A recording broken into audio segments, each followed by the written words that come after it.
96 years old. It's the oldest active Hey political y'all, party I'm in the world. I-78. Welcome to the Every first night person of here the is a part of a movement that 2024 brings America Democratic closer to National our goal of a Convention, more perfect live union. from Chicago, And every Illinois. convention is a moment. It's a moment that contributes to our movement. It's moments like 60 years ago, when Fannie Lou Hamer told the shocking story of the racist brutality she suffered simply for registering to vote. Or 52 years ago, when Shirley Chisholm ran a historic race for the presidential nomination. Or 40 years ago, when a round-headed boy from South Carolina, the same before you today, watched Reverend Jesse Jackson challenge America to hope and to dream. Folks, all of these moments led us to this transformational moment, when a Black convention chair and a Black DNC chair lead us in nominating a Black and AAPI woman to be the next president of the United States.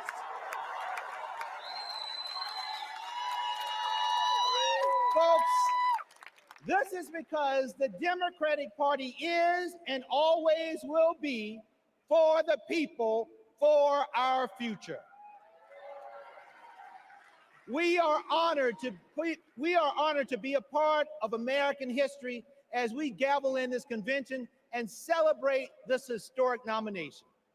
I would like to thank the incredible workers at this year's convention, the convention staff led by the amazing Alex Hornbrook, and our convention chair, Mignon Moore, and my amazing staff at the DNC.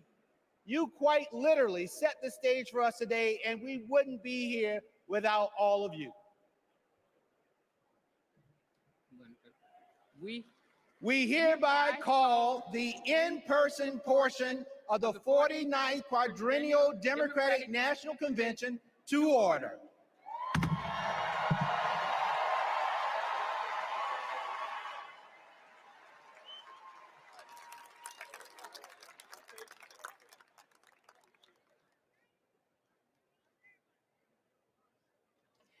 Please stand if you are able for this evening's invocation offered by Cardinal Blaise Joseph Cupich, Archbishop of Chicago.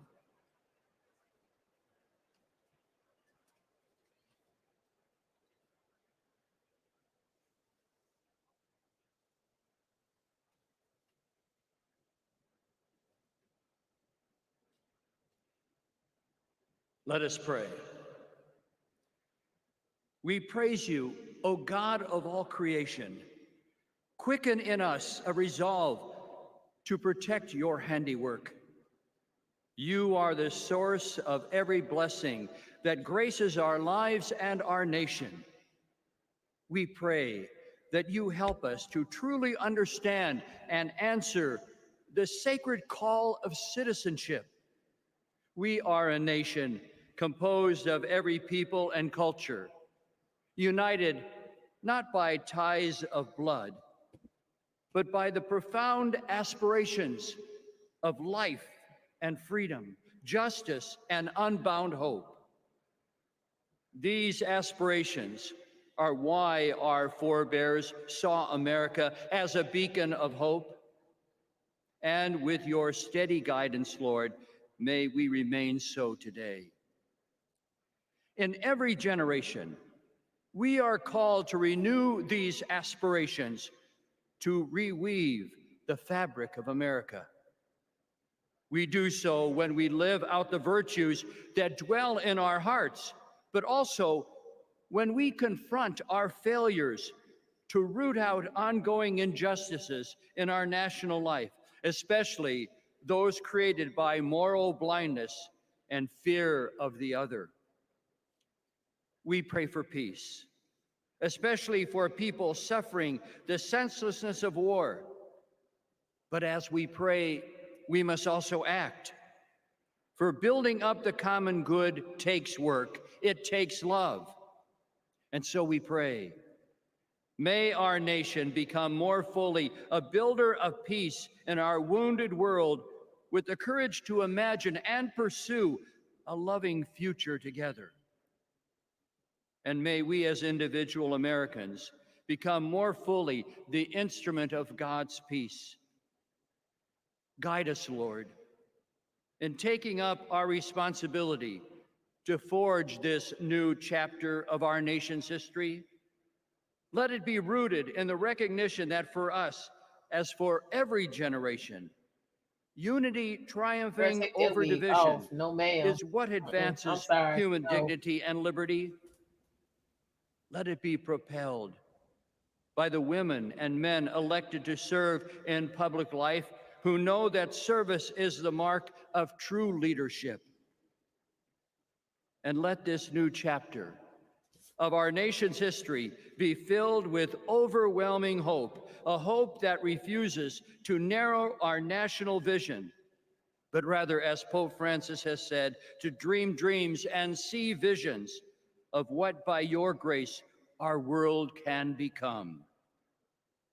We ask all of this, trusting in your ever-provident care for us. Amen.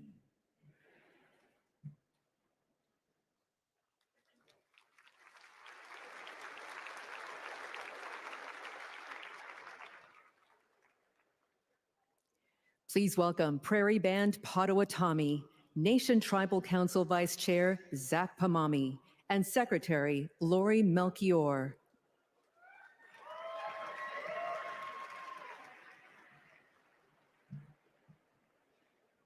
Here we are together on our ancestral homelands of the Prairie Band Potawatomi Hey, Nation Takey, how you and our doing? sister Potawatomi nations. We also honor the spirit of the other tribal nations who traveled westward through this beautiful area. Okay. Welcome, 2024 Democratic National Convention to our homelands.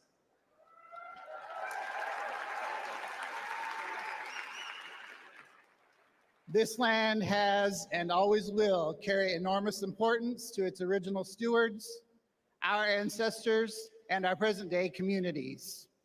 I am Vice Chairman of the Prairie Band Potawatomi Nation, joined by Secretary Lori Melchior,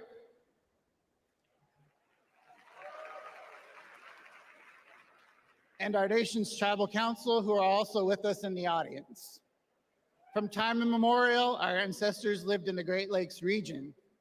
However, in 1849, an illegal auction by the US government forcibly removed our tribe from our homeland. Since then, we have been working to reclaim it. Finally, this year, the Department of the Interior placed some of our ancestral lands west of Chicago into a trust. Okay, y'all remember this on Jason Black. Thanks to the resolve of our tribal community and the Biden-Harris administration, we reclaimed a piece of our home. We became the only federally recognized tribal nation in Illinois in 175 years.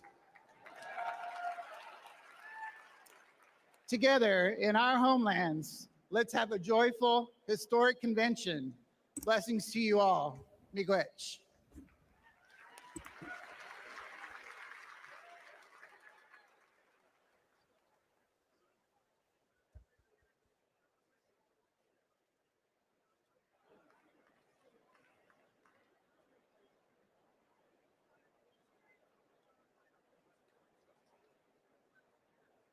Then I think they got a check. Please remain standing for the presentation of colors by the Illinois State Police Honor Guard.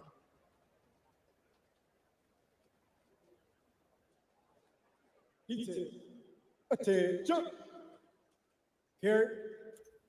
Comes.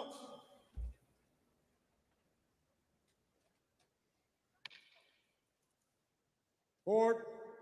March. Left. Left. Left. Left. Left. Left. Colors. Colors turn.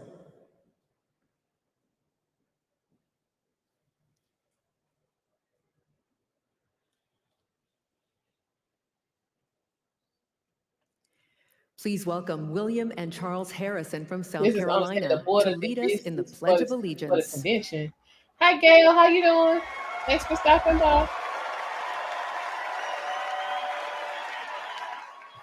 You mean because of the protesting that's going on, Eric? In Chicago. Yeah, the kids are cute.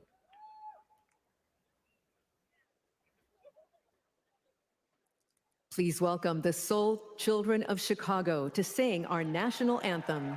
Okay, wait a minute. This might be good. Hold on, let's see. But now, why is he wearing all that hair?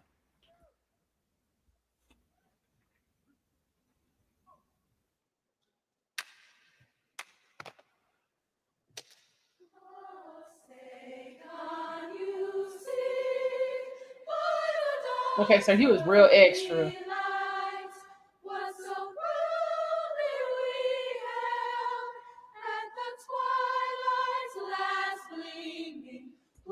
Stripes and bright stars through the perilous skies, o'er the ramparts we watch, were so gallantly streaming.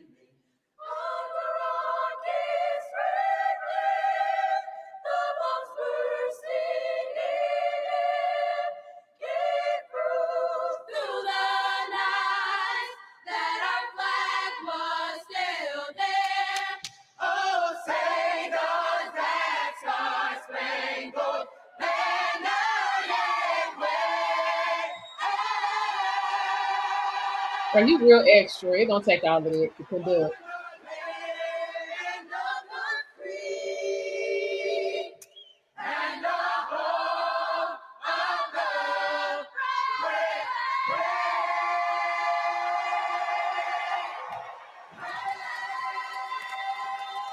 I mean, he just the singing was very good.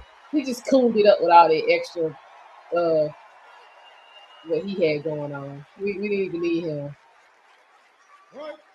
Hey, Kids was singing. I ain't gonna lie. Good job. mark.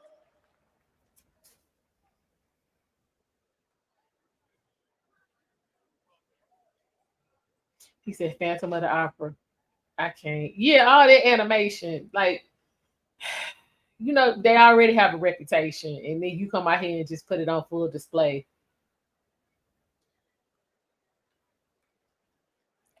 Please welcome Chicago Mayor Brandon Johnson. Oh Lord, yeah, let us hear from Brandon. Man. Let us hear. Brandon, how much you put on the makeup? I'm just saying, you spent 30 stacks and you ain't looking no better than this. In the world, Chicago, where Ida B. Wells and Jane Addams organized to deliver real transformative change across this country. Chicago, where Reverend Jesse Jackson united people Hello, A1 from sauce. all different backgrounds Yeah, to these keep brainwashed hope folks alive. is scary. And to a community organizer on the south side of Chicago, Barack Obama rose to the White House, reminding us that yes, we can. And now Chicago, this city of hard work and caring people, is where Democrats will celebrate President Joe Biden and nominate Kamala Harris for President of the United States of America.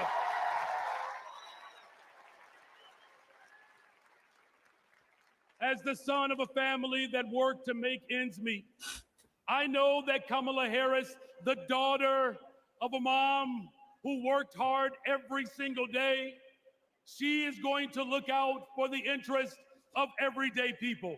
Man, I'm so I know tired that of as y'all. a fellow former social studies teacher, that Governor Tim Walz Why will every never time a shrink Democrat story from pop off, there standing got up to be for a our single mama in the democracy story and somewhere. for those most in need.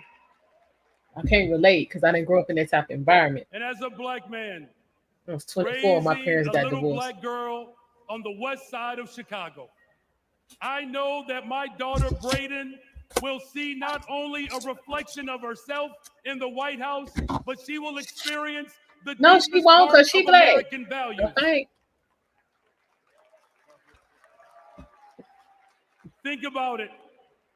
What will it take to build the middle class and make it easier for families Yeah, not that'll only be to something get though. by, I ain't even but gonna to lie. get ahead. It will take someone with toughness to stand up for us. And let me tell you, America, Kamala's got it.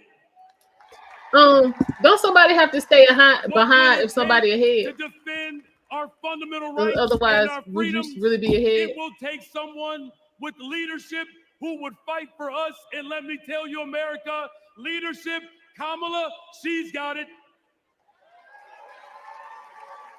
And what will it take to defeat MAGA Republicans and move our country forward and not backwards? But ain't you been moving forward the last 4 years? And let I'm me just tell trying to you understand. all, Kamala, Ain't we been moving she's forward? got us. Because y'all talking like Trump president right now. From Mississippi to Pennsylvania to Delaware, Kamala Harris, she's got us. From Michigan to Wisconsin to Nevada to California and right here in Illinois, Kamala Harris, she's got us. To the child care workers, to the tip workers, Kamala Harris, she's got us. And to make sure that this country ensures that families will have access to real affordable housing, to create a pathway to the American dream. Welcome. Kamala Harris, she's got us. Together we can build a better, brighter future. And there's no better place to start that than right here in the greatest they're not feeling city Brandon in the world, the city of Chicago. They show out at the meeting the other day. God bless you all. Thank you. Okay, so prior to me coming on, guys, I just read on X that per the White House, once Joe and Jill finish their speeches tonight, they're going back to the White House. They're not staying for the full convention, and they will not be there Thursday for Kamala's official nomination. And hope in our hearts. We've got the Thank you, Turtle Man. I appreciate the super sister. Thank you for your support. Shoulders you've heard so Joe is not feeling this shit. Joe said he's gonna say what he got to say in Cleveland. Who you calling Second City, where 77 neighborhoods are one. Joe say he out. A city of giants, a city with heart, a city. I mean, with how's that heroes, gonna look a for sweet place to call home. We were born ready, baptized by fire, tireless, tenacious, tested, we will be here all week, so definitely. And like someone else we know, when we fight, we win. We're ready to rise to the challenge, to rise to new heights. Rise, rise, rise, up and away we go.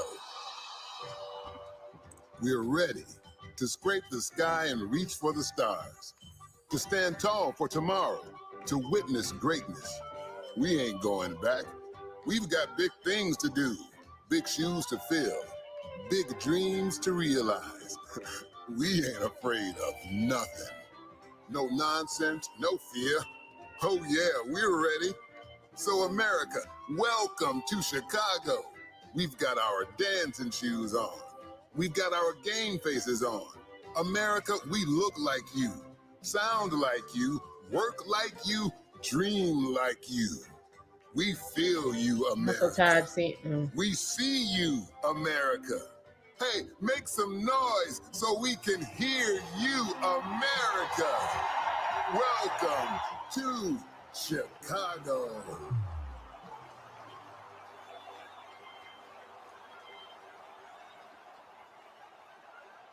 Hello, my friends. My fellow Democrats. I started my journey to this stage in 1988. I was 12 years old. Okay, Tournament. And my family was watching the Democratic National Convention. Now, to be honest, I wanted to watch something else. But we all knew when my grandfather sat in his chair, the TV was his. But folks, when Reverend Jackson came on, I paid attention. A black man from South Carolina. What were your parents? Raised by a single mother. That was me.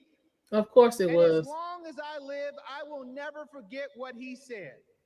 He challenged young people to hope and to dream. Joe, what happened to the volume? So that's exactly what I did.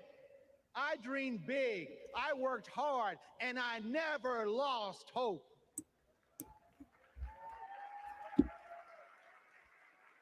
When our power was cut off, when there was nothing in the fridge, when we lost our home to a con man, They in Pennsylvania. I never lost hope.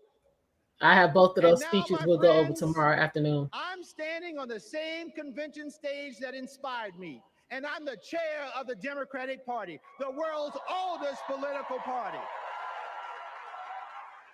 Folks, That was never only founded in for us America. in the first place. And that's the beautiful thing about this country that I love so much. Hope and hard work can take you anywhere. You can go to college, you can start your own business, you can even win the Olympics. That's the America Democrats believe in, and that's the America Democrats are fighting for. They're probably out watching though, but I don't know if 4 they're years together because ago, they my actually were in friends, 2 different cities. We were a country divided by fear, and we were stuck under a man who preached bigotry and hatred. Hope Hi, was Derek. lost. But my friends, we found hope in President Biden and Vice President Harris and the 80 million Americans who stood by their side. And now we are united. We're united in our pursuit of progress because, my friends, they saw us. They fought for us. They heard us. And under their transformational leadership, we have forgiven billions in student loans. We have I haven't expanded gotten one access to penny. health Anybody care, in the and chat we got have any strengthened the student loan middle forgiveness? class. But the fight continues, and there is still more work to do.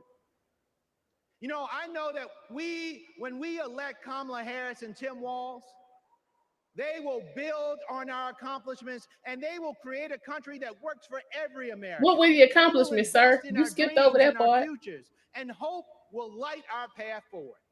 They will lead us in the fight for America, and believe me, when we fight, we win. You did, Dover? Okay. And folks, we can Cool. never forget who we're fighting for. You know, if they had given me 12,000, I'd have been about finished. Americans who are watching right now wondering who's going to finally pave that dirt road or make it easier to feed their family or get medical bills under control. They made it hard to This feed your election family in is the first about place. those who believe anybody can achieve their dreams if they work hard and trust in the endless possibilities of America.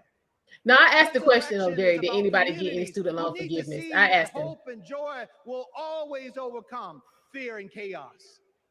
This election is about every little boy inspired by a party chair who looks like him, and every little girl who will finally see a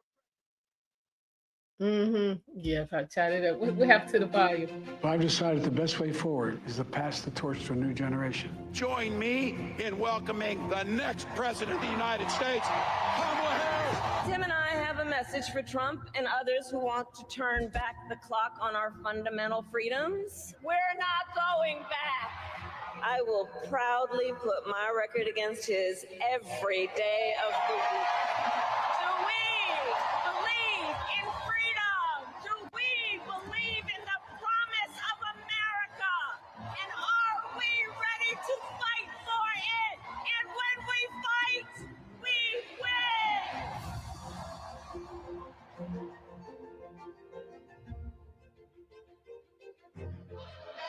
It's the first night of the 2024 Democratic, kicking off 4 nights that will build up to Kamala Harris formally accepting the Democratic nomination for president. But tonight, the focus is on President Joe Biden. He is the key speaker, and he will pass the torch to his vice president. Welcome to live coverage in the Washington Post. I'm Libby Casey, broadcasting from Chicago's United Center. Correspondent Rhonda Colvin and editorial writer and columnist James Homan. While President Joe Biden quickly endorsed Kamala Harris after he dropped out of the race last month, and now he will use the platform of the United Center stage to rally Americans to vote for her. Also speaking tonight, Hillary Clinton, who had hoped to become the first woman president when she ran in 2016. We'll also hear from Congresswoman Alexandria Ocasio-Cortez, Kentucky's governor, Senator Raphael Warnock. It all leads up to First Lady Jill Biden and then Joe Biden capping off the night. James, what does this moment mean for Democrats? Tonight, the world's oldest political party will hear from America's oldest president as he bids farewell. For all intents and purposes, tonight is the end of Joe Biden's political career. He's been at every Democratic convention since he ran for Senate as a 29-year-old in 1972. He missed 1988 because he had some health issues, was recovering from a brain aneurysm. He has devoted his life to this political party, and he made, reluctantly, the selfless decision to step aside. He had the delegates. He could have been the nominee. Really, y'all hang but he on. stepped aside because he realized You that don't he really wouldn't wanna be help able me to too. beat Donald Trump. And so tonight he's going to pass the Oh, torch. interrupted. And Leverage. we're going to see. Yeah. Yep. Hold on.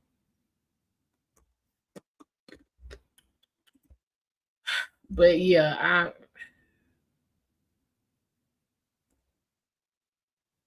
don't know why they, you know what I'm saying, want to have them talking, but we ain't really in love with that.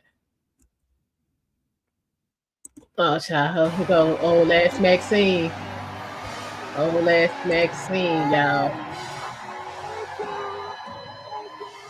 They trying to throw her out. I swear I just read something they about to have a vote. Wow. Hello, delegates. Now, you know, I've seen a lot in my lifetime. I was just 22 years old when Fannie Lou Hamer made her presence known at another Democratic convention. It was in 1964 in Atlantic City, and she arrived with a group of Black delegates from Mississippi. And she simply asked that her delegates be seated in place of the state's all-white delegation. She told the people in the room about the violence she suffered. You missed the bad week. They had a crowd scan. A Black woman had demanded her right to vote. When she finished, she asked the country a simple but profound question. Is this America? She didn't get the outcome she was hoping for in Atlantic City, but you can bet that when the official Mississippi delegation was seated at the convention 4 years later, Fannie Lou Hamer was sitting there with them. Now here we are, 60 years later at another Democratic convention with Kamala Harris as our party's nominee. Oh, so I know there is no better leader to marshal us into the future. Kamala has been a courtroom prosecutor, a district attorney, an attorney general, a United States senator, vice president of the United States. And when the dust settles in November, and Americans of all stripes have elected her their president, I know she'll be thinking about Fannie Lou, who I happen to know is one of Kamala's heroes. In that moment, all of us, from New York to Pennsylvania, to Arizona, to California. Hey, OG. We can ask ourselves, is this America? And we will be able to say loudly and proudly, you're damn right it is.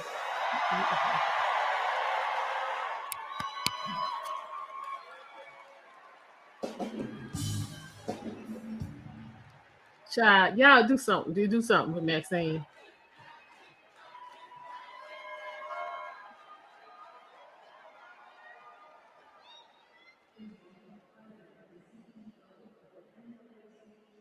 So you get the camera together. Come on.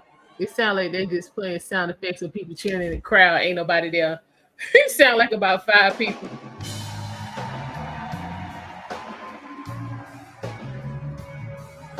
Y'all doing a lot. Good evening. I'm Derek Johnson, President and CEO of the NAACP, and I'm here to do my black job. Here we go again. Since the founding of our nation, we have been on an unending march to protect this. Did he say he was the imperfect president of the union. NAACP? Tonight, we celebrate the power of the collective, of what is possible when we are all in for all people. But as I thought we the do, NAACP was supposed to let be us not about forget the black history people. that preceded this moment or the history makers who prepared us for So where Rachel? Where Rachel As we just Goldberg? Where's heard, she at? in 1964, the Let's get Mississippi results Freedom back Democratic then. Party, led by Fannie Lou Hamer, and Mississippi NAACP State President Aaron Henry, who stood tall and challenged a process that excluded them to ensure that we will all be recognized here tonight. In 1973, the historic elections of Atlanta's mayor, Maynard Jackson, Detroit's mayor, Gail, there Coleman are. Young, and LA's mayor, Tom Bradley, paved the way for another historic election just 10 years later, right here in Chicago, with the election of Harold Washington as the first black mayor of the city of Chicago. And in 1988, the Reverend Jesse Jackson, in his second quest for the White House, inspired us all to keep hope alive. Yeah, okay. Now, this is important because we must all understand Black history is American history. Who said it wasn't though? And in this historic moment, we will write the next chapter together.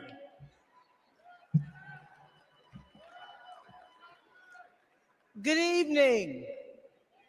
I'm Melanie Campbell, President and CEO of the National Coalition on Black Civic Participation and National Convener of the Black Women's Roundtable.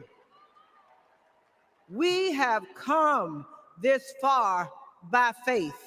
And for Black women, this moment has been a long time coming.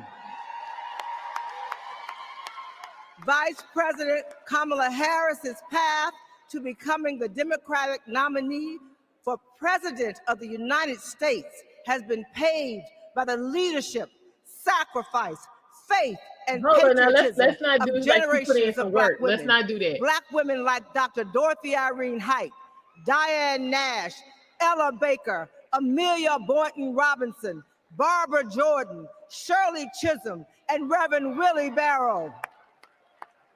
Women whose optimism about what America could be and their fight to make that vision real y'all need to stop this. redefined the leadership role that Black women could play in moving our nation forward. Gail, I was thinking the As exact president, same thing. Kamala But you know, that's all Harris we do. will lead with power, brilliance, and strength from the highest office How in the if land. nobody deals with her? These other countries don't deal with women. Y'all just gonna walk off? Y'all ain't want to. Oh, okay.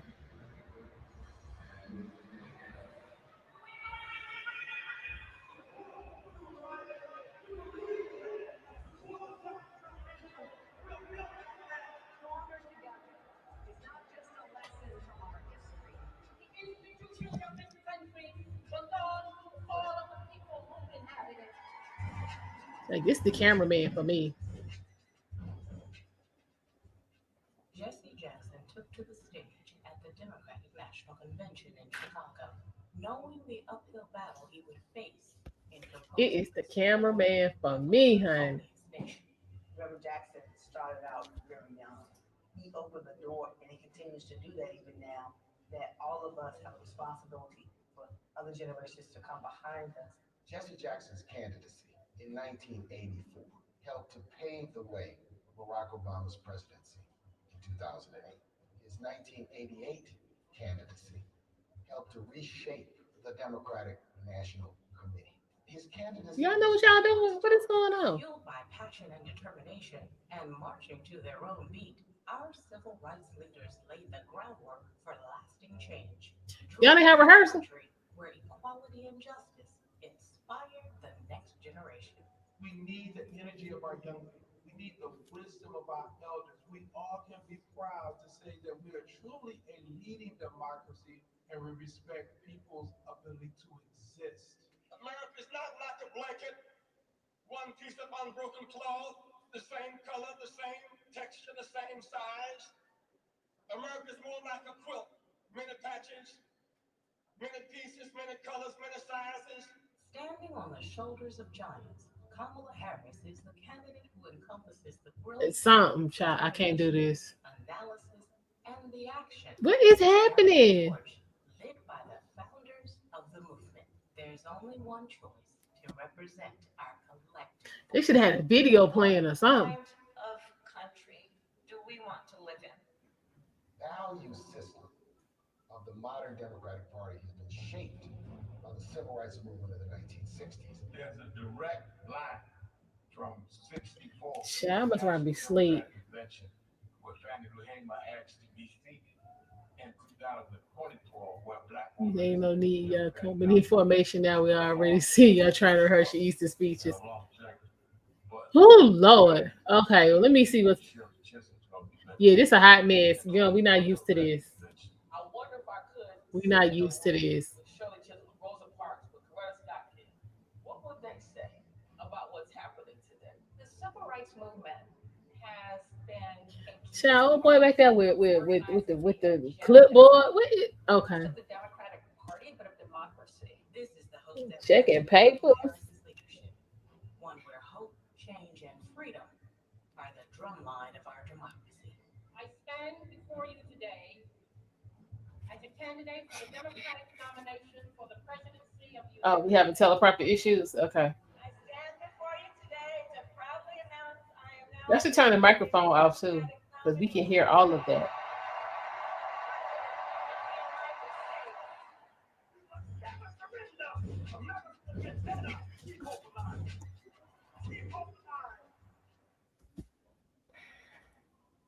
Yeah, it's real.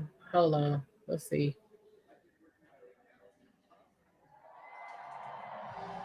Oh hell, that Jesse. Okay.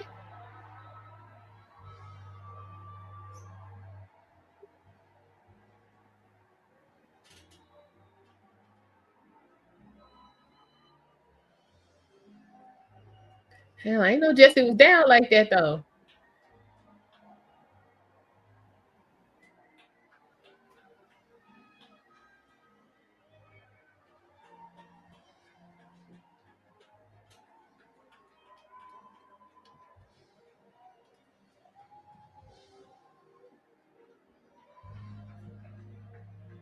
I don't know what's going on with the volume. It keep going back and forth.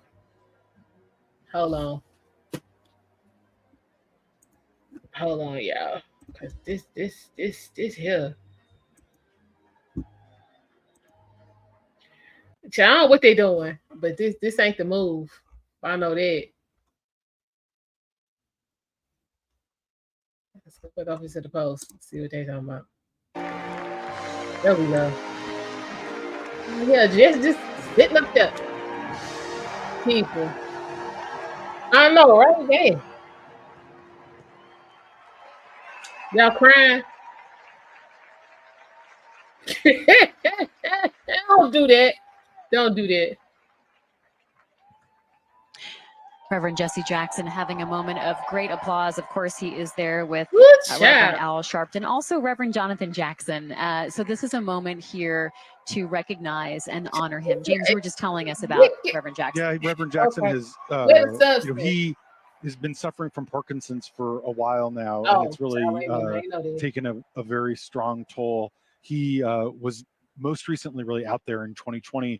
I actually remember at the last rally I went to before COVID shut everything down, Jesse Jackson was stumping with Bernie Sanders in Michigan, and really represents for the left wing of the party. And you know, this is so we the appreciate twilight that of his information. You very won't long, stop very talking because distinguished we career. need to But hear as I what's noted, being it goes said. back to traveling around the South with Shot Dr. this King. Negro back. Hold up, y'all. Let me see if I can get us some. Y'all got this. This ain't right. We didn't have these troubles in the during the RNC. Child, we just did not. State convention agenda. Have these situations. When the Convention Rules Committee met, everyone was working on updating plans based on the significant changes that had just occurred. When the committee approved an agenda, it was a work in progress that members knew would need to be revised accordingly. We now have an agenda for the next 4 days. The agenda is included in the Standing Committee report booklet emailed to each convention participant. Well, what about the rest of us? In addition to fantastic speakers and performers, tonight's agenda provides for adopting the up-to-date convention agenda, hearing the Credentials Committee report, hearing the Rules Committee report, and considering a resolution as recommended by the committee, hearing the Platform Committee report, and considering our national platform as recommended by the Platform Committee, and holding a confirmatory and ceremonial vote for our vice presidential nominee. Tuesday includes a ceremonial roll call for the presidential nominee.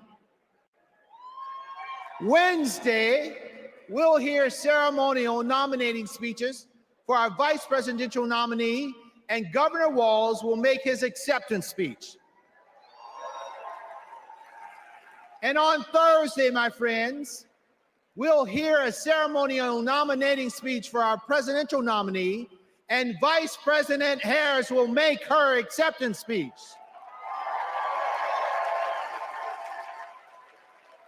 So now, delegates, the chair will entertain a motion to approve the up-to-date agenda. Is there a second? All in favor of approving the convention agenda, please say aye. All opposed, say nay. The ayes have it.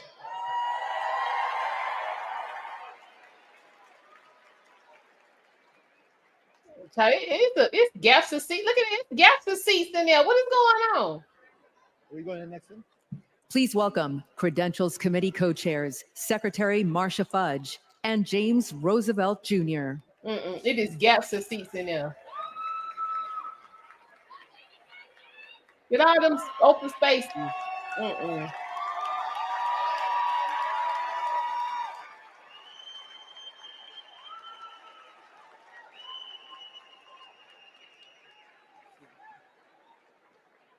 Greetings, my friends.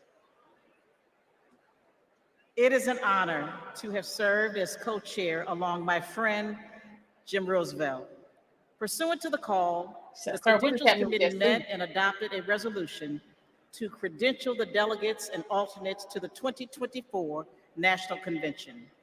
I am pleased to report that there were no credentials issues to be decided by the committee.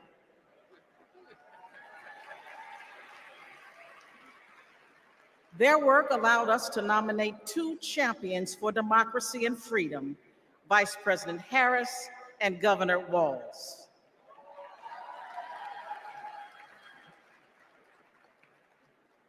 Our delegate selection process is designed to ensure every voice is heard and every vision is heard, and our delegates accurately represent their electorates. Diversity is our party's strength, and I'm so proud to see the wonderful representation of our party and democracy here today. I am pleased to share that the Credentials Committee report was adopted and all delegates have been fully credentialed. In memory of Marvin Turner, we are going to have a great convention and we are going to win. Thank you.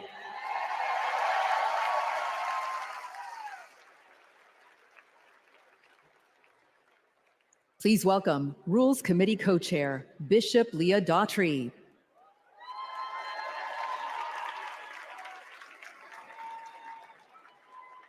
Okay, Leah, I see you. Don't fall now.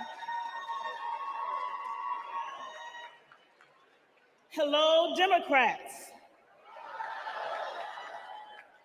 It was my honor to serve as co-chair of the Convention Rules Committee alongside my friend, Governor Tim Walz.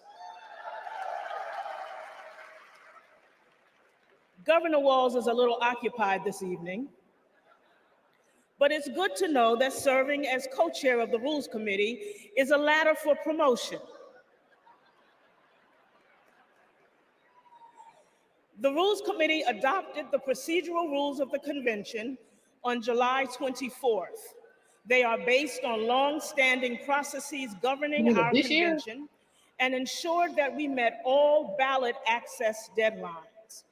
The rules established the virtual nominating process for the party's nominees and set the stage for in-person votes at the convention to adopt our platform and resolutions recommended by the Rules Committee, as well as to cast celebratory votes on our nominees and hear their acceptance speeches.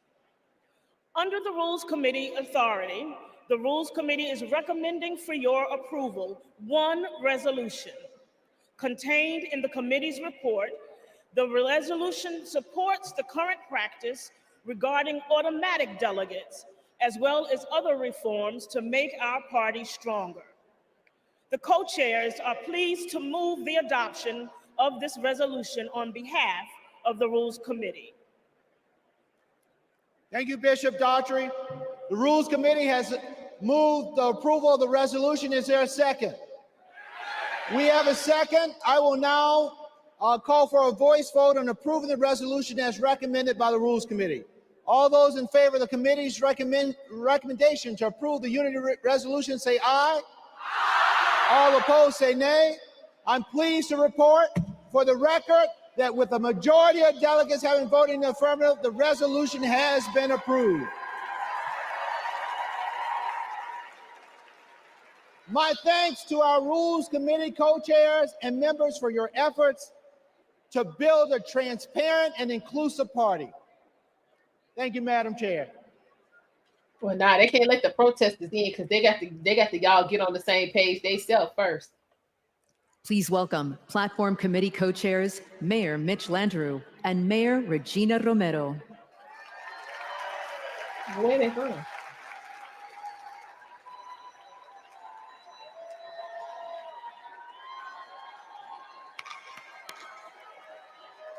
Hello, delegates.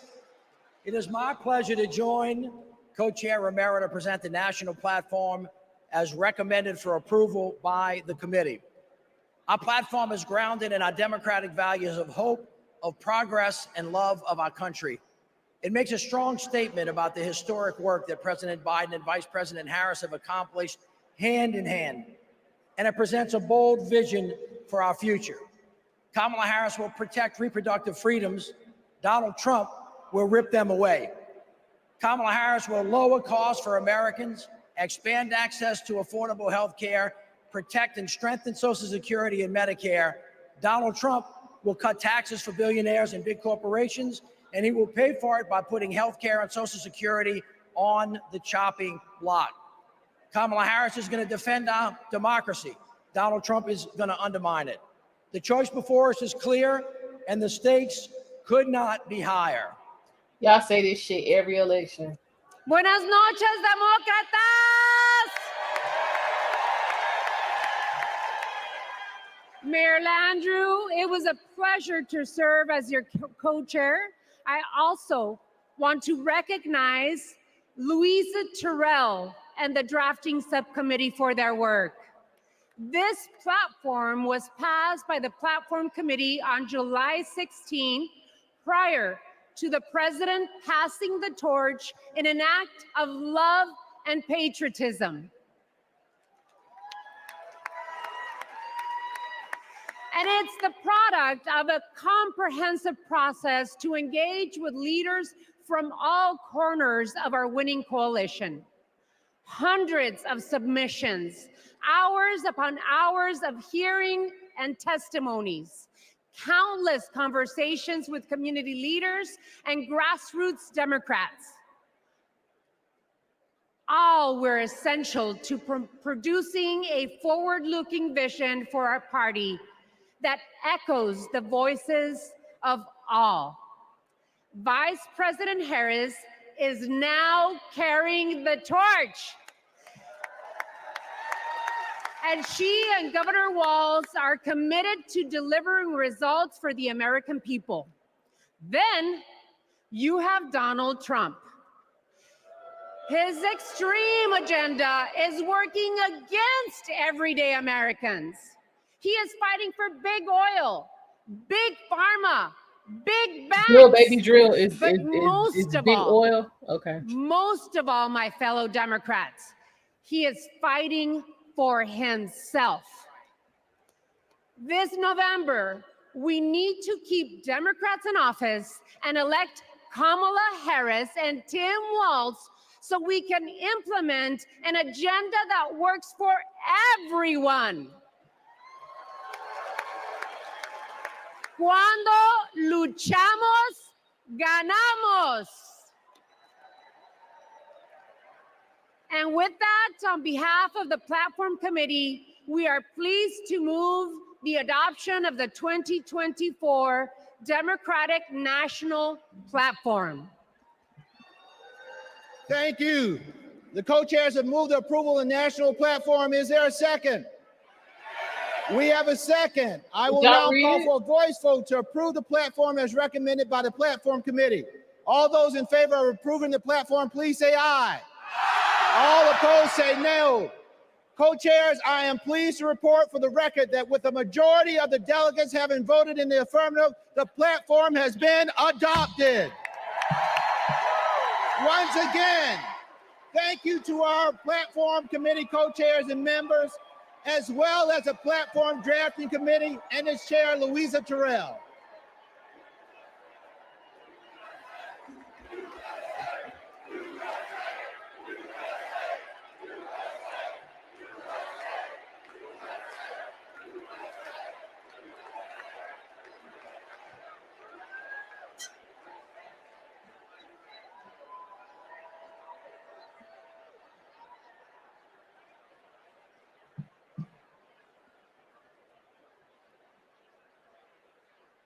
When Kamala Harris set out to find her vice president, girl, we don't know what's just in it, 1 month ago, passed, so how she was looking for someone who believes in our democracy, who works hard for the American people, and has an endless supply of hope for our future.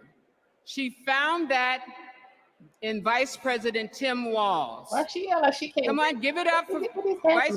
Give it up. On August 6th, the Democratic Party officially nominated Governor Walz as our vice presidential candidate. While Governor Walz's nomination has already been certified, we couldn't miss the opportunities to celebrate this future vice president's integrity, commitment, decency, and service to our nation. The chair will entertain a motion to ceremonially confirm Governor Walz's selection as the Democratic Party's vice presidential nominee.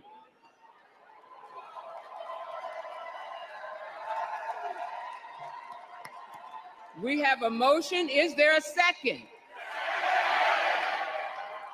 We have a second. We will now have a voice vote on the motion to ceremonially confirm our vice presidential nominee. All in favor of the motion, please proudly say aye. All opposed? The ayes have it. I'm thrilled.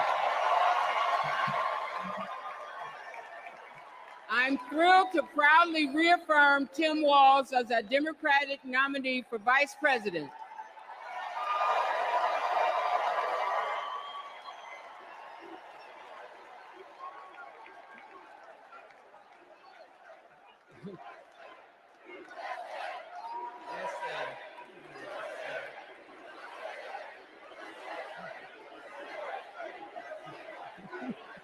Yes, yes, yes, USA. Pursuant to our convention rules, Governor Walz has been invited to make an acceptance speech, which he will deliver on Wednesday, August 21st. Thank you, my friends. Delegates, Girl, why please you didn't memorize welcome to this? the stage Oh, co-chair Jesus. Peggy Flanagan to resume chairing our convention.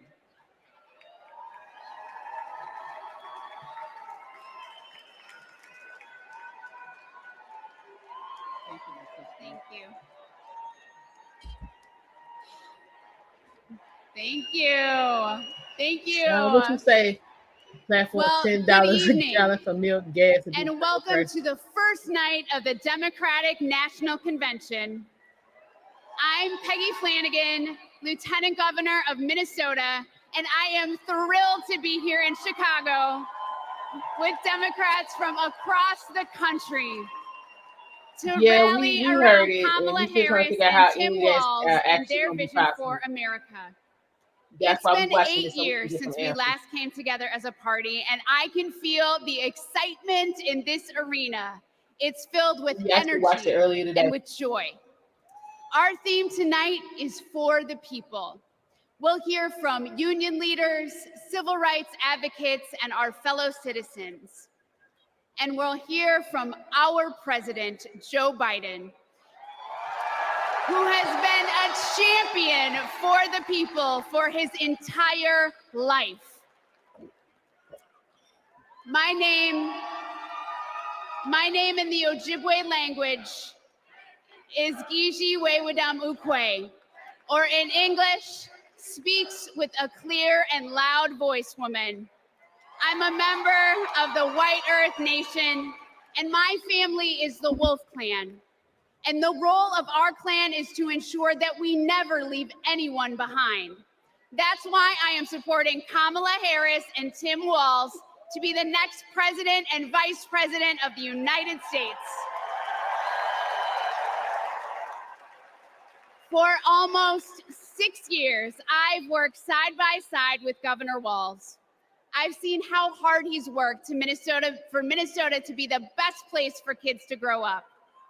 He does it all with a big heart, a buffalo plaid jacket, and a bottomless bag of snacks. Nutter Butters, cheese curds, and Diet Dew. Every time we meet, Redneck shit. he brings something for me because he's always got my back. And when he's vice president, he will always have yours.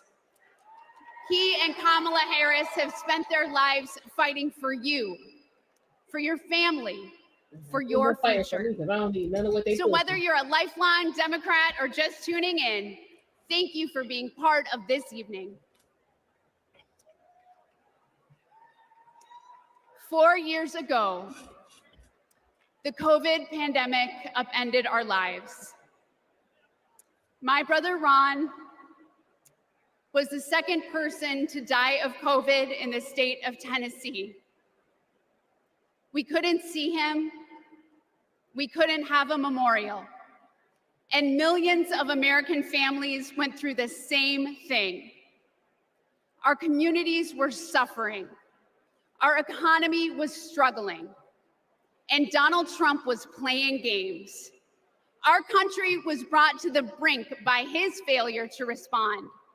What was he supposed The to do? Biden-Harris administration stepped in That with quick Joe and did to wipe decisive out people action. dying when he became president. More people actually died under him than they did. They contained the virus, created millions of jobs, and invested in our nation's future. That is not what happened. Under their leadership, America began to heal. Do you see anybody clapping because that ain't true? Are there words about a pandemic at this point? No, we're not at all. We have it totally under control. We think we have it very well under control. We pretty much shut it down. A lot of people think that goes away in Yeah, they don't April have to cross with the heat border. They we're in just very good shape get on the because plane, of all we've sponsored done. by The U.S. risk to government, the and come on American in. people remains very low. View this the same as the flu. It's going to disappear. One day it's like a miracle. It will disappear. We all together have done a very good job. We think the death I've never will be had. at a very low number. I see the disinfectant. Is there a way we can do something like that by injection inside or almost a cleaning? I'm taking it. Hydroxychloroquine. When? Right now, yeah. You can test too much. You do know that. Who says that? Oh, just read the manuals, read the books. Manual. Read the That's books. real, though. I think it's under control. I'll tell you what. How? 1,000 Americans are dying a day. They are dying. That's true. It is what it is. How are they still here? Is on the way, and it is long overdue.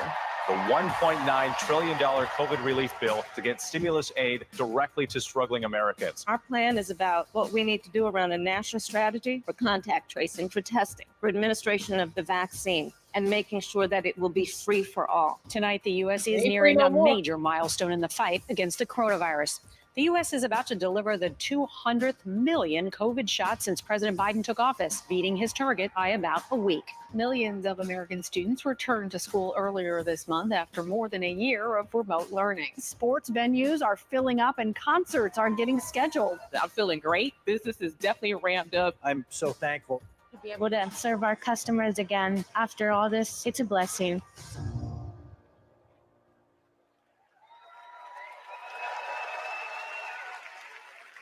Please welcome Illinois Representative Lauren Underwood.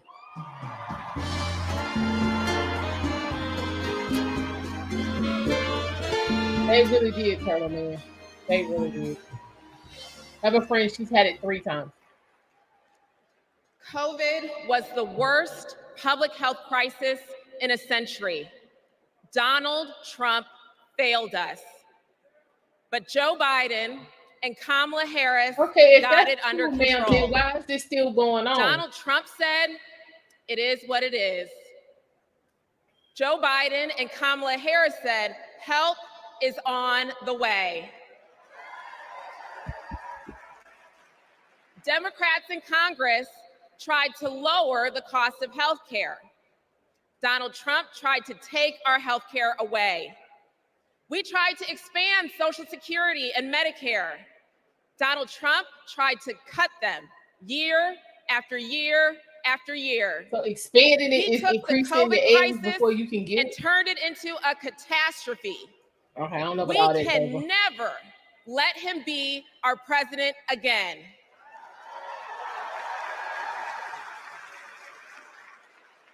As a No, you registered weren't. nurse, Not on I something care that never- deeply that about was never making invented. healthcare You more know. affordable. As someone with a pre-existing Never condition, made I am any determined difference. to protect the people who are most at risk. Because again, why is As this the youngest still Black here? woman ever elected to Congress. Hi, Anthony. How are you? Why is this still here? Why has it I am mutated 6 painfully times? aware that Black women, especially pregnant women and new moms, were more likely to die from COVID. And when they I got this wrote shot, they the was more Momnibus likely to lose to their baby. protect those women and to address the maternal health crisis.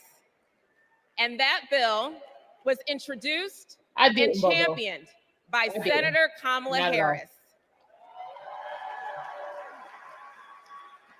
Because she protects the people who are most vulnerable. She's done it for her whole career.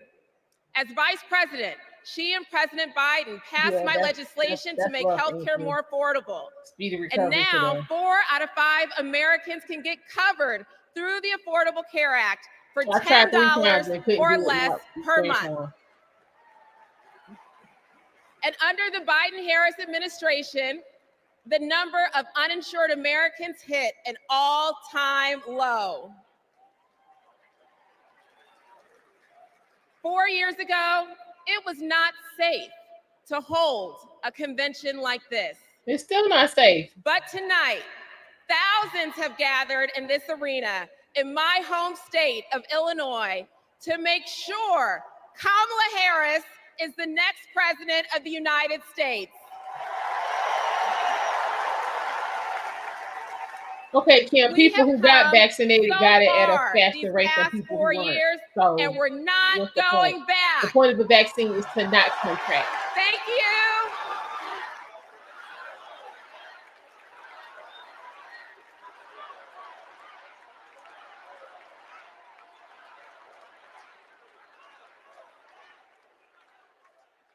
My name is Rich Logis. I live in Florida, and until 2 years ago, I was a full-fledged member of MAGA. I believed Trump. I was a MAGA pundit. I had my own podcast. I was in a state of panic, terrified that Democrats were destroying our country. When the pandemic hit, we needed leadership, but we were given almost nothing.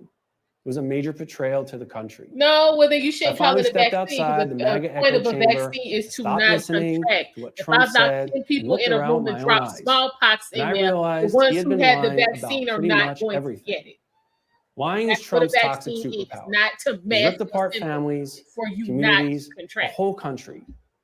So this is my message to all the Republicans and independents who are watching. People like me who voted for and believed in Trump. I made a grave mistake, but it's never too What do you late want that to you didn't change your get? mind. You don't need to agree with everything you hear tonight That to Johnson do what is Johnson right. was putting people sick. You need to be able to left trust and our right. leaders. That's why I'm all in for Kamala Harris. That Johnson Johnson was a fool. Please welcome California Representative Robert Garcia.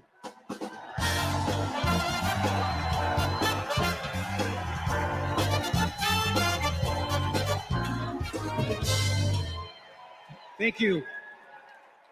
Thank you. We all. Oh yeah, monkeypox is back now. We had all the bird remember. flu. We had bird flu like 2 or 3 times. We all remember the world in 2020, where we were. What we gonna do tonight? And for some of us, who we lost. Now, I was in my second term as mayor of Long Beach, California. And my mom was a healthcare worker. Like many of you, I watched in terror and horror as the COVID pandemic consumed our lives. As mayor, I fought for more hospital beds, for more tests, and to make masks more I had a accessible. blast. What we In my needed house, minding at my that damn moment business, was being healthy. national leadership. But instead, we got Donald Trump. While schools closed and dead bodies filled morgues, Donald Trump downplayed the virus. Is that where you put dead bodies? He told us to inject bleach into our bodies. That's stupid. He peddled I say conspiracy theories across the country. We lost hundreds of thousands of Americans and our economy collapsed. No. Now Wait a that minute. summer No, it didn't. of 2020, my mom and my stepfather both died of the COVID pandemic. And I miss them every single day. Yeah, well, my mama died. So when just died. Donald She Trump didn't have COVID, and I miss and her his every MAGA day. extremists like Marjorie Taylor Greene downplay the horror of the pandemic, it should make us all furious. Well, why is it still here? Now, I will never forget when Kamala Harris called me after my parents died. She told me about her own story, about losing her own mother, and that she was praying for me at that very moment. Now, we all know that later that year, Joe Biden and Kamala Harris were elected president and vice president. I mean, I hate they died or whatever. My sister's had COVID twice, and she ain't had no vaccine. And what a difference they made together. They got people vaccinated. They got the virus under control. They safely reopened our schools.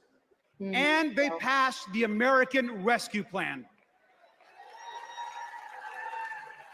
A historic economic package that helped small businesses and created jobs all across the country. Thank you, Joe Biden and Kamala Harris. Now, he done messed up Long Beach. Now, I am a proud immigrant who came to the United States as a young child. We grew up poor. English was our second language, and we often, like many immigrant families, struggled to get by. But my mom, she moved here to the United States because she believed in the American dream. I'll never forget the day that I became a United States Well, how much citizen. bread did she get when she got over here? I raised my right hand and I pledged an oath to protect and to love this country. It was the proudest day of my life.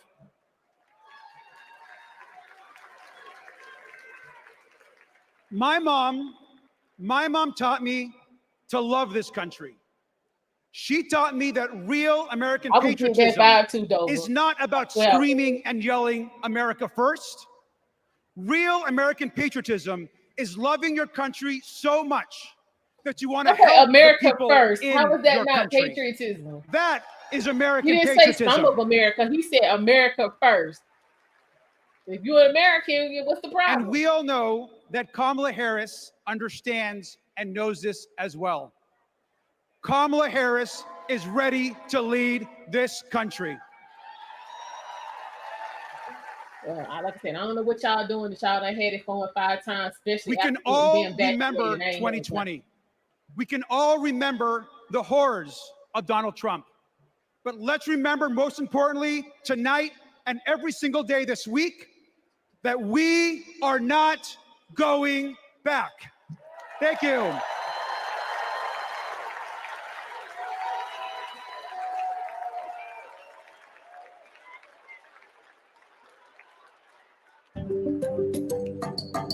Hey everyone, I'm Ryan from Kamala HQ. And we have a little game we like to play here called 2 Lies and a Lie. We list out 3 things Donald Trump has said, and then we try to figure out if any one of them is true, which they're not. Let's play. First up, jobs. Trump claims his administration created more jobs than we ever had before.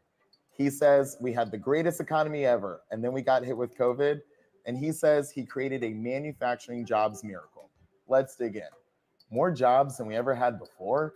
Trump lost 3 million jobs. In fact, he's the first president to lose jobs since COVID. What about this claim that it was the greatest economy ever and only COVID? We take COVID off. Once the again, table, no. Let's take a look at his track record on jobs before COVID as compared to the Biden-Harris administrations. What do you know? Okay, now see, Hardly that's the not most true because they only had successful about ever. 300 And about his last month. supposed manufacturing miracle, Trump talked a big game, but actually lost 178,000 manufacturing jobs. And just to be clear, it wasn't just COVID here either. Manufacturing jobs were already on their way down before the pandemic. So that's on carrying a couple and it people looks was like what already we have on their here way is out, and he 2 brought them lies back. and another lie. That wasn't him. You That get the was hang of Obama. it? I'll see y'all in a little bit.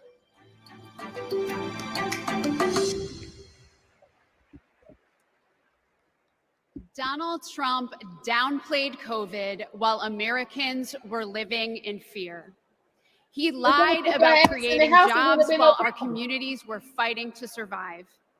But the Biden-Harris administration stepped up. They actually took decisive action to create jobs, support small businesses, and rebuild a stronger and more resilient economy. Kamala Harris is a leader we can trust, even in our most challenging moments, especially in those moments. What did she Donald specifically Trump herself do? withers, Kamala Harris delivers. What did she do Donald Trump specifically? abandons vulnerable people. Kamala He Harris abandoned me 'cause I wasn't protects looking for him them. to do nothing for me. Donald He said, Trump "Stay in the house." bullies I stayed in the scientists. house. I was fine. Kamala It was fine. Harris believes them. Our next 2 speakers will tell us why that's so important. Please welcome Brian Wallach and Sandra Abravaya.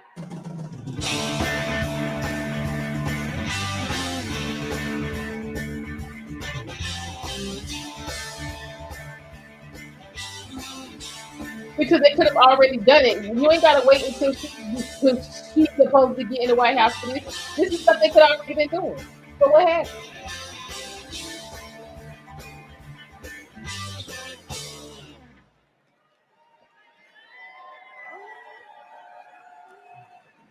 Nah, it was the you can't go to work unless you get the jab part. That's what that was the real issue.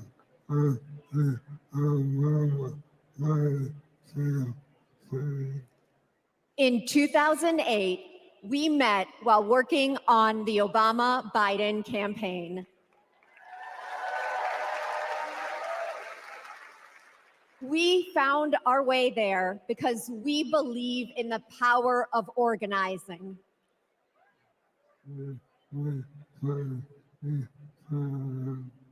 Then we found each other. Wait a minute, what happened? Y'all together? The day we brought our second daughter home from the hospital, them little 10% Brian was that most people diagnosed don't take with is not making ALS. healthcare affordable. I got a stack of medical bills that I've accrued during Biden's presidency, so I need to be able to see the difference.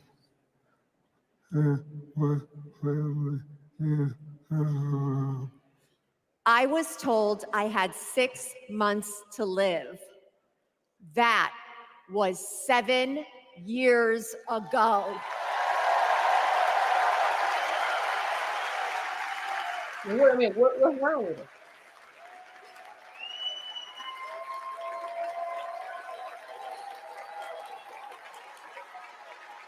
We could not change Brian's diagnosis, but we knew how to organize.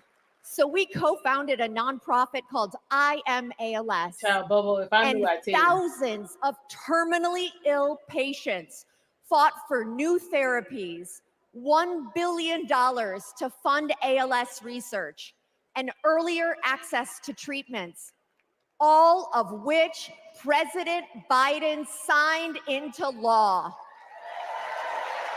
We spent $1 billion on one disease. We will also keep fighting alongside patients living with Parkinson's, young onset dementia, and Alzheimer's. We've seen just how relentless activism can beat the odds, just like what Brian has been doing for 7 years. And that is what we need right now to elect Kamala Harris. She's the daughter of a breast cancer researcher. She knows the promise of science and that patients need to be able to get the care they need wherever they live. We all want to make life better for the next generation. Okay, so about And 20,000 people in the United States people like currently have a Brian diagnosis of can ALS. be the Spend $1 billion. first generation of survivors.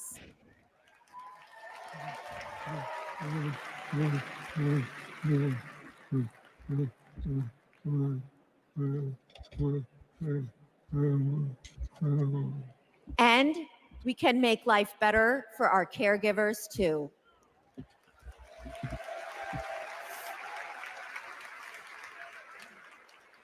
Brian and I are still driven by hope and by faith in what we can do collectively. And that includes the power of our vote. This November, we are voting for our future.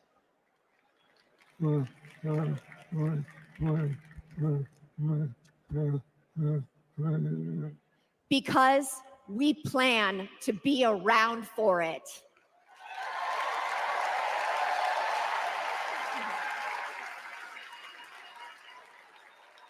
I'm saying you can care about $1 billion in a little street.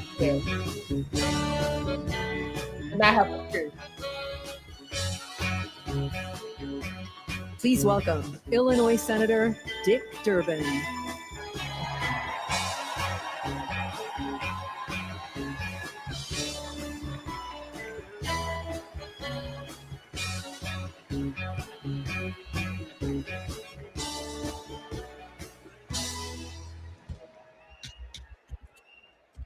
I've known Brian and Sandra for years. In fact, Sandra was my personal press secretary. Okay. You will not find a more courageous couple. Let's give Brian and Sandra another round of applause.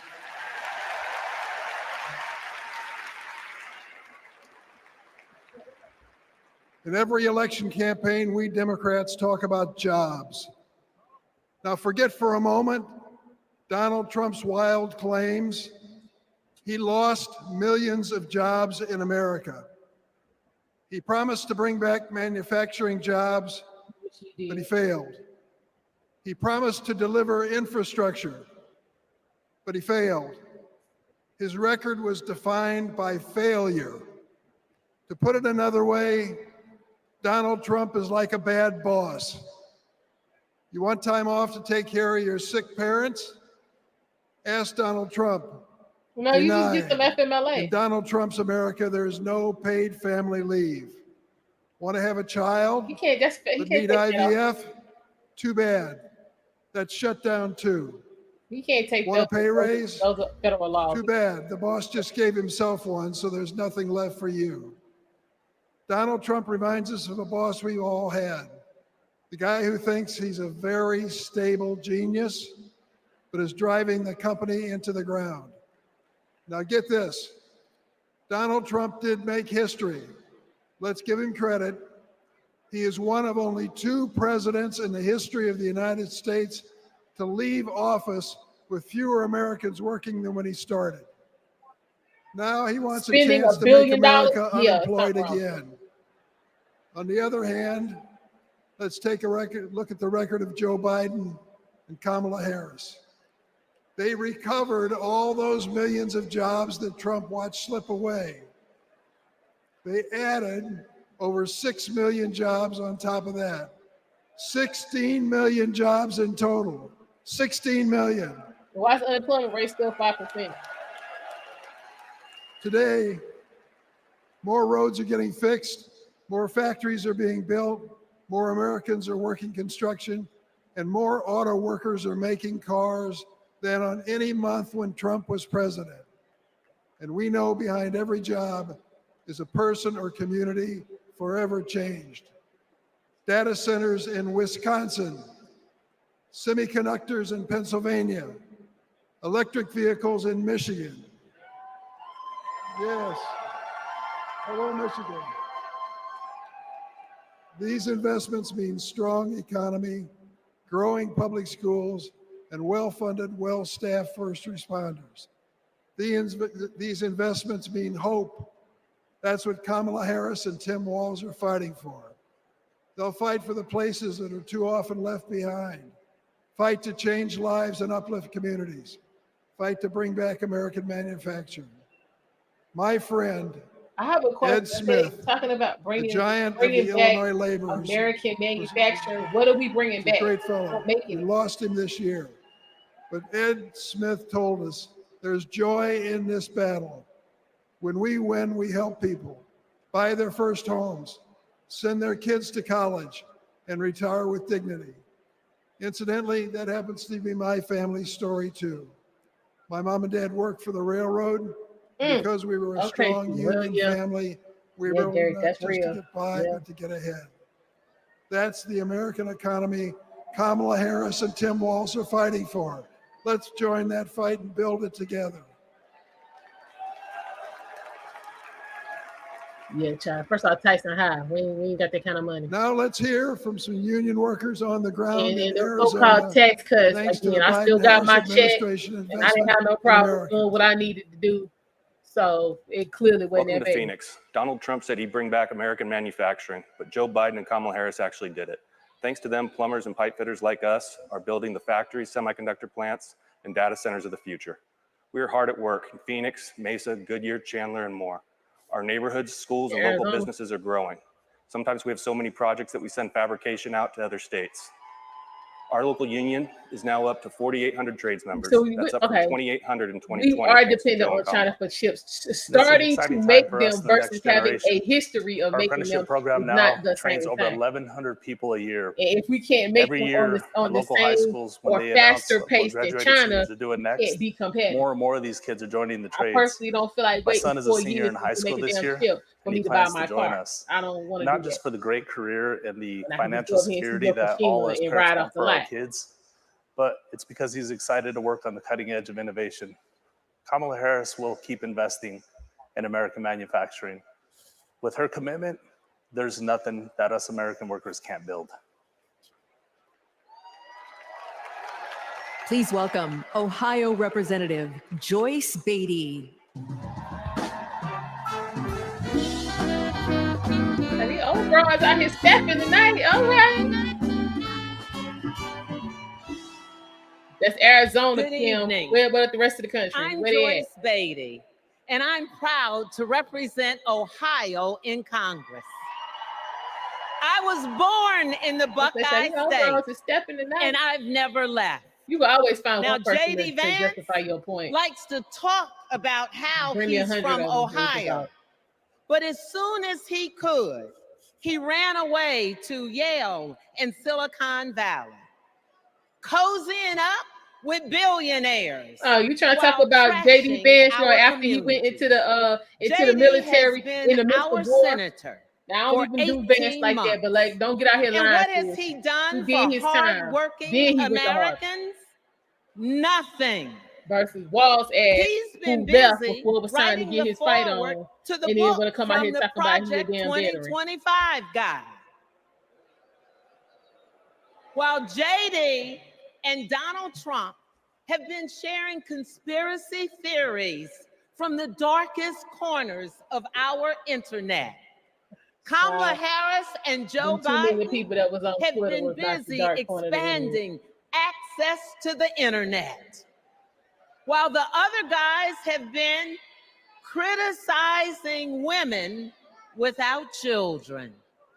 Joe and Kamala have been expanding the child tax credit. That don't help me. I And don't have let no me kids. just tell you, cutting the poverty rate for our children. Not black children. It's not. Kamala and Joe Biden have been also at the same time reducing the price of health care for our seniors. See, these are seniors. I'm not old, so that ain't securing helping me a either. cap of $35 Don't on take insulin. so that ain't helping me neither.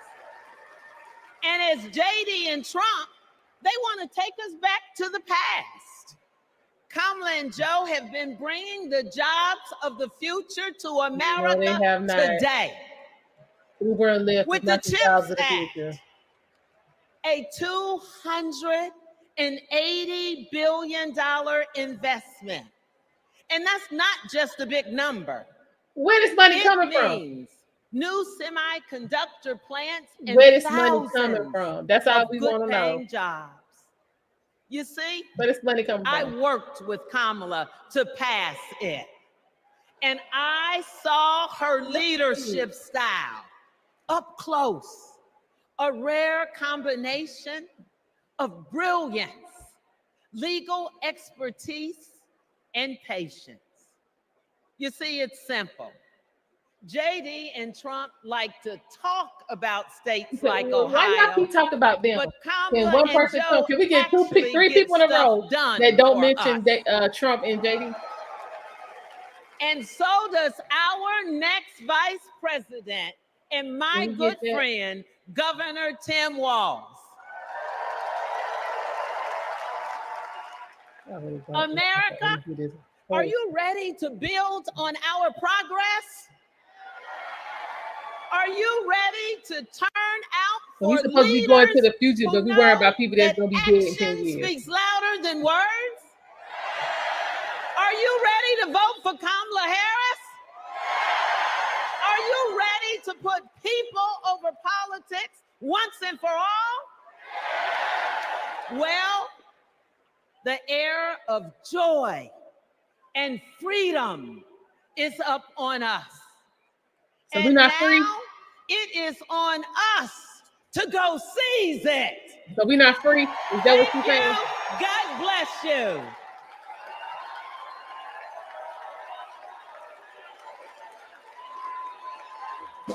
I guess so, bro. I'm Please just trying to get welcome clear about the freedom ABSEU part, but I President didn't know Lee we were free. Saunders, SEIU President April Barrett. Leuna General President Brent Booker, IBEW Is she gonna come out here with some International sneakers President on? Ken Hey. Cooper, CWA President Claude Cummings, and AFL-CIO President Liz Schuler. This what we doing? Damn, girl. Oh, be quiet.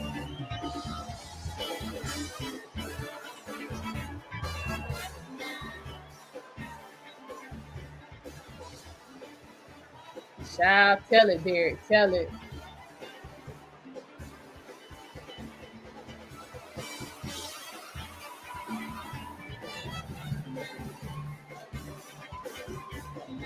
Now blend in with the podium.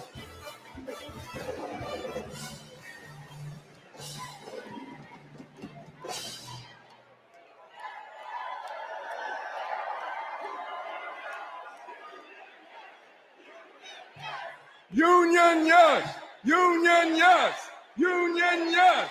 Union, yes.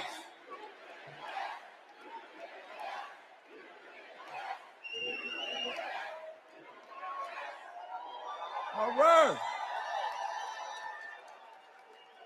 I'm Lee Saunders, president of AFSCME, a union of 1.4 million public service workers in healthcare, corrections, sanitation, and more. So what state? 4 years ago, we faced a pandemic and a recession with a president who didn't care one bit what working people were going through. Enter Joe Biden and Kamala Harris. Within weeks, they passed the American Rescue Plan, pulling the economy back from the brink and putting us back to work. I never stopped working in They're guided by a basic principle. And if we're gonna be More honest, freedom I spent for working people, them stimulus including checks the freedom to join a union. Like for real, with the Mexico. So this Didn't they November, redefine recession? This November, we're moving forward with Kamala Harris as our president.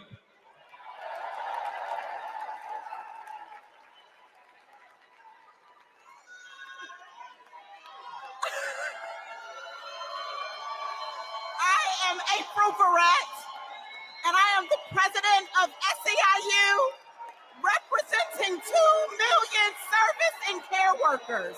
They need to kick your ass for what you got on. We're all in for Kamala Harris because Kamala Harris has always been all in for us. Vice President Harris joined fast food workers on the picket line, and she walked a day in the shoes of a home care worker. She shares our vision for a modern day labor movement, a movement that meets the needs of workers in the 21st century, and an economy that is ready for the future.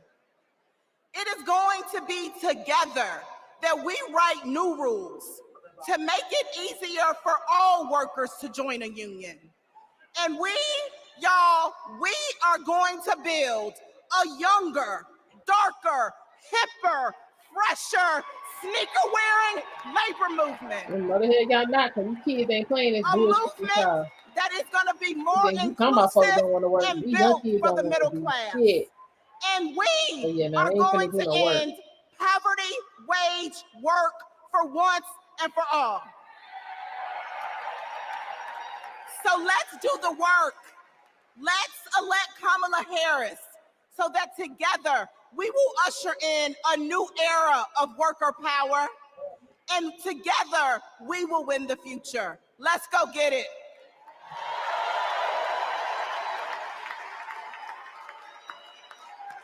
All right, let's see. I'm Brent Booker, and I'm proud to represent LIUNA, the Laborers International Union of North America. We're construction workers, public employees, and postal mail handlers. For decades, we've fought for more investment in our infrastructure. While Trump made empty promises, the Biden-Harris administration delivered. Now we're rebuilding highways, bridges and tunnels, and powering a clean energy and manufacturing boom. Thanks to them, our members can buy a home. Well, why didn't y'all invite the kids president through of school, retire with dignity. As president, Kamala Harris will keep fighting for workers who are building America. Exactly, Eric. You have something definitely more important.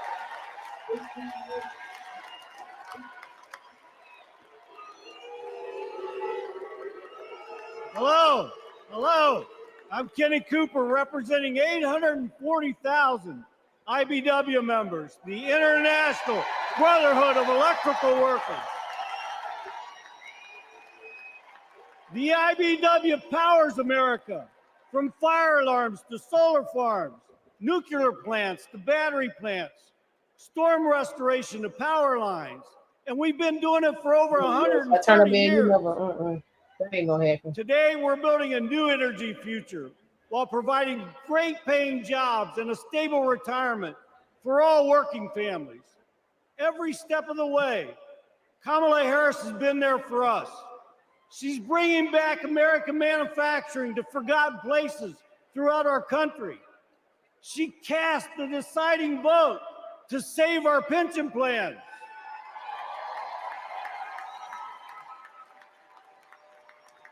She's lifted our apprentices up all over the nation. And guess what? She's not afraid to use the word union.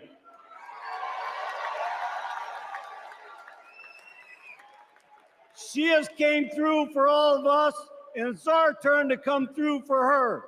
Thank you.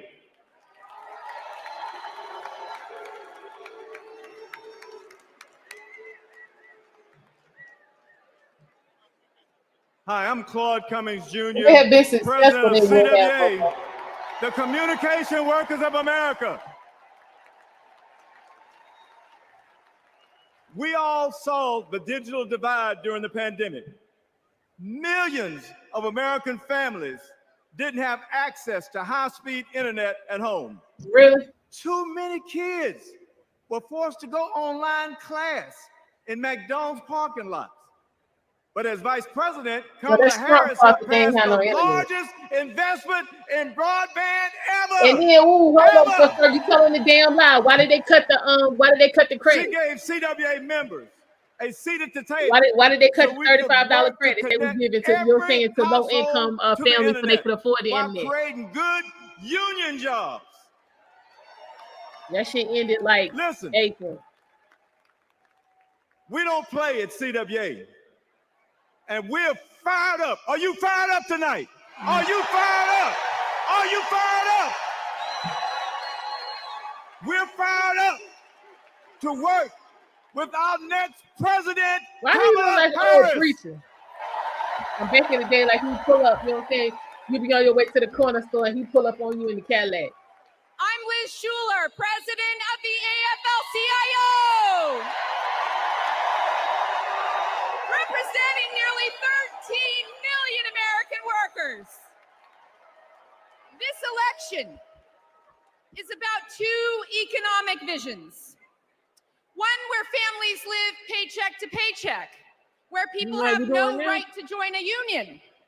A CEO's dream, but a worker's nightmare. Or an opportunity economy, where we lower the costs of groceries, prescriptions, and housing. Where we go after big pharma, corporate landlords, and price gougers. Where there's no such thing as a man's job or a woman's job, or like Donald Trump would say, a black job. Just a good union job. That's the future our President Joe Biden has fought for. And that's the future Kamala Harris and Tim Walz will keep fighting for. Let's build it together.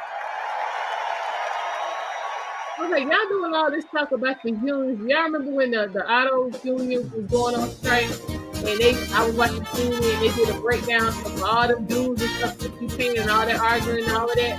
Please some people welcome was Los only gonna Angeles get, like, Mayor $50 Aaron like, Bass.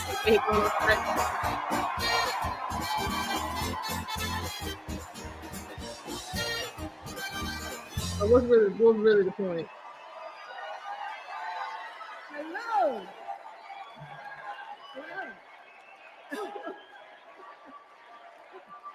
Hello, Democrats. No, it's good for me. Hello, Democrats. Are you as excited as I am? I've known Kamala Harris for almost 20 years. Our bond was forged years ago by a shared commitment to children. Okay, so that's the mayor. A belief So they got that it is I could be everyone's telling everything. I just saw responsibility some to stuff. care for So every her child, and no matter where they come from, and no this is the matter mayor who their parents are. Anyway, they got audio. They're talking shit about Kamala knows on the that plane ride to each Chicago. generation has an obligation to the next. That's Talking why cash money. when I was Speaker of the State Assembly and she was a prosecutor, we fought to address youth homelessness and reform the child welfare system. We wanted to make sure that California's foster youth aren't cut off and left on their own the day they turn 18. As Attorney General, Kamala created our state's Bureau of Children's Justice and worked to give children in the juvenile justice system the support they needed. And when I asked her to swear me in, the first woman vice president, swearing in the first woman mayor of Los Angeles,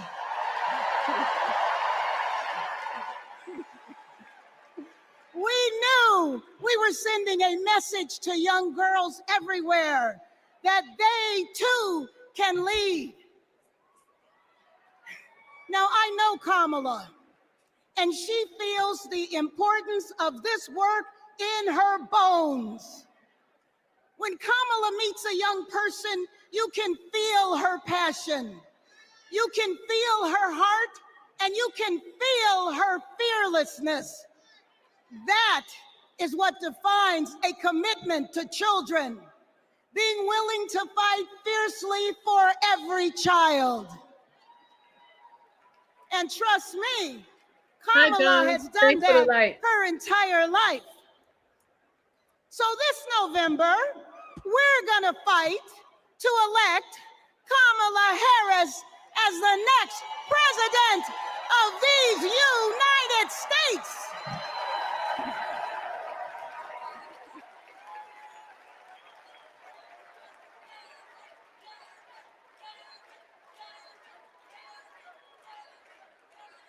So where's Xing Tao? Where's she in? She ain't come along? Please welcome Grammy-nominated country music star, Mickey Guyton. How y'all doing?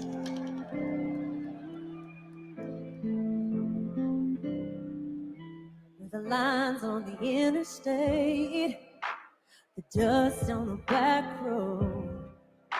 We're a Friday night football game, the lighters at a rock show.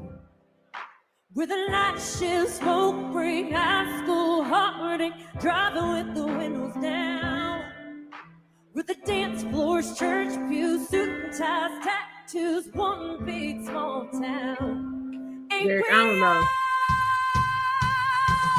Ain't we all? Ain't we all American? Ain't we all? Ain't we all American? With the stars in the Texas sky and the jukebox vinyl. How y'all doing?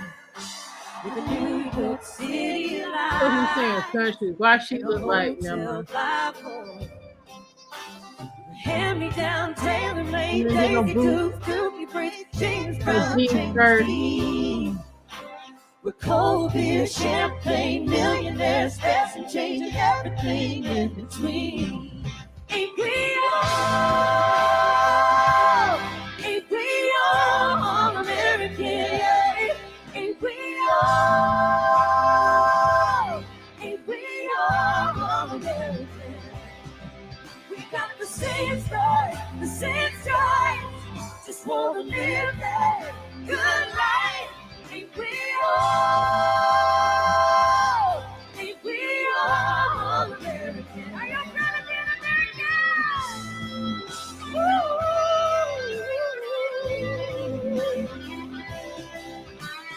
different in a million ways.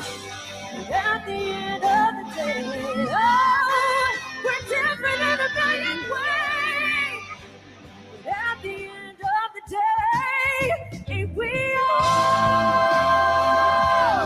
Ain't we all American? Ain't we all? Ain't we all American? We got the same stars, the same stripes. Just wanna live that good life. Ain't we all? Ain't we all American? No matter your race, your creed, or your color, we're all Americans. And always remember that. Woo!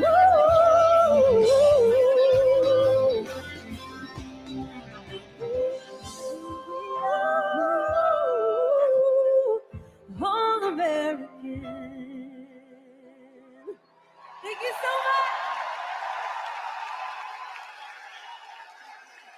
much. I had heard about her, but I had never seen her perform, so okay.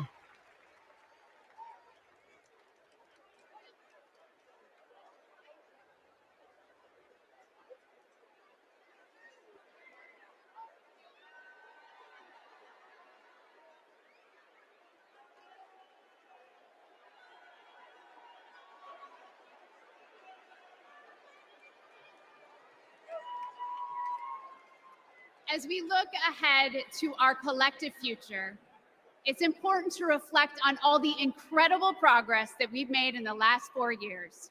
The Biden-Harris administration laid the groundwork for a stronger, more resilient nation. They invested in critical infrastructure, delivered relief when disaster struck, and made healthcare more affordable. Kamala Harris cares. And unlike Donald Trump, she has a plan, not just for the next 4 or 8 years, but for generations to come. Now, let's hear from some of my fellow state executives about how Kamala Harris and Tim Walz are investing in the long-term future for our nation. Okay, go.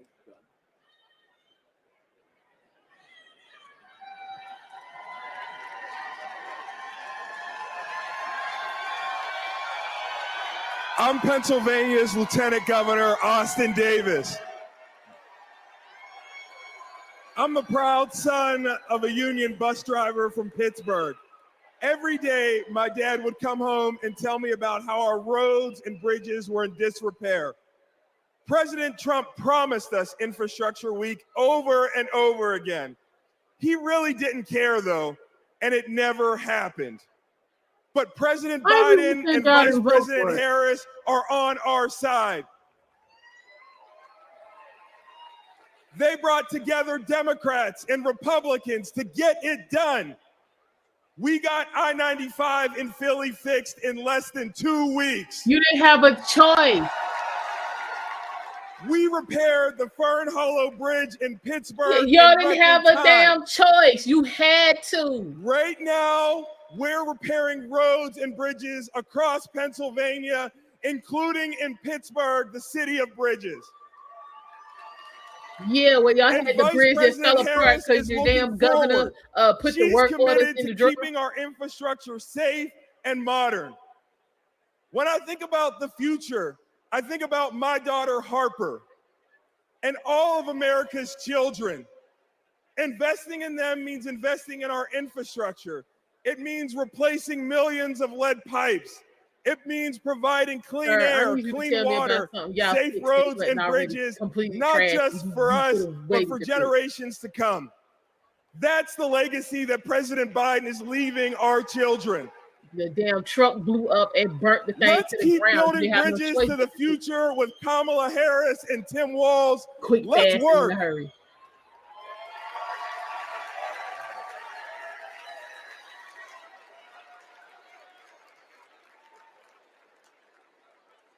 In Wisconsin, we also need leaders by our side. I'm Wisconsin's Lieutenant Governor, Sarah Rodriguez.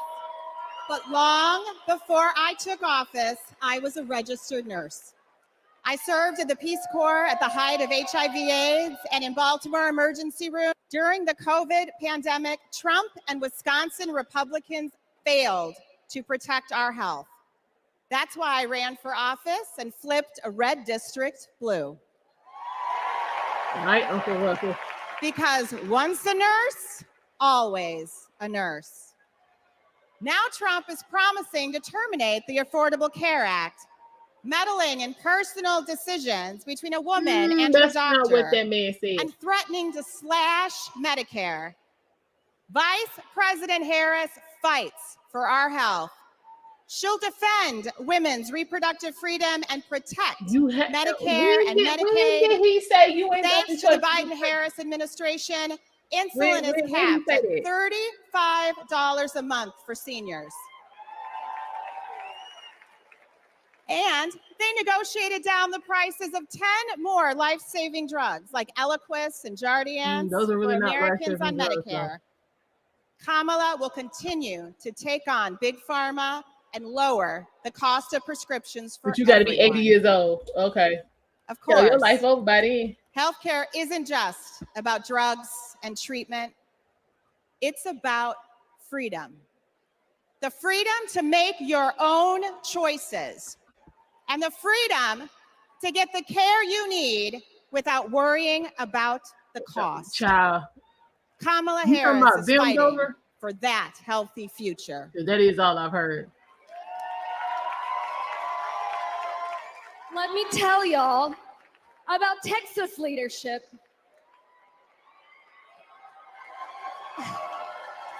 I'm County Executive Lena Hidalgo, and I serve the 5 million residents of Harris County. Harris County includes Houston. Texas Governor Ann Probably the Richards said, STDs is at an I've all-time been high. Are tested you by serious? fire, and the fire lost. In the years I've been in office, we've dealt with chemical fires. We've dealt with 10 floods, 7 hurricanes, a deadly winter freeze, and of course the pandemic. When that last disaster struck, Donald Trump abandoned us. Child, what the hurricane just got some kicking Spread ass? misinformation that cost lives. That Bilal. Compare Is that that to what y'all are 2021. in y'all ass? What are you when the talking about? Texas power grid went dark. Kamala Harris didn't just put out a tweet, she called me to make sure we had what we needed.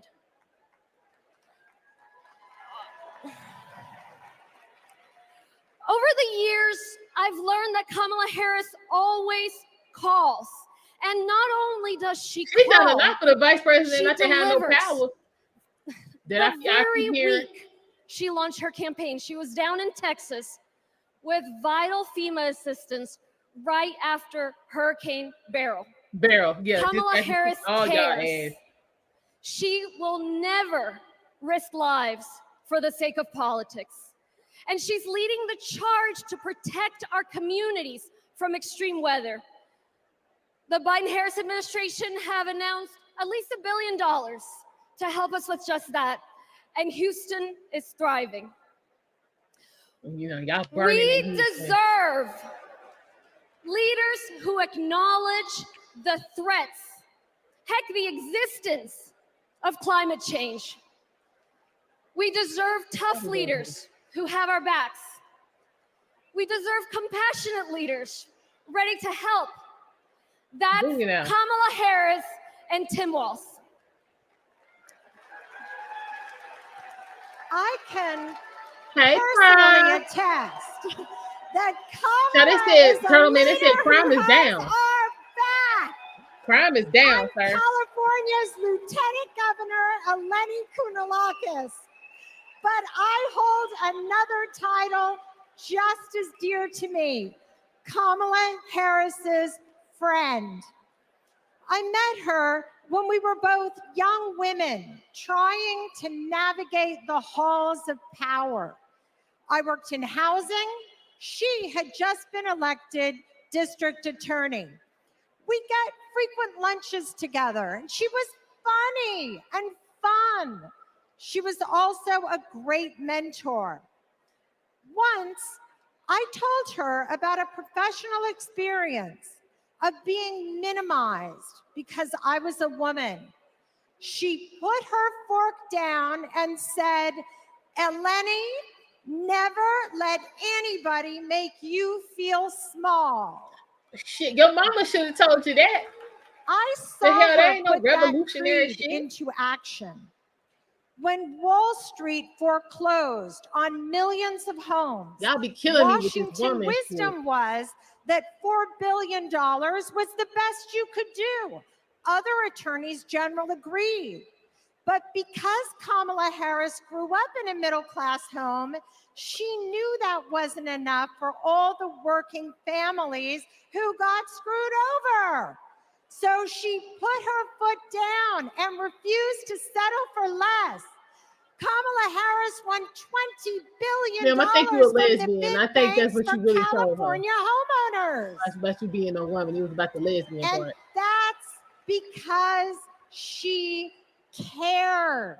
She cares so much that if you're lucky enough to be her friend, she calls you on her birthday, and sometimes she sings to you. She called you on She her called birthday. me on mine, right when I had decided to run for That lieutenant crime governor. has been She asked tough reclassified and not questions. reported. I promised I'd follow her lead and invest in the future. Together, we shattered that glass ceiling, California, and got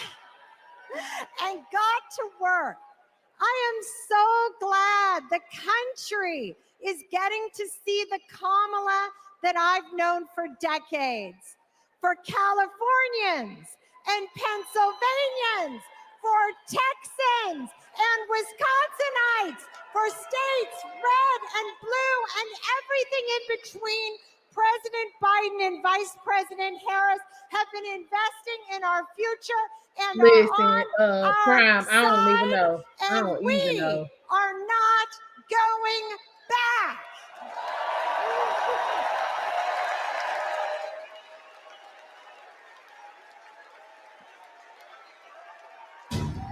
Do you know about Project 2025? The far right's playbook. We go again with this Vision lie. for America's future. I'm not going to be nice. It will ban abortion nationwide, I got rid of Roe v. Wade. raise taxes on middle-class families, gut Medicaid, That's money that funds a lot of medical treatment. strip rights from LGBTQ plus people, Wait a minute, I'm not finished. cut overtime pay, It is going to affect workers' bottom lines. give him unchecked power, And I will wield that power very aggressively. and it begins his first day back in office. In an exclusive undercover video, a Let the leader co-author turn of this Project in. 2025 saying that Donald Trump, quote, blessed the work he's doing now. He's been at our organization. He's raised money for our organization. He's blessed it. So he's very supportive of what we do. He doesn't want freedom. He only wants control. He's just the dude that stepped down and was like, yeah, I lied, and then left. These are the stakes. Project 2025 wants to take our country backward. This is our fight. We are not going back. It's not even possible to read a document and Please not agree welcome with anything Michigan there. State That's Senator not even, Mallory McMorrow. it's not even honestly possible.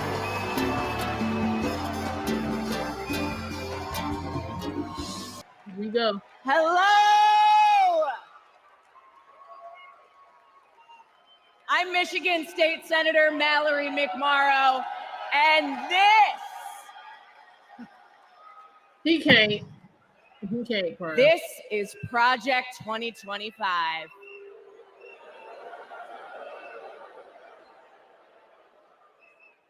Now, over the next 4 nights, you are going to hear a lot about what is in this 900-page document. Why? Because this is the Why is everybody Republican rocking side to blueprint side for when a they talking? What second is that about? Trump term. That's right. They went ahead and wrote down all the extreme Why would you even think that Donald Trump wants to do in the next 4 years. And then they just tweeted it out, putting it out on the internet for everybody to read. So we read it. And whatever you think it might be, it is so much worse. Tonight, I want to tell you about just one aspect of Project 2025. It's planned to turn Donald Trump into a dictator.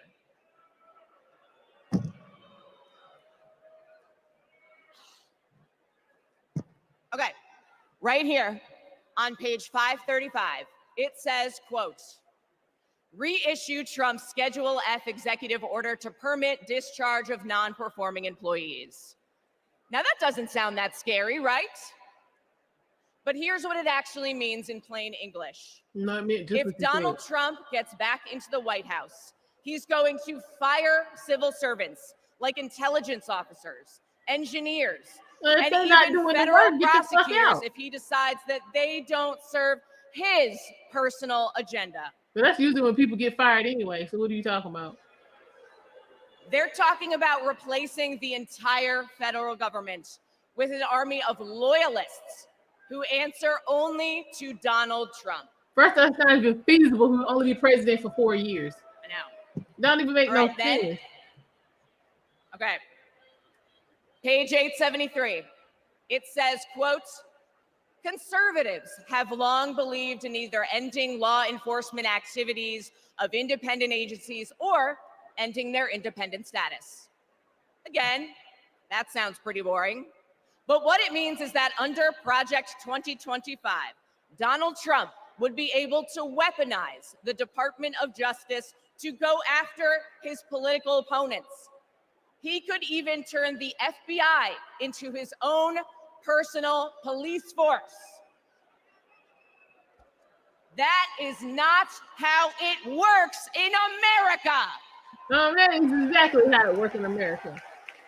That's how it works we literally in watch it in real time. dictatorships. And that's exactly what Donald Trump and his MAGA minions have in mind. An expansion of presidential powers like no president has ever had or should ever have.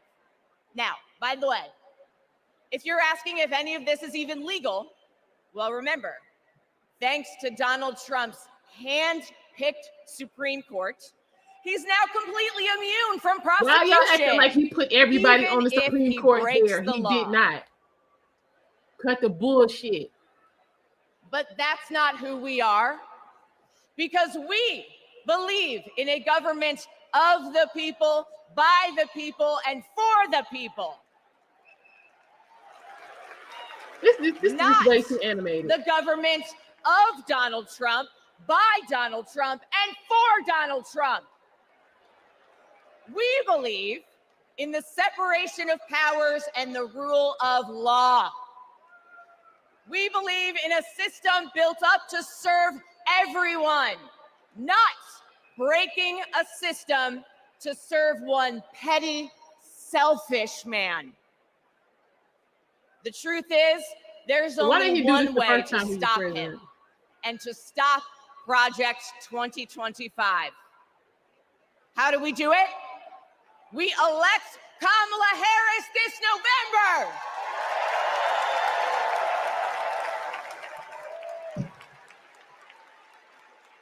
We'll be back tomorrow night to tell you what Project 2025 means for your pocketbook. Ain't be no working what the hell going on now.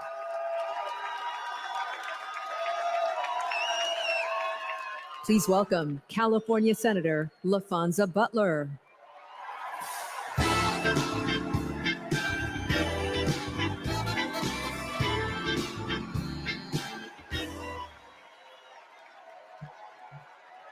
Hello, Democrats.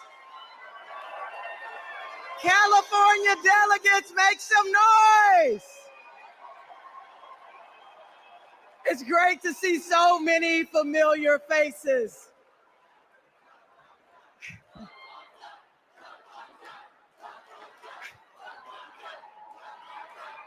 And I can't forget the state that I was born and raised in, Mississippi Democrats. Let everybody hear you.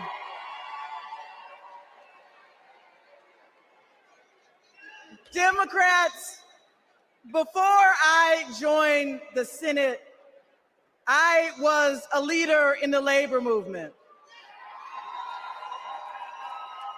So I know a champion for the people when I see one.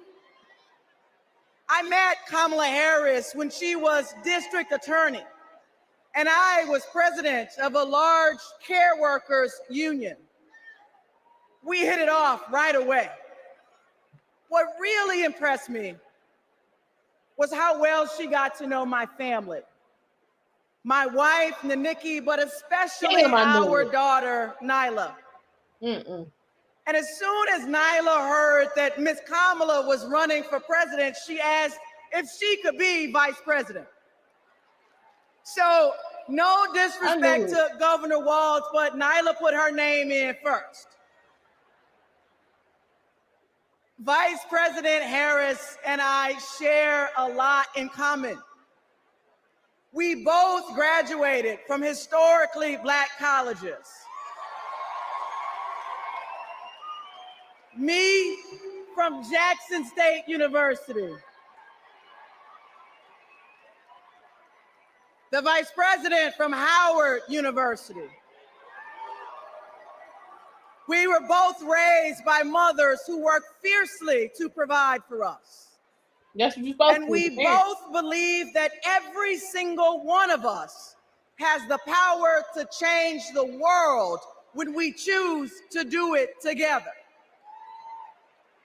You see, Kamala Harris has always understood the assignment. No matter if she were the underdog, no matter the bullying or the name calling, she never doubted that our best was still ahead.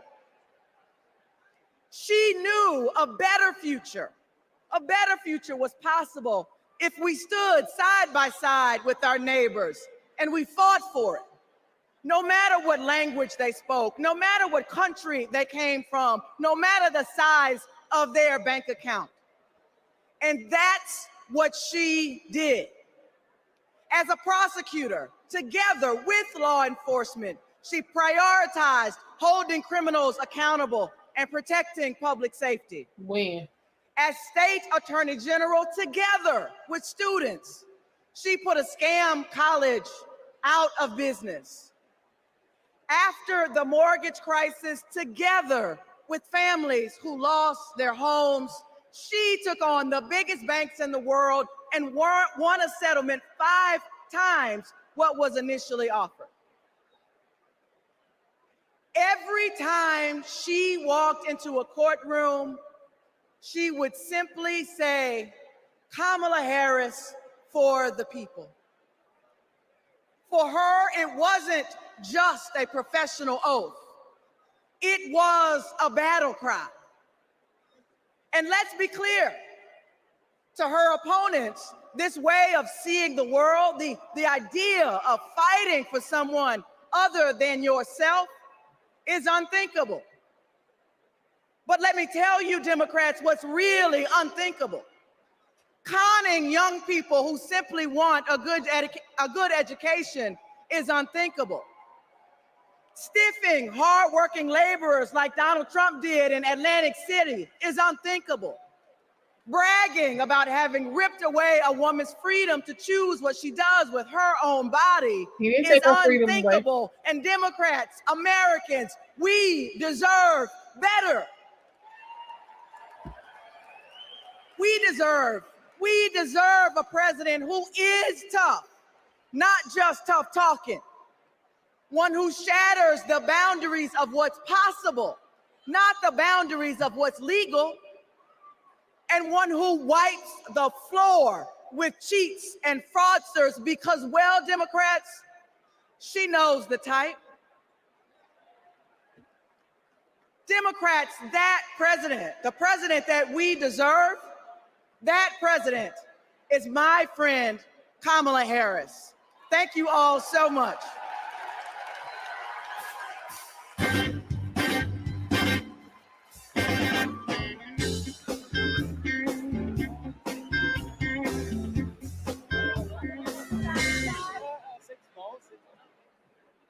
Hi, everyone. Yes, I'm Deja Fox, and I'm so excited to be here today from Arizona. That's right. That's where I was born and raised by a single mom. I was a free lunch kid raised in public housing, and I got my health care at Planned Parenthood. Why? Because of policies that lift people up, I walked through the gates of my dream school as a first-generation college student. People my age are making big decisions about our lives, and we deserve a president who has our if you went to back. college, you didn't have to go to Planned Parenthood. You had to Power-hungry go to the millionaire reality TV personality who only cares about himself. We need Kamala Harris.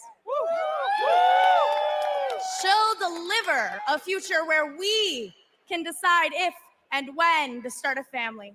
A future where we can afford rent and groceries. A future where we're not crushed under student debt. A future where any free lunch kid can walk through the gates of their dream college. For young people, this is a fight for our future. We have a responsibility to do this, and we have a responsibility to do it right, and that's why we're going to show up for Kamala Harris and Tim Walz. Okay. And here now, with a musical performance, is Jason Isbell. Thank you.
Ashes, child, listen.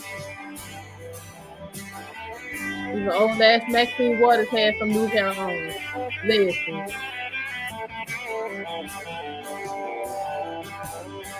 It's been a lot. Thank you.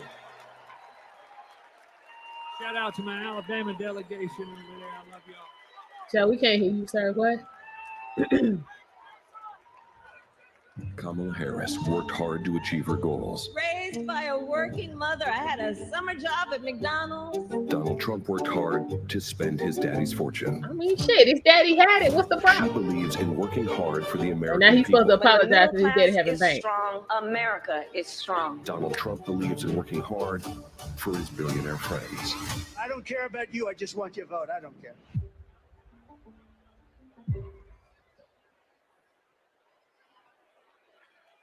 Listen, y'all. Please welcome former Rhode Island Governor Gina Raimondo. I'll be tripping me out. We want to make America, you know what I'm saying, the best it can be so you can leave, you know what I'm saying, your house to your kids, but you know what I'm saying, Trump daddy gave him a house. Democrats, hello, Chicago. Y'all gotta make this It's a great honor for me to be here this evening. You know, long before I was the governor of Rhode Island, folks up in here tonight, y'all. I was a little girl growing up there in a middle-class family. My dad found his American dream in a watch factory in Providence. And that job gave him a way to provide for our family, a community for him to belong to. Okay. And so much pride. We're not set up like that anymore. But like so many Americans in the 80s, just sitting around ready to go. After 25 years of his hard work, his job and the job of all of his friends was shipped overseas. You know, years later, my dad said to me, Gina, this happened because our leaders let us down.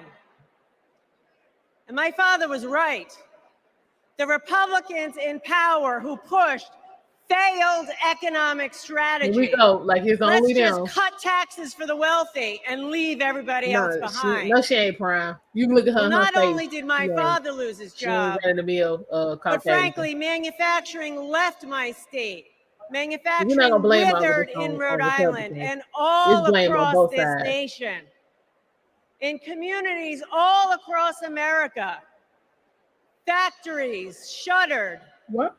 Communities got hollowed out. And people were left without their job, without hope, without the dignity that comes with a decent job.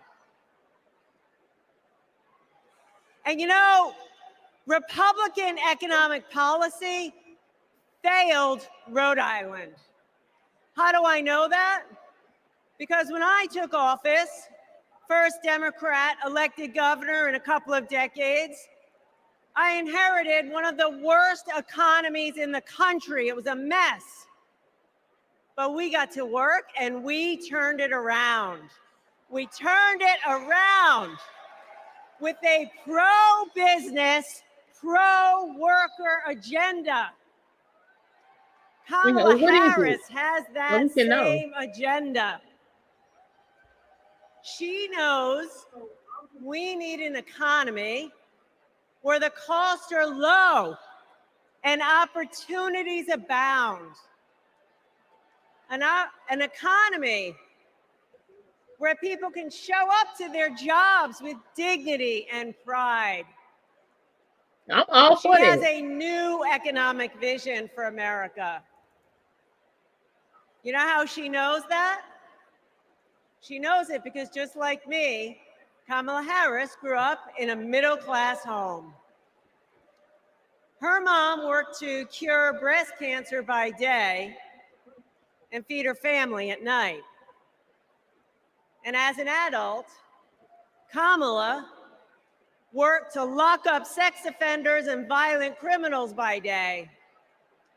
And she took care of her sick mother at night. Kamala Harris gets it. She gets that so many Americans work so hard every day and they're barely getting by. And that is not right. It is a fundamental economic principle. Hard work ought to pay off. We believe in that. And that's why the Vice President is committed to building the opportunity economy, an economy that rewards ambition, an economy that rewards hard work. She believes in an America where everyone, regardless of who you are, what you have, where you started, you got a chance to get ahead in this country. Kamala Harris will give more than 100 middle-class Americans a tax cut. She'll build 3 million new homes for the middle class. And she's going to forge an economy with fair competition, free from monopolies, monopolies that crush workers and small businesses and startups. Kamala Harris will make building up the middle class a defining goal of her presidency. Meanwhile, Donald Trump, he's going to double down on his worst economic ideas. The same ideas that shipped my dad's job overseas. Ideas that don't work. We know they don't work because they never have. He wants another huge tax cut for the wealthy. He wants to put his corrupt buddies in charge of the economy. And he wants a sales tax that's going to supercharge inflation. We cannot afford Donald Trump's failed economic ideas. But here's the thing. The most important thing. Kamala Harris works for the people. Kamala Harris works for you. And Donald Trump is in it we hear for that about himself. Obama? As our president, Kamala Harris will build an economy where everyone, and she means everyone, can find and live their American dream. So let's put her in the Oval Office. Thank you.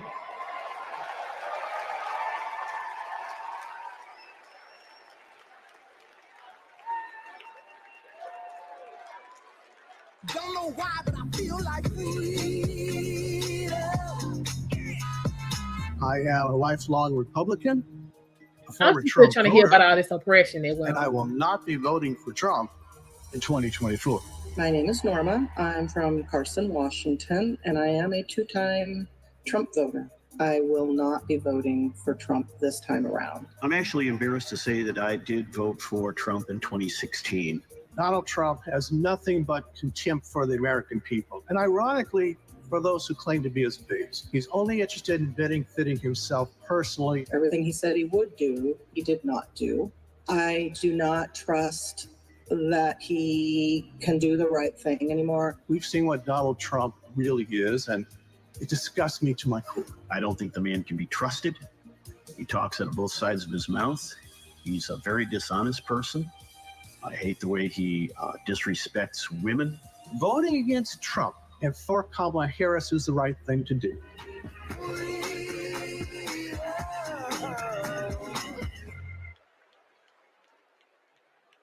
Please welcome New York Governor Kathy Hochul.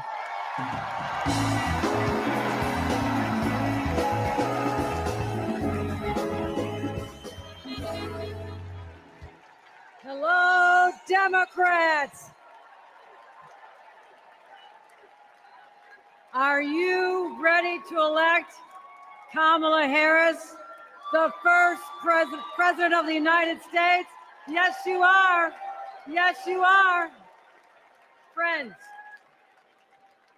like so many of us, my grandparents came from Ireland as teenagers with nothing but hope in their hearts and fire in their bellies. They built their lives in the promised land of Buffalo, New York. A union card meant good work at the steel plant. The steel plant that lifted my parents from living in a trailer to the middle class. Like other families in my blue-collar community, they believed that with hard work, they could build a better future, not just for themselves, but for those with less hope and less opportunity. I'm proud of my roots and the values I learned. Listen, Eric, I done been grabbed Grit, 3-4 times. And it just really was not a problem. Compassion. I'm just gonna tell the truth. Kamala Harris and Tim Walz grew up with those same values. And those values have always defined the people of my state. Well, most of us anyway. Donald Trump was born a New Yorker, but ended up a fraud, a philanderer, and a felon. He wasn't raised with the New York values that I know. He never had to worry about childcare costs or groceries or rent. No, that ain't his fault. He never had to worry about anything or anyone but himself. Shit. Trust me, America. That's what's supposed to happen when you think born you're in the world. tired of Donald Trump? You have to be bothered with food. Talk to a New Yorker.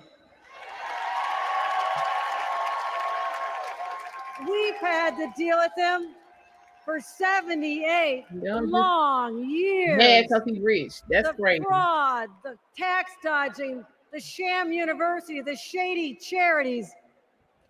We've seen him stick contractors, rip off workers. Hey, Draco. He abuses women, brags about it, and then takes away their rights. Whatever. And New Yorkers are sick of it. It's no wonder he had to flee to Mar-a-Lago. Sorry about that, Florida. Sorry about that. Some people ain't worried about him. Trump hasn't spent much time in New York lately, except that is to get convicted of 34 felonies. And they're about to get wiped off. And that's just fine with us, because New York's motto is Excelsior, ever upward.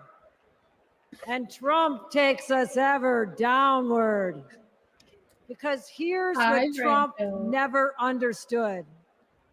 America isn't a luxury good to be bought and sold by the privileged and powerful few. America, we just can't afford another 4 years of that. We have kids to feed, roads to build, jobs to create, real problems to solve. And we need leaders who can get it done. Trump talked big about bringing back manufacturing jobs. But you know who actually did it? President Biden and Vice President Kamala Harris. Thank you, Joe. Thank you, Kamala. And look no further than the city of Syracuse, where a company called Micron is building a $100 billion microchip factory with union labor. It's the largest private investment in American history, and it's going to create 50,000 good-paying jobs. The Biden-Harris administration has made the most significant investments in our economy in generations. And as president, Kamala Harris will continue to build an opportunity economy for all. My friends, history's watching us. Together, we must protect abortion rights. Together, we must protect the middle class. Together, we must protect the American dream. And together, we must elect Kamala Harris President of the United States. Thank you.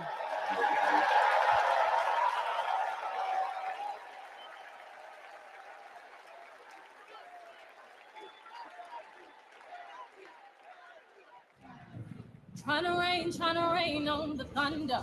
Tell a storm I'm new. I'm a wild, come a march on the regular. Painted white flags blue. What kind of America do we want? One where we're divided, angry, depressed.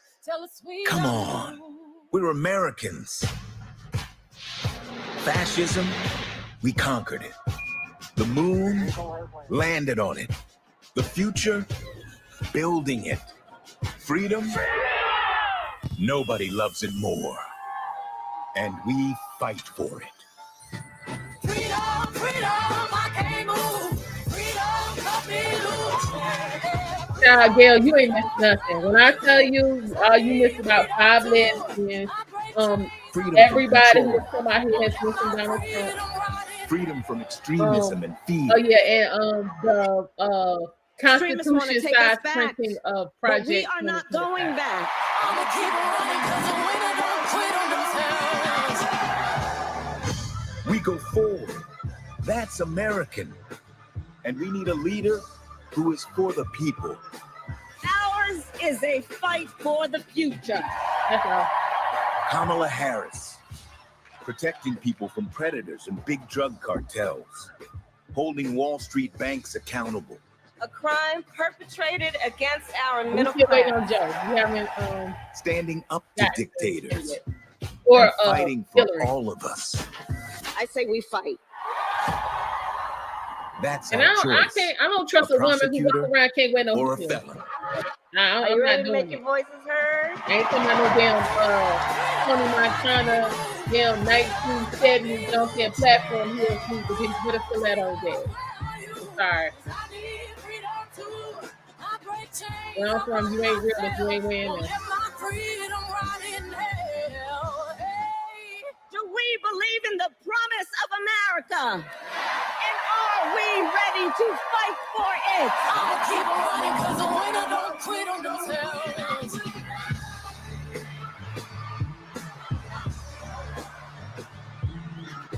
And when we fight, we win.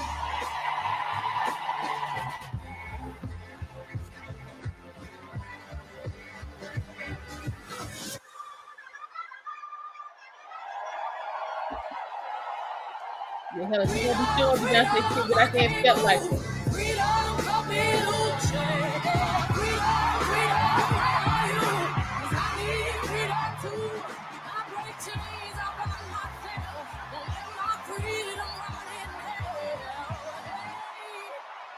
I'ma keep running 'cause the winner don't quit on themselves.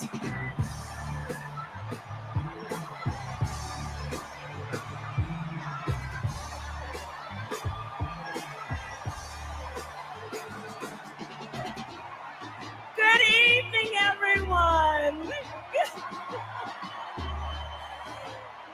He probably is somewhere. Good evening. Good evening. It is so good to be with everyone this evening in this hall and everyone at home. This is going to be a great week.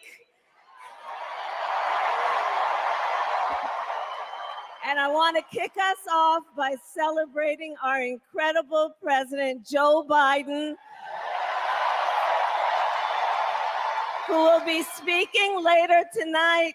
Joe, Girl, it's after thank 11 you o'clock. for Ain't that your much later. historic leadership, for your lifetime of service to our nation, and for all you will They say Joe continue say to soon as he do. finish, he We leaves, are he is not forever staying grateful 55 to years. you. He ain't feeling it.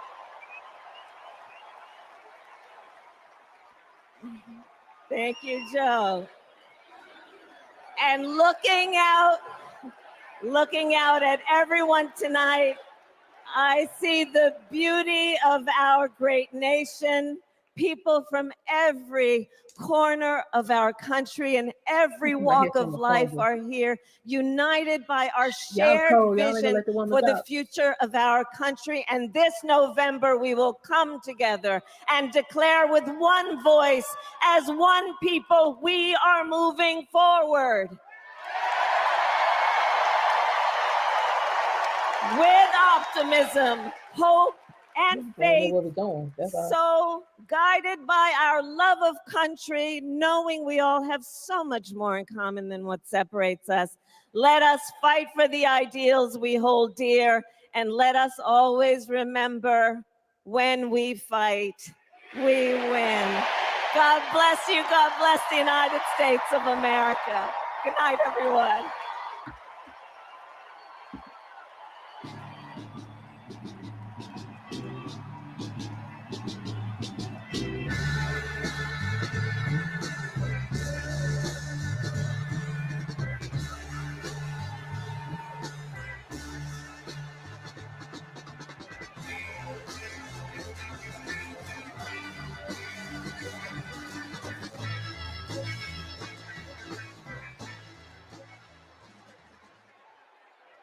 Please welcome actor and director Tony Goldwyn. Oh, hell, not us.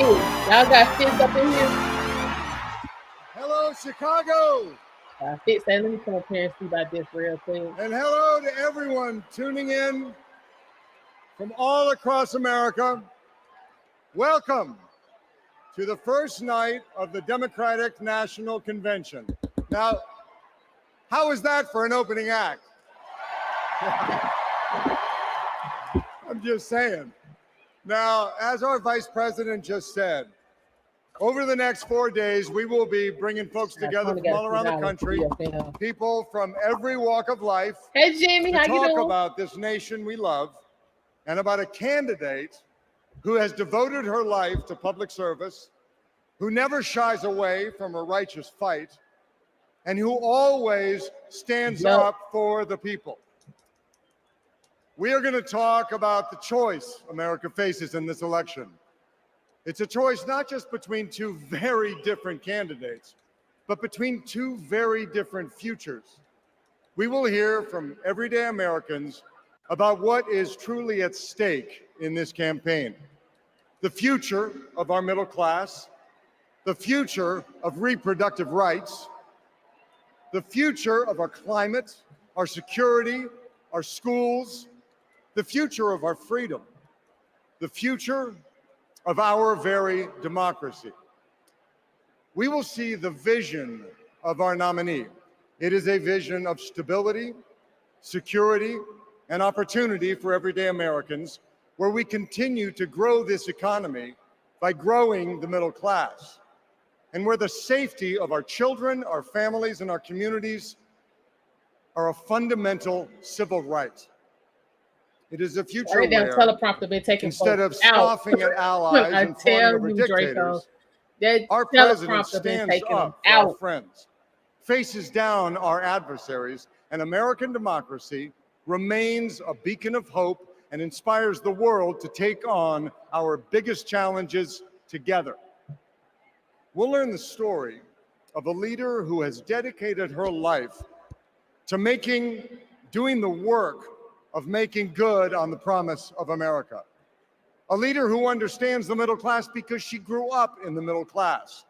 A leader who has taken on powerful interests at every step of her career and fought for the rights and freedoms of all of us. In Chicago, what is the city and then, like? of course, going on? we will hear again from the Democratic nominee herself, the next president of the United States of America, Kamala Harris. Because she has a message for us. It is a message that's joyful, not mean-spirited. A message of public service, not self-service. A message of optimism and opportunity, not chaos and division. A message that has woken us up to who we are, to who we've always been. Because Americans are not a cynical people. We are not small-minded. And whether we realize it right now or not, we are currently already writing a new chapter of the American story. And we can dream as big as we want. So I just want to ask you, are you excited? Yeah? Well, good. Are you ready? Okay. Well, then I challenge you to make this the moment you get off the sidelines and into the game. So I want you to text JOIN to 30330 and get involved. Because when we fight, what happens? We win. And we are going to win this thing together. And while we're doing it, we are going to have a whole lot of fun. So let's get started.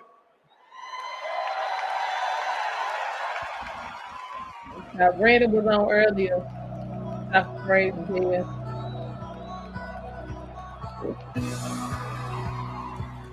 Please welcome 9-time NBA champion and coach of the 2024 Olympic gold-winning men's basketball team, Steve Kerr.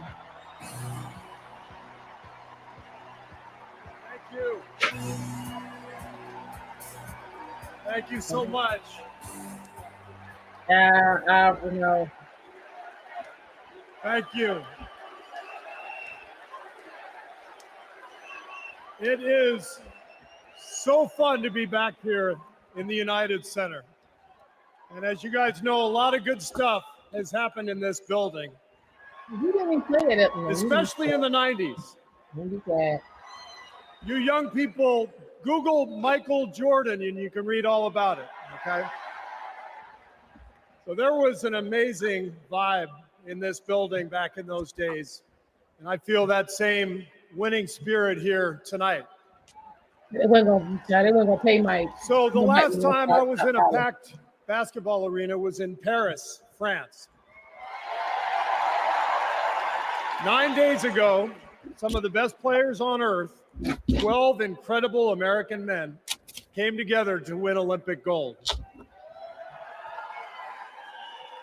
And the next night, I was back in that same building watching 12 more of the best players on earth. Our incredible American women do the same thing. All y'all room about to hear y'all team. And I cannot think of a better metaphor for what this country is all about than the way Team USA came together at the Olympics. We had players from across our wonderful country, players who have trained and fought relentlessly, shed tears trying to beat one another throughout their careers, joining forces to wear the red, white, and blue. And when we won, the American flag raised to the rafters, the national anthem playing, gold medals draped around the necks of our players, whose hands were held over their hearts. It was the proudest moment of my life. Thank you.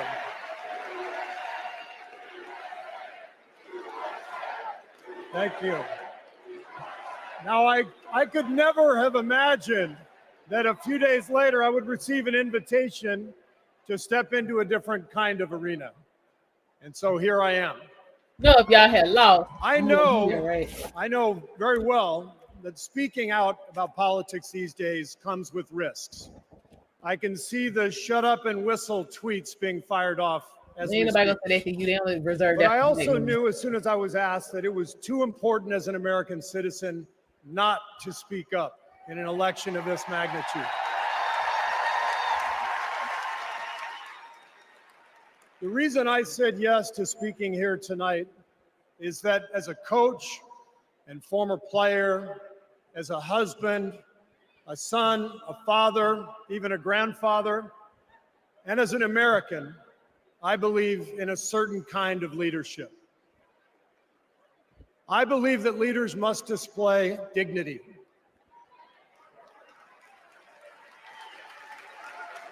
I believe that leaders must tell the truth. I believe that leaders should be able to laugh at themselves. I believe leaders must care for and love the people they are leading. I believe leaders must possess knowledge and expertise, but with the full awareness that none of us has all the answers.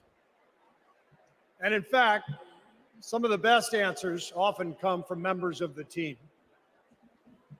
And if you look for those qualities in your friends or your boss or an employee or your child's teacher or your mayor, then shouldn't you want those same qualities in your president? And when you think about it that way, this is no contest. With Kamala Harris and Tim Walz, I see all those qualities. They have devoted their lives to serving other people. Whether Vice President Harris was defending her community in the courtroom, or Governor Walz was inspiring the next generation in the classroom, or on the field, for that matter. By the way, coach to coach, that guy's awesome. Well, let's talk about how you went in and took all that credit Coach for Walz, a team that way too Mark much Jackson reliance on together. the blitz in '99 against Mankato East. You had a strong defensive So we line. talking I would have about played more honesty press and coverage with your dignity and corners and then integrity. drop the You haven't safeties into displayed a any Tampa of those. 2. That's just me. Sorry. I wanted you to know how I feel every day of the NBA season. Right. Hey, Big Sis. Yes. But listen, it is. The joy, it really is. We trying the to wait. compassion, the commitment wait to on our Joe. country that we saw at the Olympics, that is what Kamala Harris and Tim Walz have. And it is what our country needs. Leadership, real leadership. Not the kind that seeks to divide us, but the kind that recognizes and celebrates our common purpose. Think about what our team achieved with 12 Americans in Paris, putting aside rivalries to represent our country.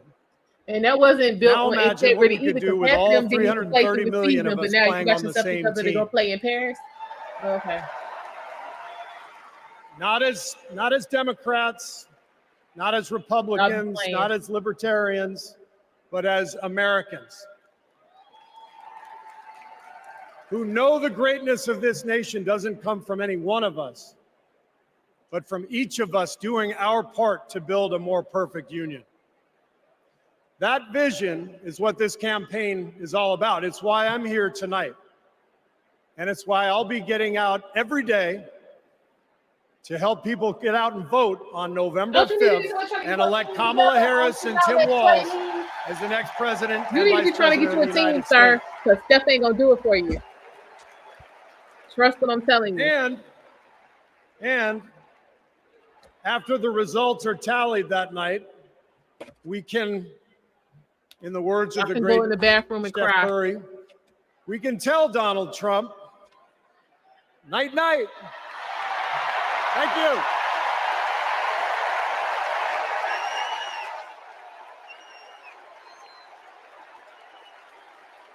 Yeah.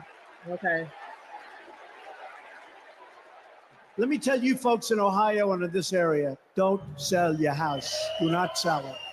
Please don't. We're going to get those jobs coming back, and we're going to fill up those factories. That's what's going to happen. But Trump lied and abandoned Lordstown. Derek, you still This here? is What's about going on up there? a community. It's going to be a big change to go somewhere else. The GM factory in Lordstown did close, putting thousands of people out of work because Donald Trump doesn't care about our communities. All those jobs went away, and he did nothing. He did not do one thing for those workers there. He didn't come and make promises. He came and made false promises. Kind of lost hope in everything. I don't really want to leave. But then something changed. Instead of lies and broken promises, Joe Biden and Kamala Harris got to work and brought U.S. manufacturing jobs back, including to Lordstown. Kamala will continue to have workers' backs and get the job done. American workers deserve a fighter, and that's exactly what Kamala Harris is. Do we believe in opportunity? Are we ready to fight for it?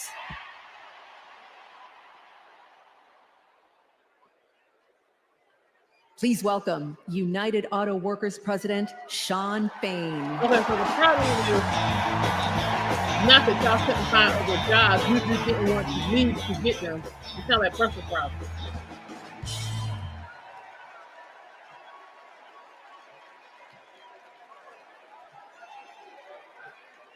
All right. All right. Yeah.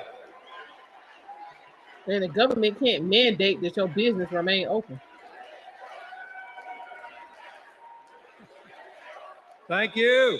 If you decide you're going to leave. Good evening, America, and good evening to the people that make this world move, the working class.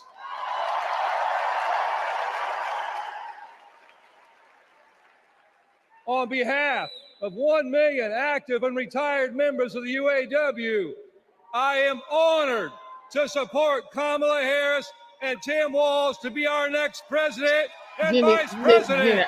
I done made 25 on the album, and that wasn't guaranteeing no eating. Trust me.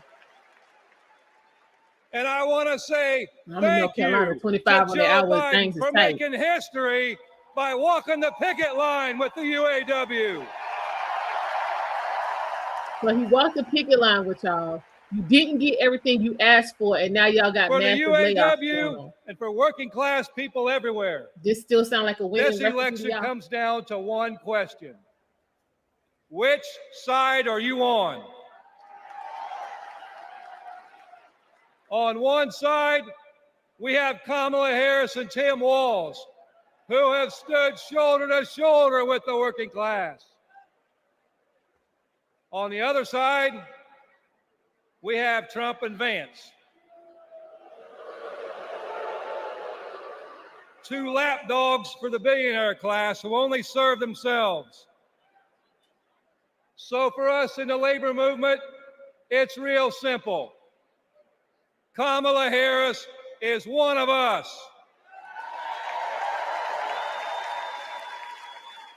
She's a fighter for the working class. And Donald Trump is a scab. I did too, Gail.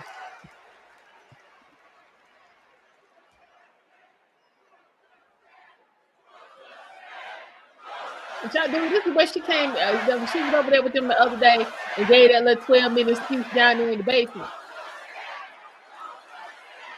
Y'all need to quit playing. That's not just my opinion. That's a fact.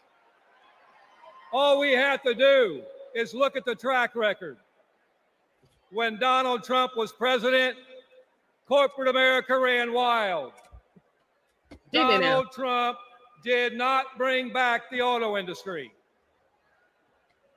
Did he say when Donald Trump was president, auto plants closed. Trump did nothing.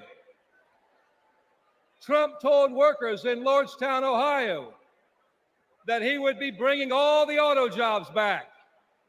And Trump did nothing. I don't remember that, but anyway. In 2019, General Motor workers went on strike for 40 days for good jobs and a better life. And Trump did nothing. So y'all went on strike Talk in is 18. What cheap. you going on strike in 23 for? But in 2019, you know who was on the picket line standing shoulder to shoulder with auto workers? I'll give you a clue. Her initials are Kamala Harris. Okay, and so she gonna stand with y'all with these layoffs y'all got coming? In 2023, who helped bring jobs back to Lordstown, Ohio? Kamala Harris. And in 2024, who will stand with the working class in our fight for justice? Kamala Harris. And that's the difference. Donald Trump is all talk, and Kamala Harris walks the walk.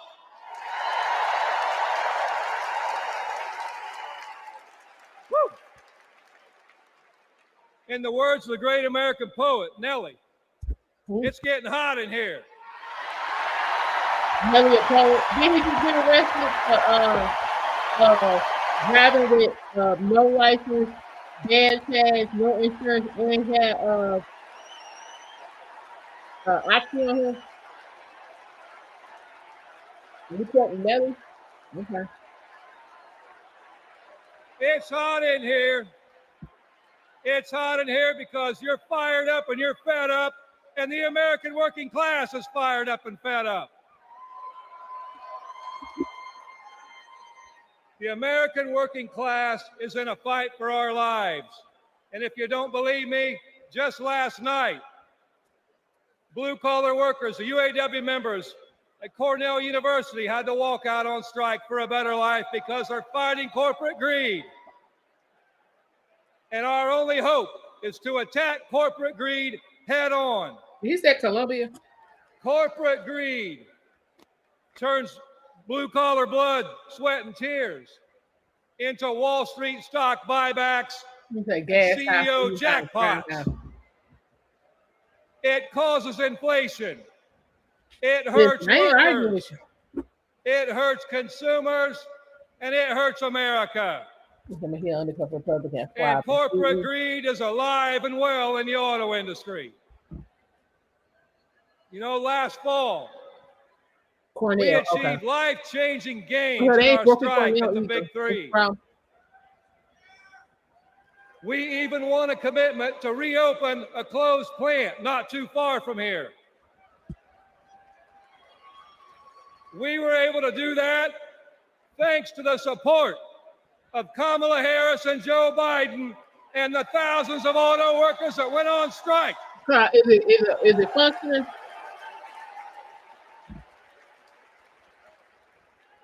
But a year later, one company wants to go back on their commitments in our contract.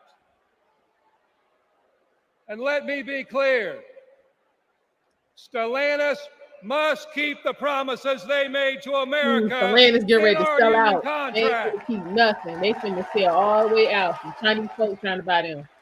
And the UAW will take whatever action necessary at Stellantis or any other corporation to stand up and hold corporate America accountable. Back to kick y'all. That's and when why the like, hey, y'all UAW stands up, we know who stands with us and who stands against us. Donald Trump laughs about firing workers who go on strike.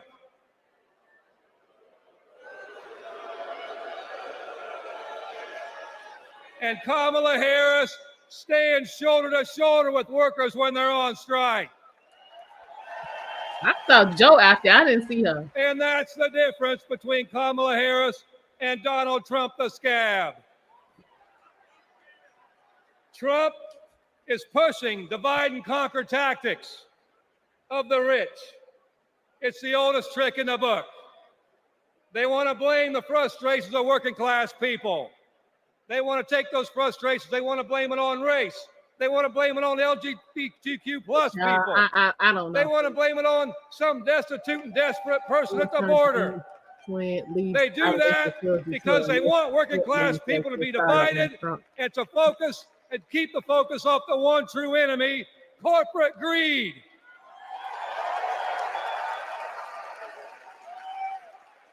The rich think we're stupid. But working class Americans see this for what it is. This is our generation's defining moment. So I have a question for you. Are you ready to stand up, speak up, and show up and put Kamala Harris and Tim Walz in the White House?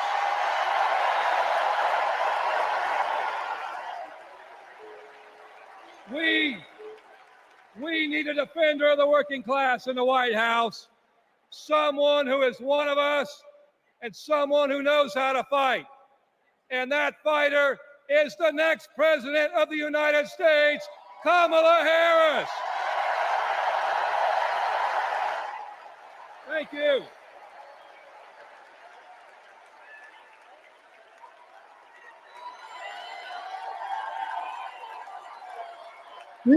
She said they don't even sound like Please welcome New York Representative Alexandria Ocasio-Cortez. Nah, they be acting like that. You know what I'm saying? That's all they got to do. We need to stop, you know what I'm saying, supporting that nonsense. We really do. We need to stop supporting that. Thank you, Chicago, for your energy, Thank you, Kamala Harris and Tim Walz, for your vision.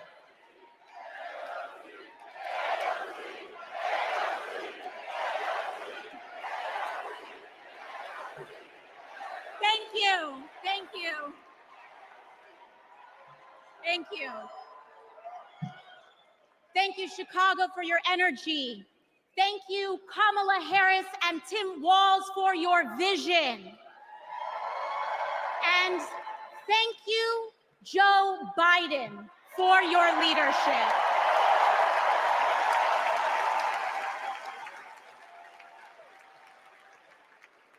You know, 6 years ago, I was taking omelet orders as a waitress in New York City. I didn't have health insurance. My family was fighting off foreclosure, and we were struggling with bills after my dad passed away unexpectedly from cancer. Like millions of Americans, we were just looking for an honest shake. And we were tired of a cynical politics that seemed blind to the realities of working people. You got your fair shake. What is it was then, only through the miracles of democracy and community, that the good people of the Bronx and Queens chose as an American, someone you're supposed like to go me from that to start. to elect them in Congress.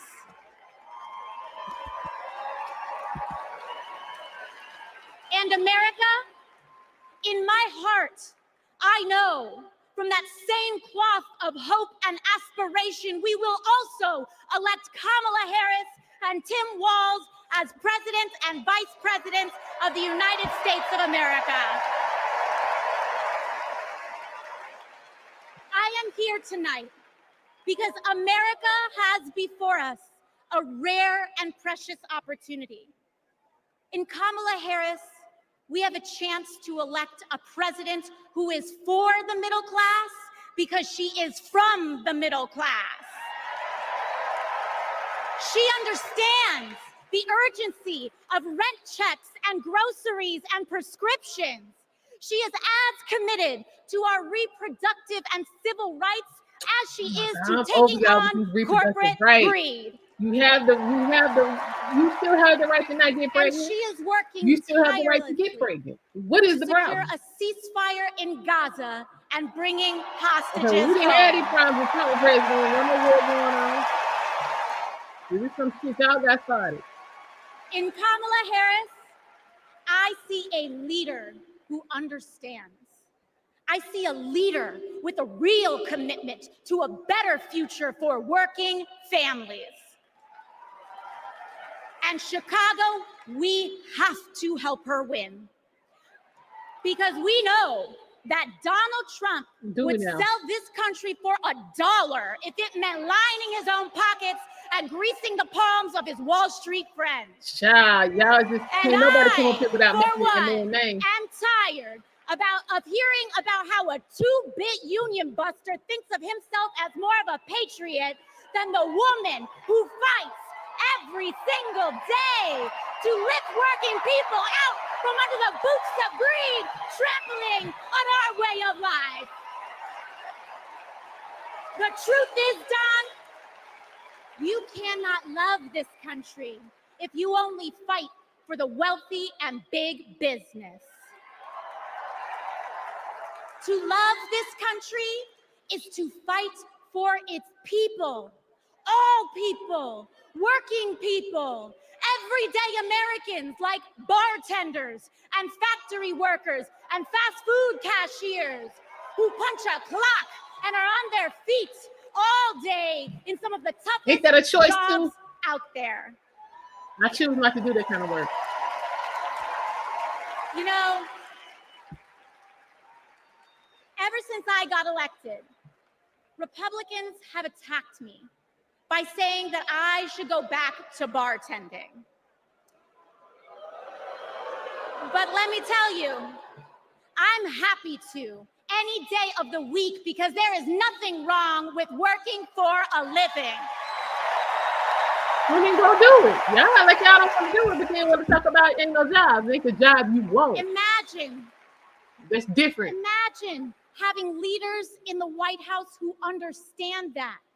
Leaders like Kamala and Tim.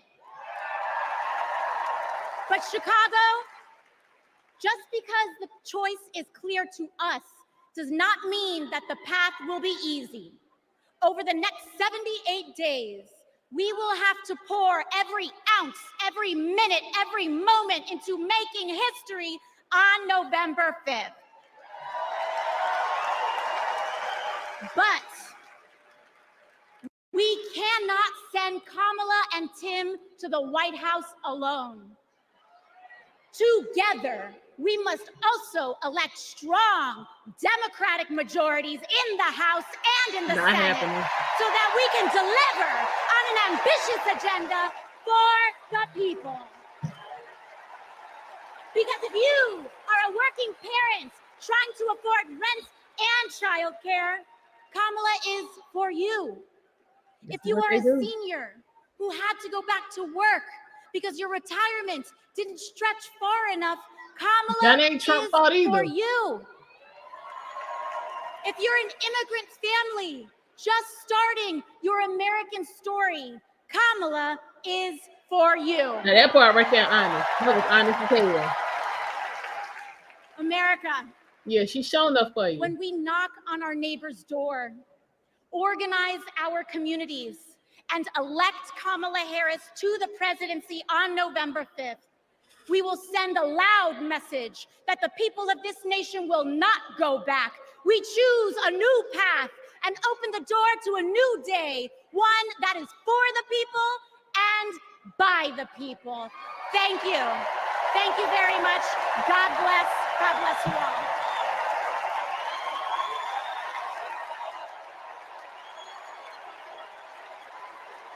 She's wearing a dress, I'll give it that.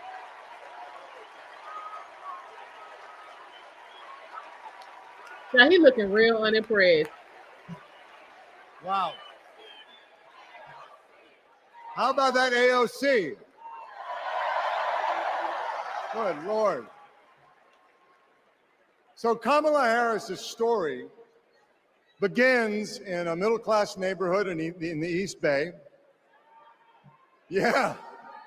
In a modest apartment above a nursery school, in a close-knit community where people looked out for one another, with a mother who instilled in Kamala Harris the core principles that have defined her life in public service. These are the experiences that made her the leader she is today.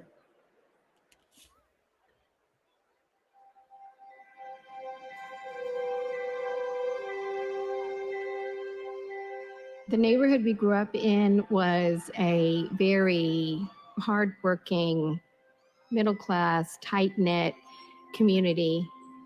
Families going to church on Sunday, kids playing in the front yard. Mommy got us these bright blue matching bikes with banana seats, and we were surrounded by caring adults. This neighborhood on Bancroft Way, we've spent so much time here. Behind me is where it all began. Her mom, Shamala, rented the apartment that was above the Shelton's nursery. So in the beginning, Mrs. Shelton used to babysit the girls. Shama was a single mom. Life was not easy for them, but she loved her daughters fiercely. Kamala herself says that her mom told her that she may be the first to do many things, but to make sure that she's not the last. She's always been that kind of person, a true leader, and very protective of her friends and her family. When Kamala was all of 4 years old, her best friend in kindergarten, Stacy Johnson, got into something with another kid on the playground. This one particular day, we had made some clay art, and this one boy in our class had taken mine for whatever reason and threw it on the ground, and it shattered. So Kamala, being very protective, just jumped in front of me and stood up to him. To me, that shows the kind of person that she has always been, to stand up to the bully and to stand up for the underdog and to stand up for what is right.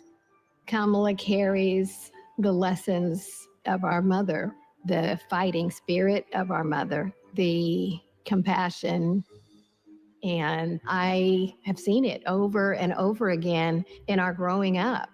When we were in high school, my sister's friend, Wanda, was being molested by a family member, and Kamala just jumped in.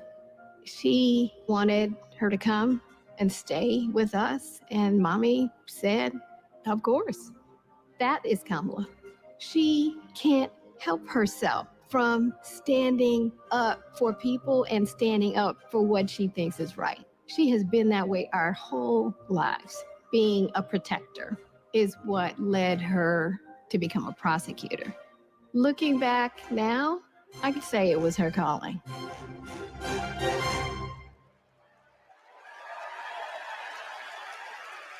Please welcome Stacey Johnson Batiste and Doris Johnson.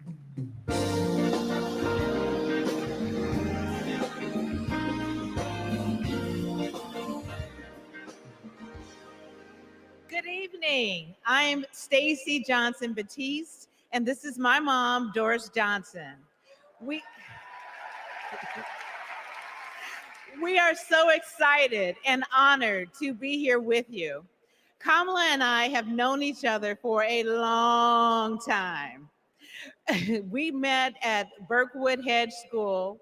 We hit it off immediately and became each other's very first best friends.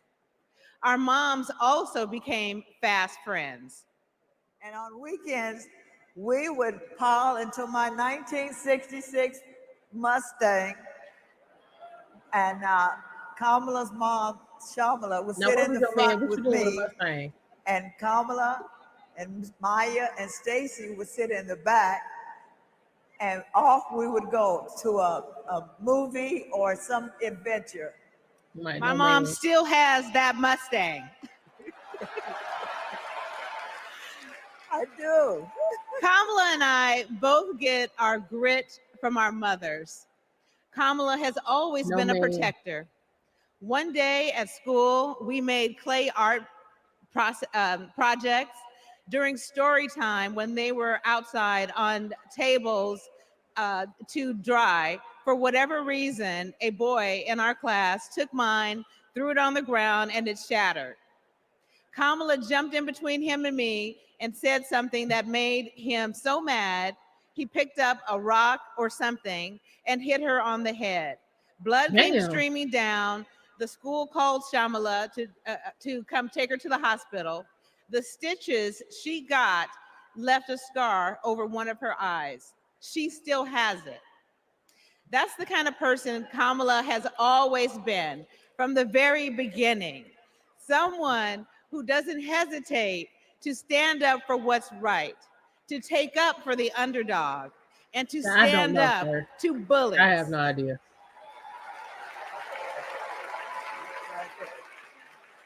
I have seen it time and again, whether the bully is an individual, a gang, or a corporation. She fights for all of us. Before we go, I know my mom has one more thing to say. Kamala, your mom would be so proud of you. From a young age, she was known to talk shit and not like males. Wow. Yeah, I'm waiting to see how they're going to tie this to Trump.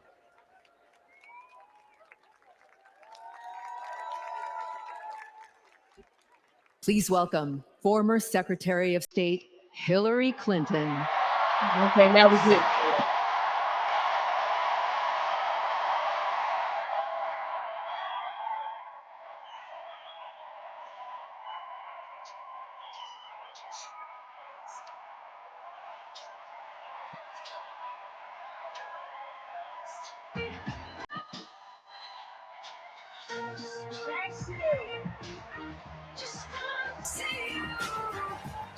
Thank you so much. Thank you.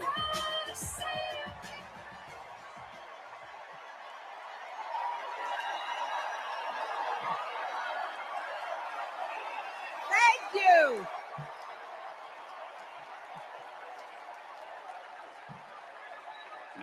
Thank you all so much.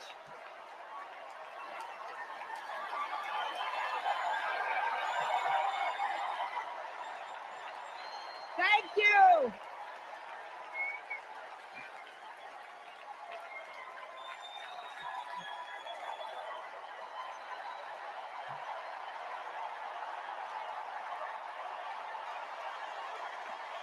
Thank you, my fellow Democrats. Thank you, my fellow Americans.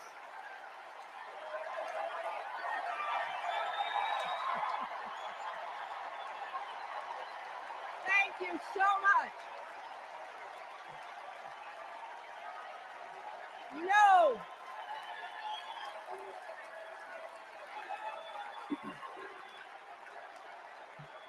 Thank you all.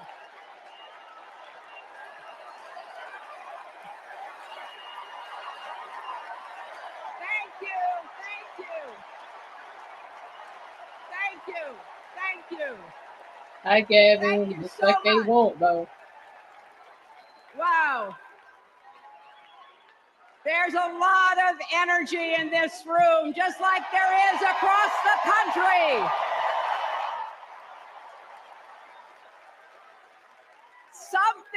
Something is happening in America. You can feel it. Something we've worked for and dreamed of for a long time. First, though, let's salute President Biden.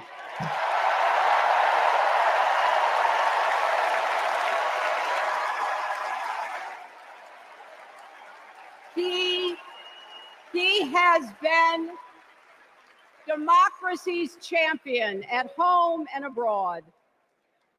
He brought dignity, decency, and confidence back to the White House. And he showed what it means to be a true patriot.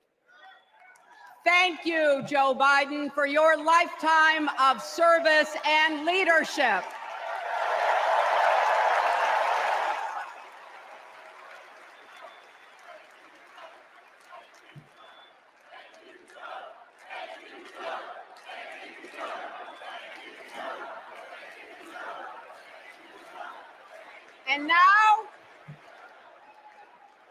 And now we are writing a new chapter in America's story.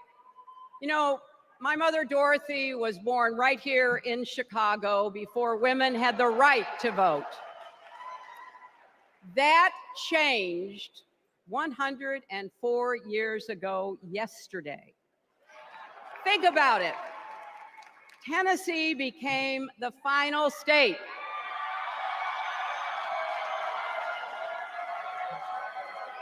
to ratify the 19th Amendment to the Constitution.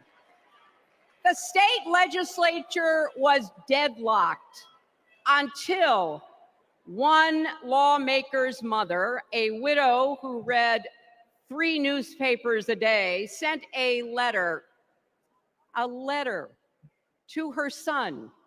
"No more delays," she wrote. "Give us the vote." And since that day, every generation has carried the torch forward.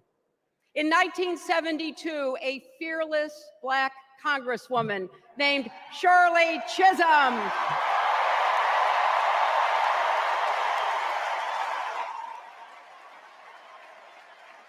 she ran for president. And her determination let me and millions of others dream bigger, not just because of who she was, but because of who she fought for. Working parents, poor children, the last, the least, and the lost. In 1984, I brought my daughter to see Geraldine Ferraro, the first woman nominated for vice president. If we can do this, Jerry said, we can do anything. And then There was 2016, when it was the honor of my life to accept our party's nomination for president.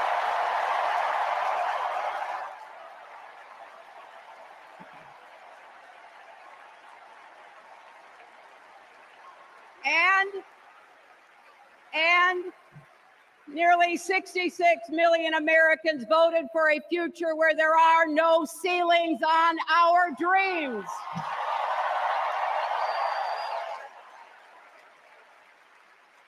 And afterwards, we refused to give up on America. Millions marched, many ran for office. We kept our eyes on the future. Well, my friends, the future is here. I'm not feeling it. I wish my mother and Kamala's mother could see us. They would say, keep going. Shirley and Jerry would say, keep going. We're going to turn this into women's empowerment. Women fighting for reproductive health care are saying, keep going. Families building better lives. Yeah, are you for real, Chelsea be having her baby? Like, what's going young on? People struggling to pay their rent. They're all asking us to keep going. So, with faith in each other and joy in our hearts, let's send Kamala Harris and Tim Walz to the White House.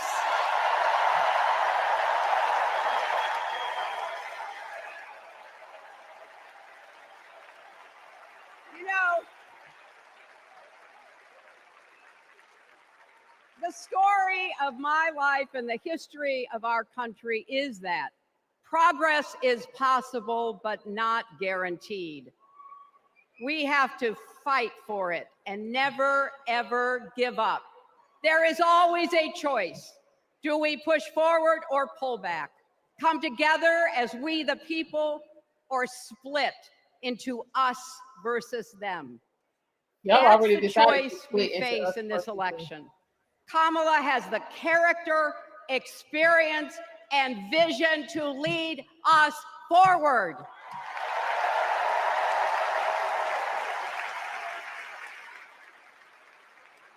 I know her heart and her integrity. We both got our start as young lawyers, helping children who were abused and neglected. That kind of work changes a person. Those kids stay with you. Kamala carries with her the hopes of every child she protected, every family she helped, every community she served. So as president, she will always have our backs, and she will be a fighter for us. She will fight to lower costs for hardworking families, open the doors wide for good-paying jobs, and yes, she will restore abortion rights nationwide.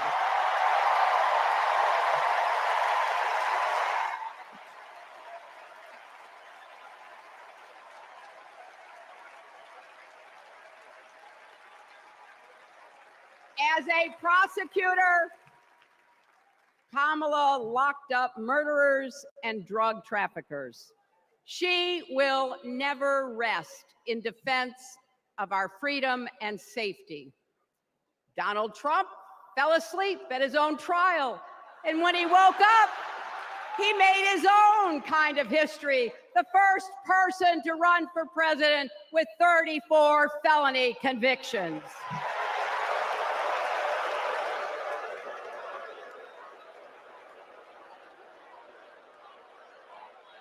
As vice president, Kamala sat in the Situation Room.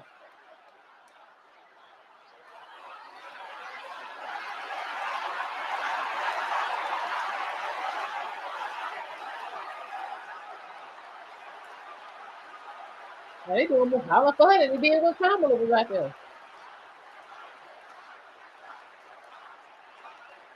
But we also know, as Vice President, Kamala sat in the Situation Room and stood for America's values. I know what it takes, and I can tell you, as Commander-in-Chief, Kamala won't disrespect our military and our veterans.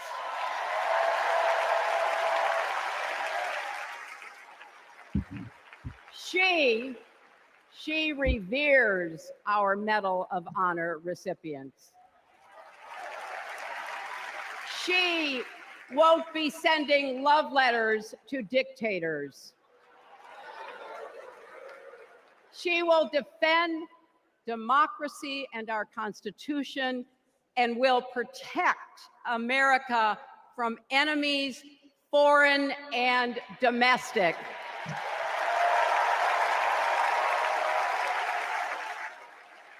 Think about it.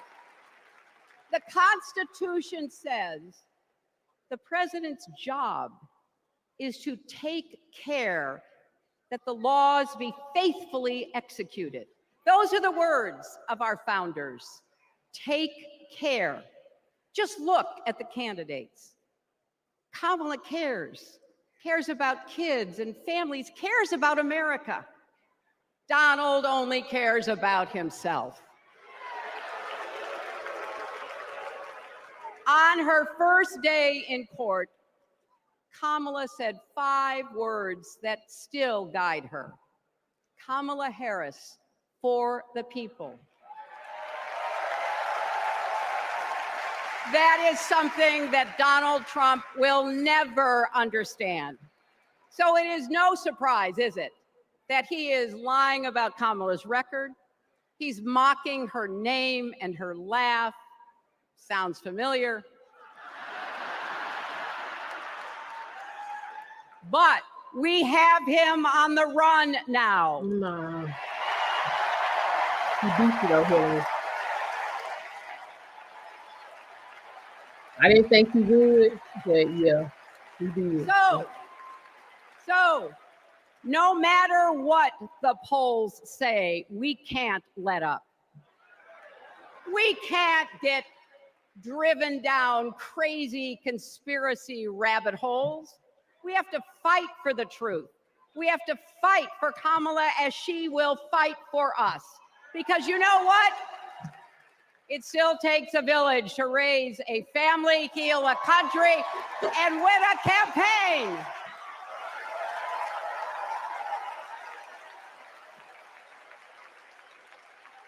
And America needs every one of us, our energy, our talents, our dreams. We're not just electing a president, we're uplifting our nation. We're opening the promise of America wide enough for everyone. Together, we put a lot of cracks in the highest, hardest glass ceiling. And tonight, so close to breaking through once and for all, I want to tell you what I see through all those cracks and why it matters for each and every one of us. What do I see? I see freedom. I see the freedom to make our own decisions about our health, our lives, our loves, our families.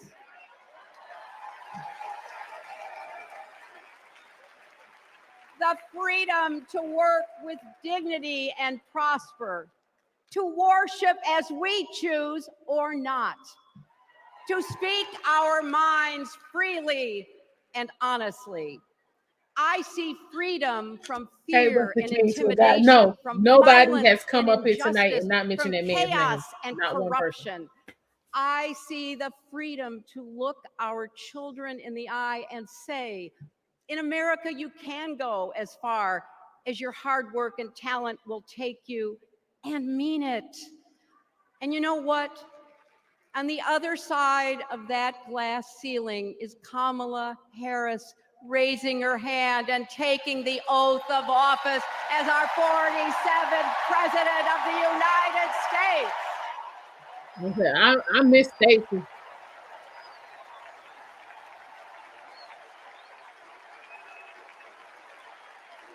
Because, my friends, when a barrier falls for one of us, it falls. It falls and clears the way for all of us. So for the next 78 days, we need to work harder than we ever have. We need to beat back the dangers that Trump and his allies pose to the rule of law and our way of life. Don't get distracted or complacent. Talk to your friends and neighbors, volunteer, be proud champions for the truth and for the country that we all love.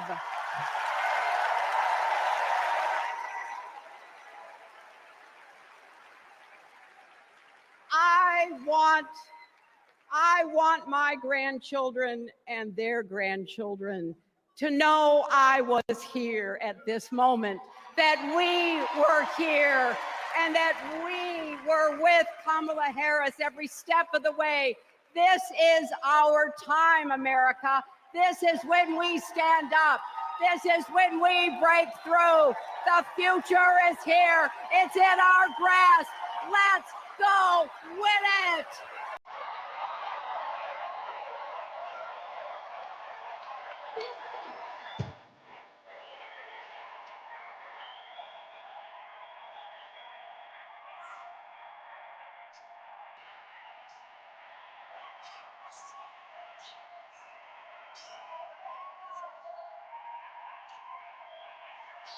Hi, Richard.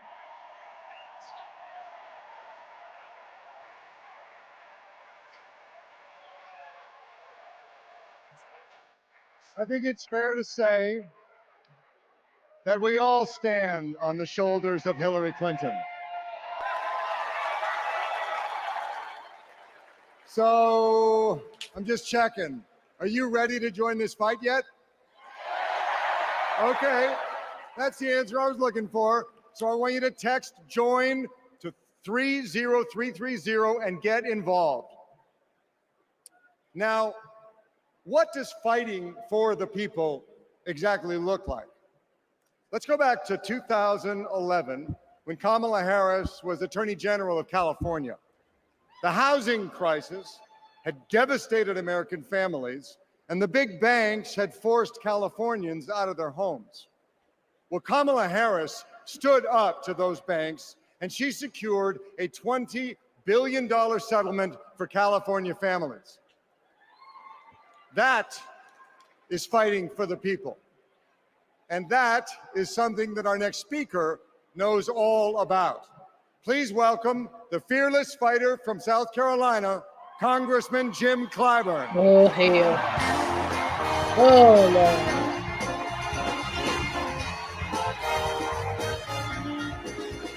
Stupid Jim. Lord have mercy. Thank you, thank you, thank you. Thank you. Thank you.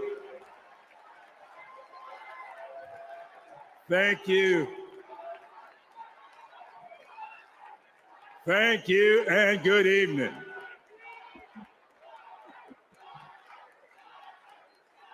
Thank you, South Carolina. Thank you.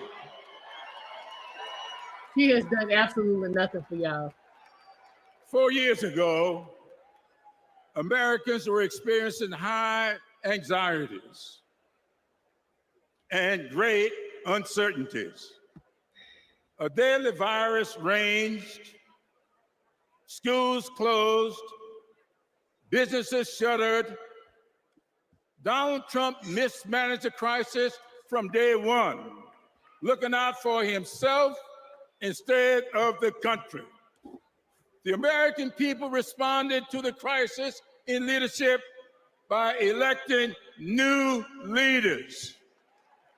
Thanks to Joe Biden and Kamala Harris, we reopened our schools, brought back our businesses, and restored our faith in the American can-do spirit. Them schools still underperforming, Thanks to so Joe what was the point? and Kamala, we reduced the price of prescription drugs, repaired roads and bridges, and replaced lead pipes.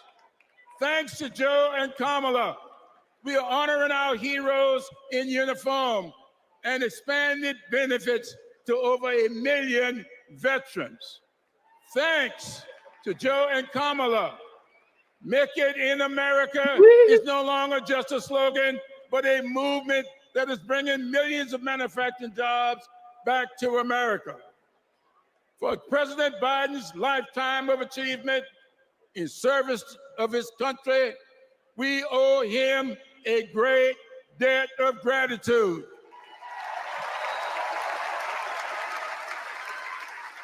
And we're all grateful for one of the best decisions he made, selecting Kamala Harris as his vice president and endorsing her to succeed him.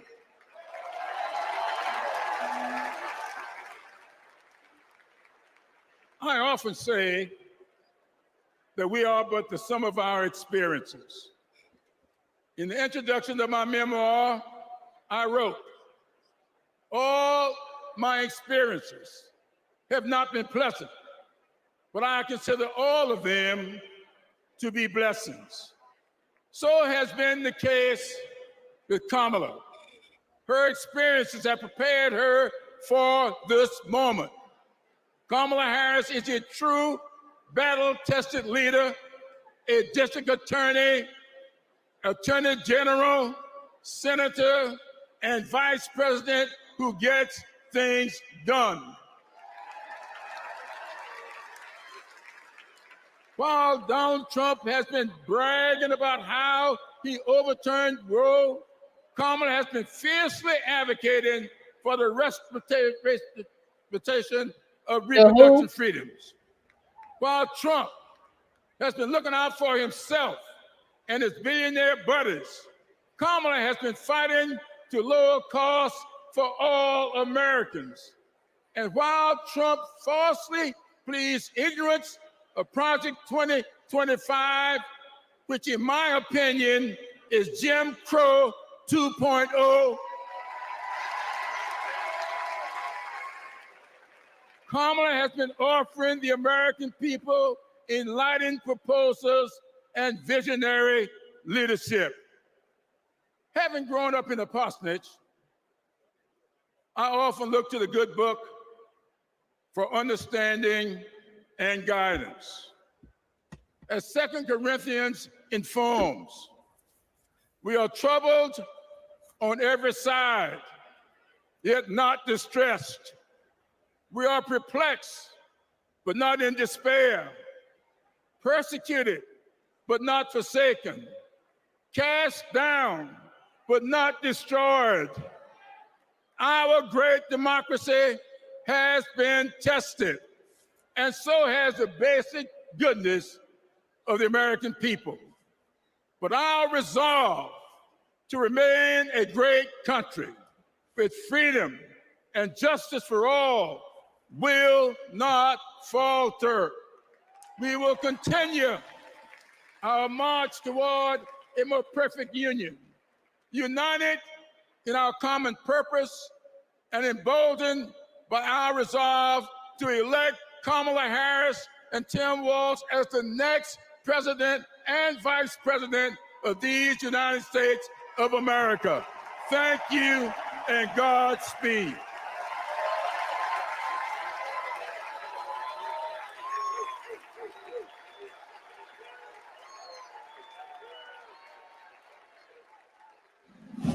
In the criminal justice system, the people are represented by two separate yet equally important groups: the police who investigate crime and the district attorneys who prosecute the offenders. This is the story of Donald Trump. His entire life, Trump has believed he's above the law, that no one would ever dare hold him accountable. He lies, he rips off workers, he sexually abuses women. And when you're a star, they let you do it. You can do anything. He cheats in business. He cheated on his wife with a porn star. and paid her off so the American people wouldn't find out during an election.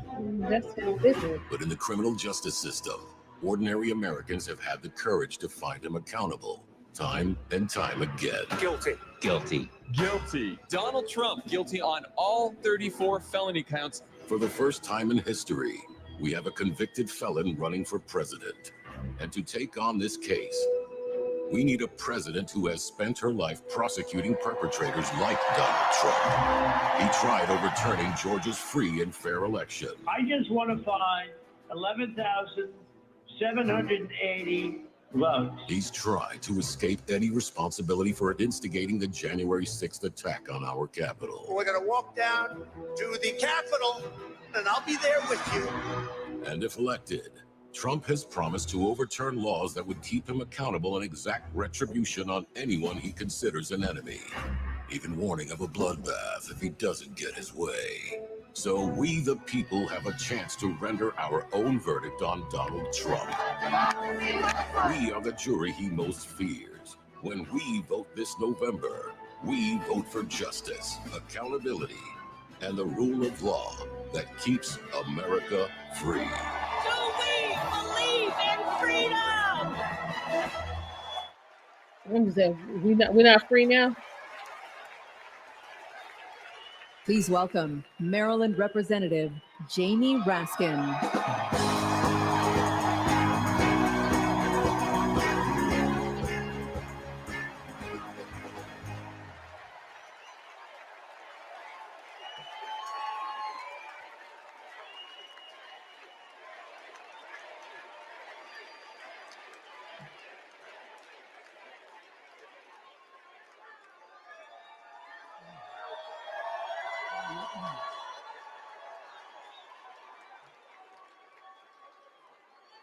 Hello, America. And welcome to the Democracy Convention.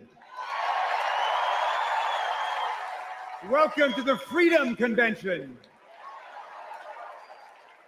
And thank you for the beautiful weather, Chicago. It's been a little rough on Capitol Hill, where it's not just the heat, it's the stupidity. Now, we meet in this great city tonight where Abraham Lincoln was nominated in 1860 to save the Union from fanatical insurrectionists, and where Franklin D. Roosevelt was renominated by Democrats in 1940 to defeat fascist dictators. Now, we fight in our time to defend our freedom and our democracy against the banana Republicans who have converted Lincoln's party into a dangerous cult of personality.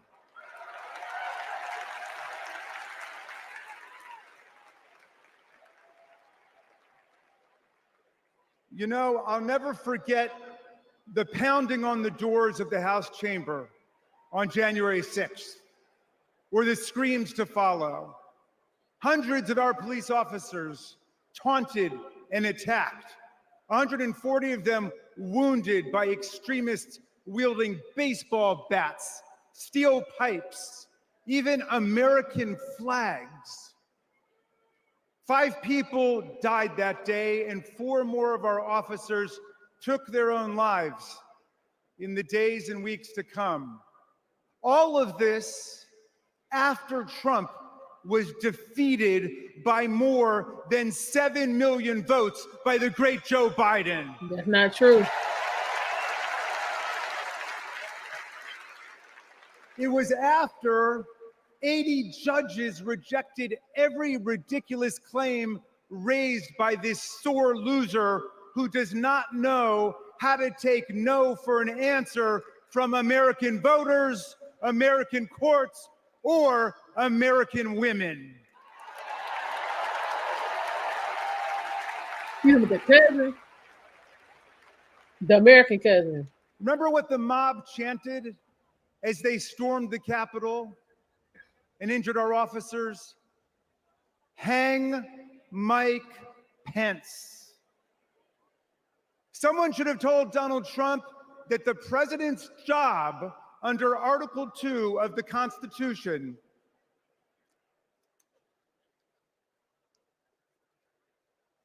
Someone should have told Donald Trump that the president's job under Article 2 of the Constitution is to take care that the laws are faithfully executed, not that the vice president is executed.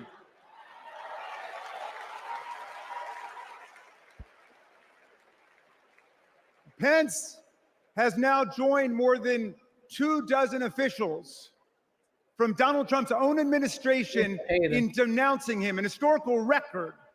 And Pence is the first vice president in more than 2 centuries not to support the president he served with in a general election.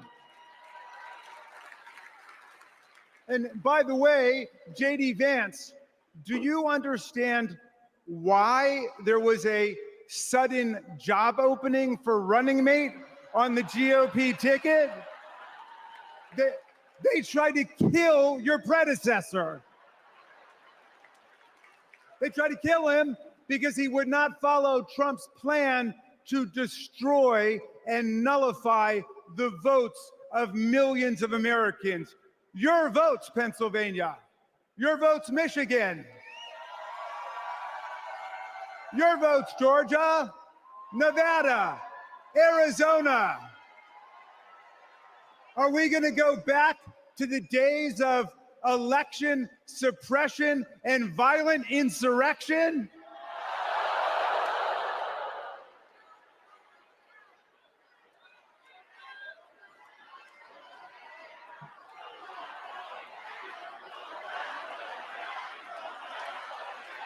We're not going back.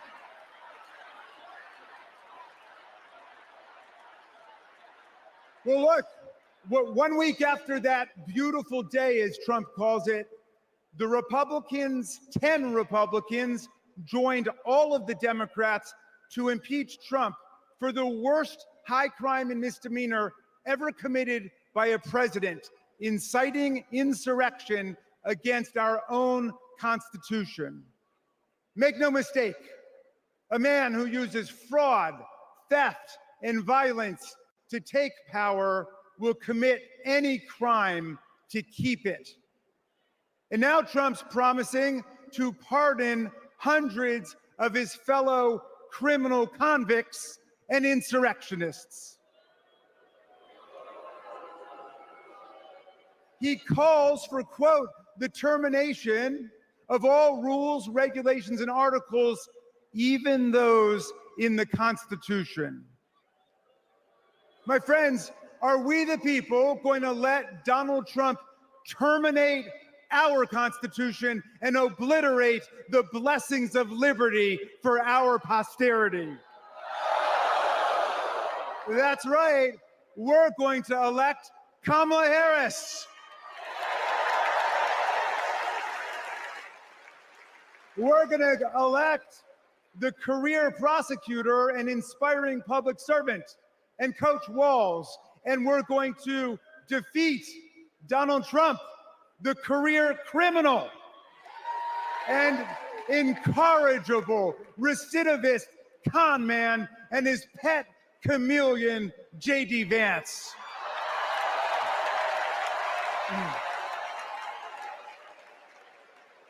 And America, let's make it a landslide so big that Donald Trump and his kangaroo court Supreme Court justices cannot even try to steal it.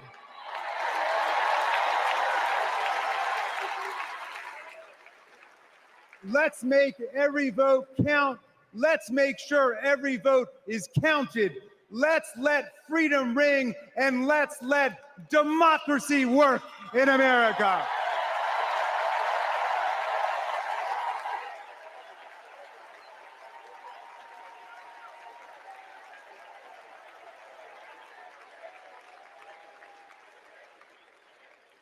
Please welcome Texas Representative Jasmine Crockett. Oh, Lord.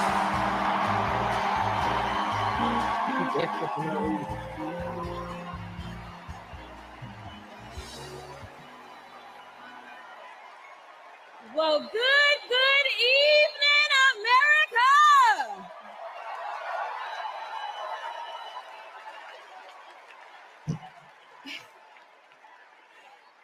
On November 5th, our nation will hire a president, a commander-in-chief, and leader of the free world. So let's compare their resumes, shall we? One candidate worked at McDonald's while she was in college at an HBCU. HU. The other was born with a silver spoon in his mouth and helped his daddy in the family business. Housing discrimination, that is. She became a career prosecutor while he became a career criminal. With 34 felonies, 2 impeachments, and 1 porn star to prove it. You know, when was he successfully impeached? Her entire career as an elected district attorney, attorney general, and senator, she's always worked for one client, the people.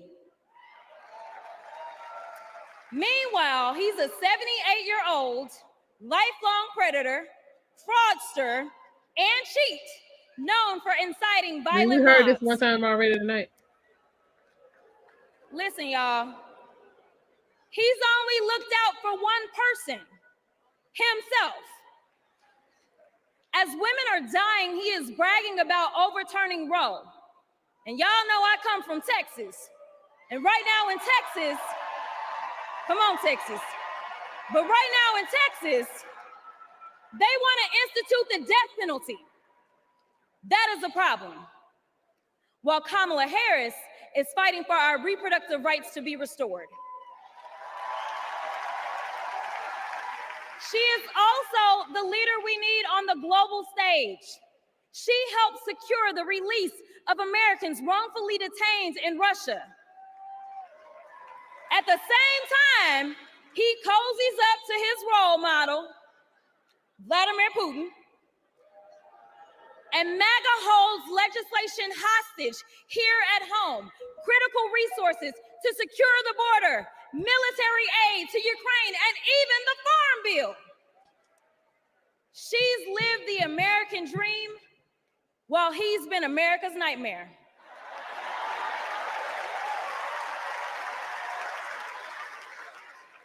America, looking at the 2 choices before you, who would you hire? Donald Trump or Kamala Harris?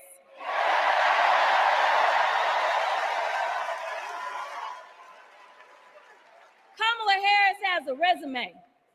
Donald Trump has a rap sheet.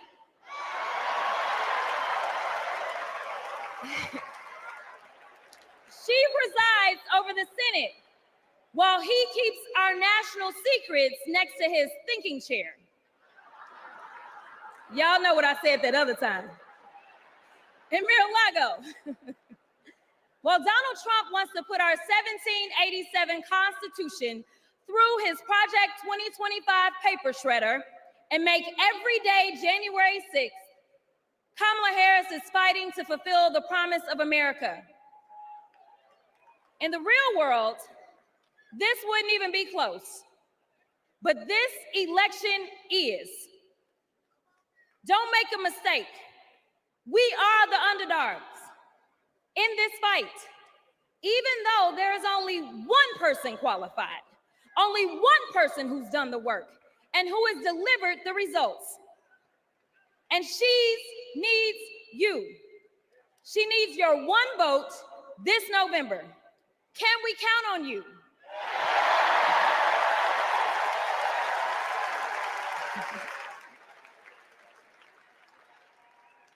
Some of you know a little bit of my history, some of you don't, so let me tell you.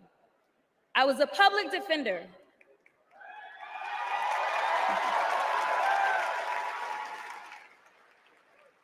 I did criminal defense as well as practiced civil rights law for almost 2 decades. I know a good prosecutor when I see one. Kamala Harris is the kind of prosecutor we long for in the cases like those of Breonna Taylor. Yeah. She was the first attorney general in the nation to order that her officers wear body cams, and she started the Back on Track program to reduce recidivism.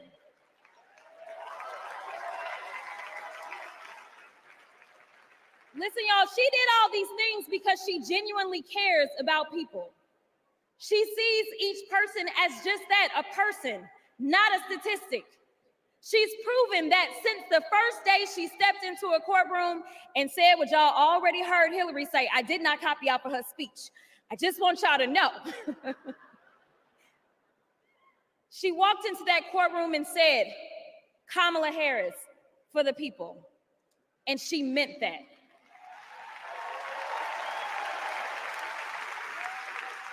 Many of you know her credentials. But what I love about Kamala Harris goes beyond her resume, is that she sees the humanity in everyone. She's the only candidate in this race who is capable of empathy. When I first got to Congress, I wasn't sure I made the right decision. The Chaos Caucus couldn't elect a speaker, and the Oversight Committee was unhinged. I was going through all of this when I visited the Vice President's residence for the first time. As I approached Vice President Harris for our official photo, she turned to me and asked, "What's wrong?" Mind you, we'd never met, but she saw right through me. She saw the distress.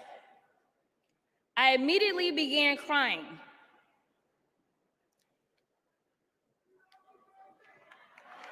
You know, she focused as he kept his nails do all this crying.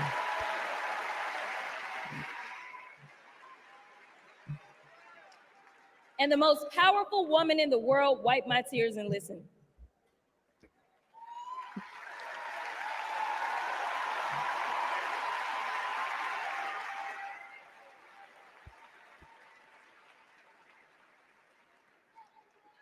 It's so hard for me to tell this story. She then said, among other things, "You are exactly where God wants you. Your district chose you because they believe in you, and so do I."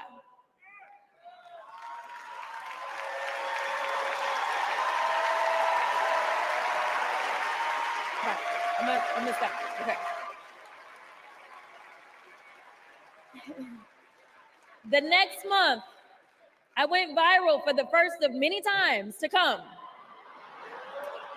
for hitting Republicans with a dose of their own medicine.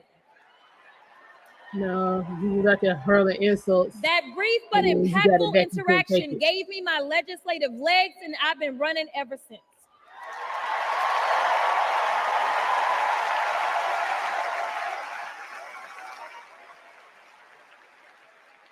The question before us is, will a vindictive, vile villain violate voters' vision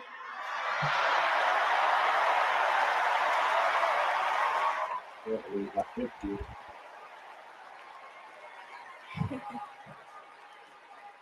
better America or not? I hear alliterations are back in style.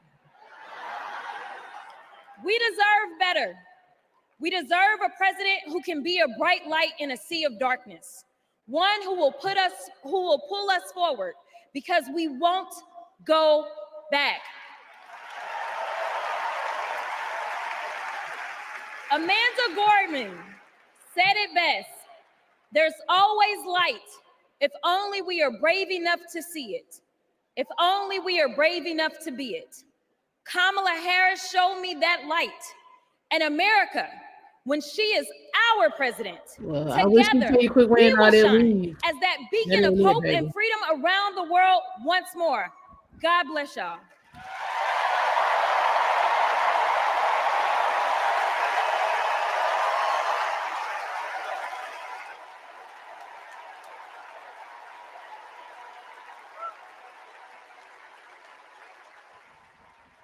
This is one of our willow boxes.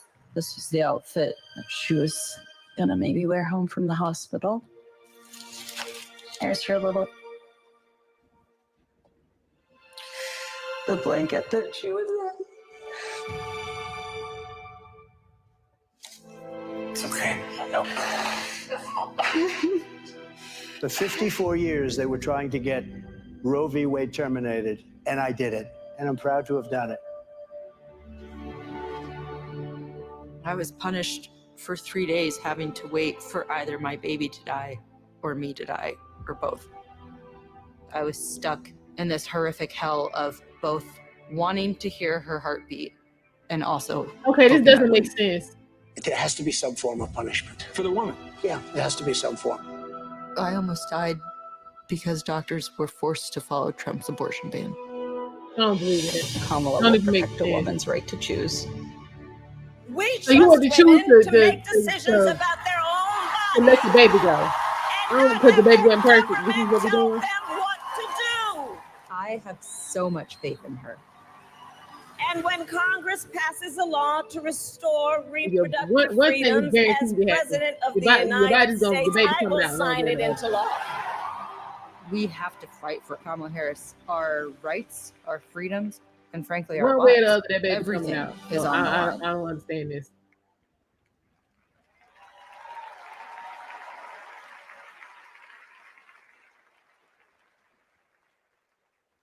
When you're expecting a baby, packing for the hospital should be a joyful moment. For us, it was different. We were told with 100% certainty we would lose our baby girl, Willow, and we were sent home. Okay. For 3 days, we waited until Amanda was sick enough to receive standard abortion care. Eventually, Amanda's temperature spiked. She was shaking, disoriented, and crashing.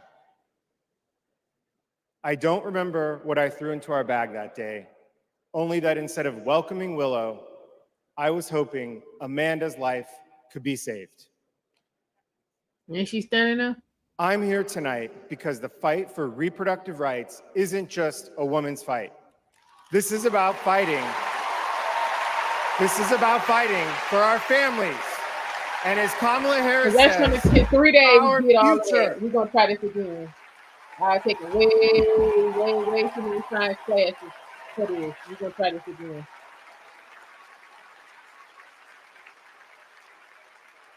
Every time I share our We're going to story, try this again. my heart breaks.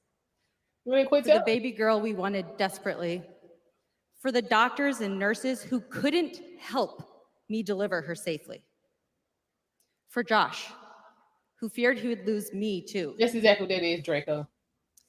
But I was lucky. I lived. So I'll continue sharing our story, standing with women and families across the country. Today, because of Donald Trump, more than 1 in 3 women of reproductive age in America lives under an abortion ban. Okay. Well, you know how you fix A that? second Trump term would rip away even more of our rights. You know how you fix Passing that? a Don't national get abortion pregnant ban. unless you want the baby. Letting states monitor pregnancies and prosecute doctors, restricting birth control and fertility treatments. Who is We cannot let that happen.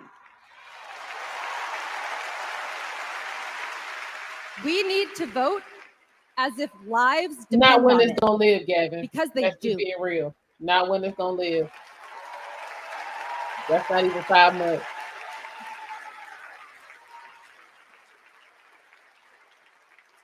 Two years ago, my husband and I were expecting our second child. Our daughter, Lauren, couldn't wait to be a big sister. I was getting ready for her 4th birthday party when something didn't feel right. 2 emergency rooms sent me away.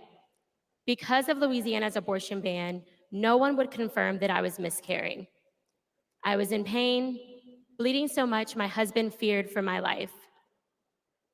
No woman should experience what I endured, but too many have. They write Okay, to me so you were saying, having a what happened miscarriage, to so you you know, happened abortion. to me. Sometimes they're miscarrying, scared to tell anyone, Okay, so even you their don't need abortion doctors. for that. Our daughters deserve better. America deserves better. You don't stop this. And where your husband is?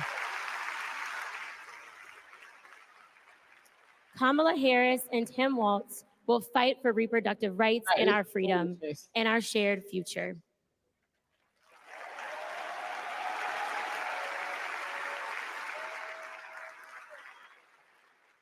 Growing up, I was an all-American girl.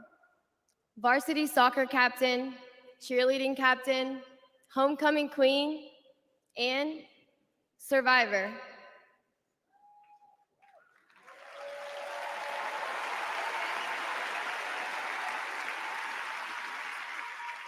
I was raped by my stepfather after years of sexual abuse. At Wait a age minute. 12, Say that again. I took my first pregnancy test, and it was positive. That was the first time I was ever told, you have options. I can't imagine not having a choice. So you want me to believe you? But today, I get hooked up to that's the the toilet, reality for many not doing women it. and girls across the That's still a country choice. because of Donald Trump's abortion bans. That's still a choice. He calls it a beautiful thing. What is so beautiful about a child having to carry her parents' child? Ma'am, do you know how often that happens? There are other survivors out there who have no options.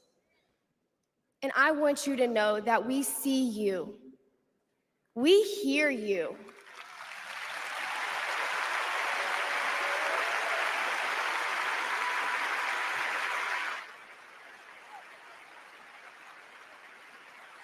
Kamala Harris will sign a national law to restore the right to an abortion. You can't do that.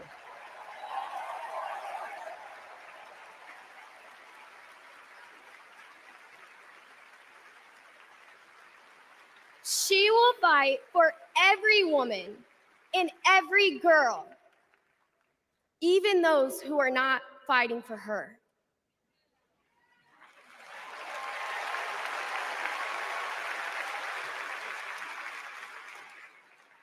And now I am honored Exactly, Alex. to introduce Yeah, another of champion that for less women, than 1%, 98% a leader of the who's women fought have for them back. me and for so many others. Governor Andy Beshear.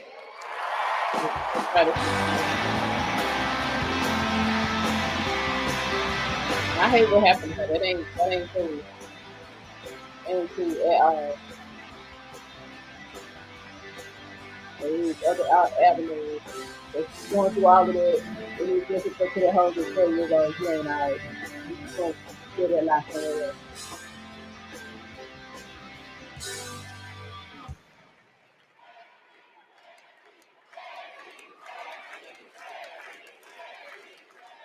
Hadley Duvall is one of the bravest people I've ever met.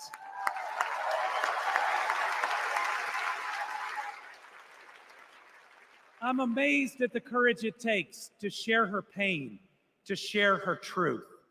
Yet Donald Trump brags about tearing a constitutional right away from Hadley and every other woman and girl in our country. That's why we must tear away any chance he can ever be president ever again.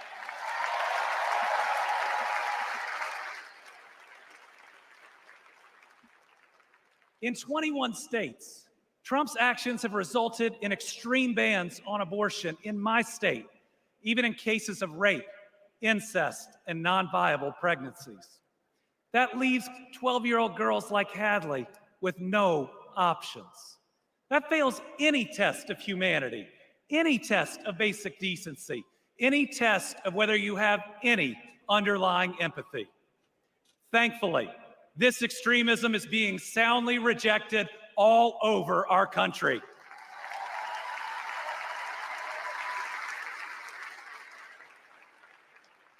In Kentucky, We put reproductive freedom on the ballot last November, and I beat Donald Trump and Mitch McConnell's hand-picked candidate by more than 5 percentage points. There aren't any, Joker. There aren't any. This November, we're going to beat them again. Elect Kamala Harris and Tim Walz and protect reproductive freedom. Folks, Let's see what the problem is. Yeah, they just won't take their word for it. No, I'm off. You know what I'm saying? I'll for it. Project 2025 goes even further. You're going to have to tell your story. Here's the thing. Trump and Vance simply don't believe in your freedom. They just want you to Trump go along says with whatever people they are absolutely thrilled that women had their basic rights eliminated. J.D. Vance says women should stay in violent marriages and that pregnancies resulting from rape are simply inconvenient.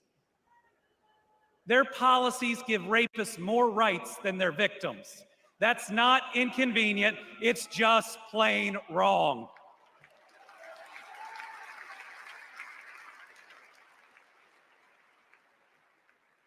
And a woman grieving a non-viable pregnancy shouldn't be required to carry it to term just to listen to her child die or to hear no sound at all. All women should have the freedom to make their own decisions. Freedom over their own bodies. Freedom about whether to pursue IVF. Freedom about whether to have children at all. It has, Draco. How we treat people transcends party lines. It goes right to the heart of who we are. My faith teaches me the golden rule that I am to love my neighbor as myself. And the parable of the Good Samaritan says we are all each other's neighbors. So I want anyone watching tonight, Republican, Independent, Democrat, to know that you are welcome here.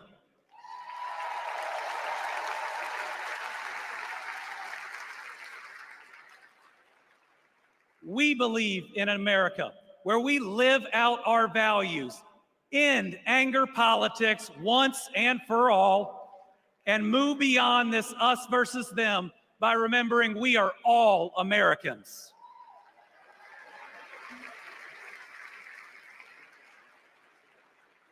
That's how Joe Biden and Kamala Harris lead.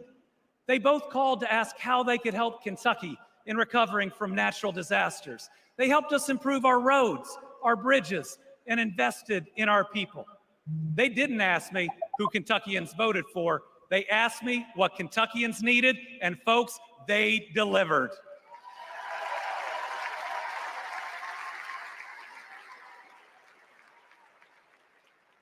Kamala Harris gets it. She knows we must move beyond anger, extremism, and division, that everyone has dignity and deserves respect. America, we're going to win.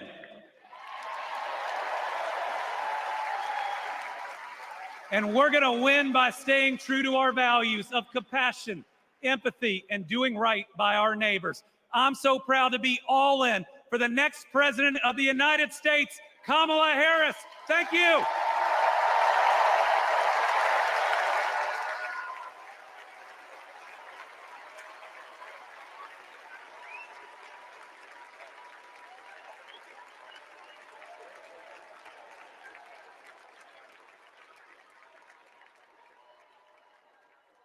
Please welcome Georgia Senator Raphael Warnock.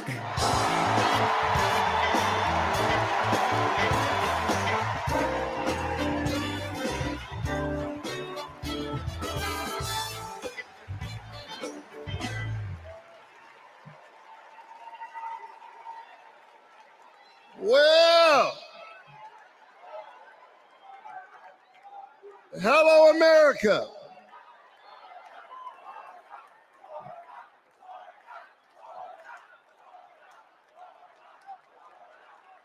Thank you so very much. That's a railroad.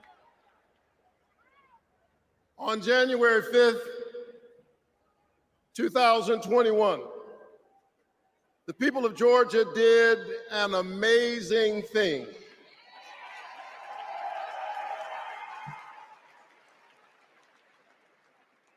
They sent a black kid who grew up in public housing and the Jewish son of an immigrant to the United States Senate in one fell swoop.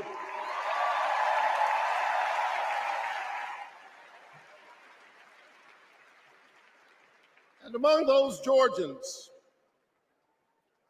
was my then 82-year-old mother. She grew up in Waycross, Georgia. Do you know where that is? Mm-hmm. It's way across Georgia. She grew up in Waycross, Georgia, where she picked other people's cotton and other people's tobacco. But because this is America, the 82-year-old hands that used to pick somebody else's cotton and somebody else's tobacco picked her youngest son to be a United States Senator.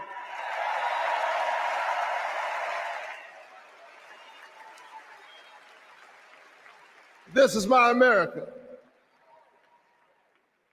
Thank you, Mom.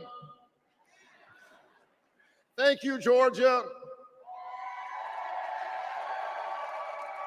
Thank you, America, for raising your voice and using your vote. A vote is a kind of prayer for the world we desire for ourselves and for our children, and our prayers are stronger when we pray together. And so together we flipped the Senate, held the House, and we sent Joe Biden and Kamala Harris to the White House. Together we vaccinated our citizens, we fortified our cities and our towns, and we stood by our small businesses. Together we set out to heal the land. A nation besieged by a deadly pandemic and beset by the awful and divisive rhetoric of a man too small for the office entrusted him or the task set before him.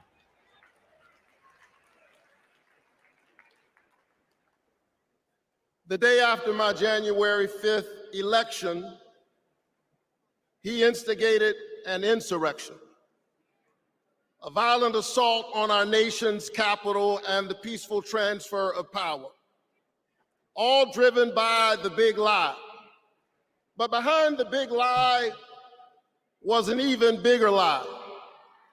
It is the lie that this increasingly diverse American electorate does not get to determine the future of the country. The lie and the logic of January 6th is a sickness.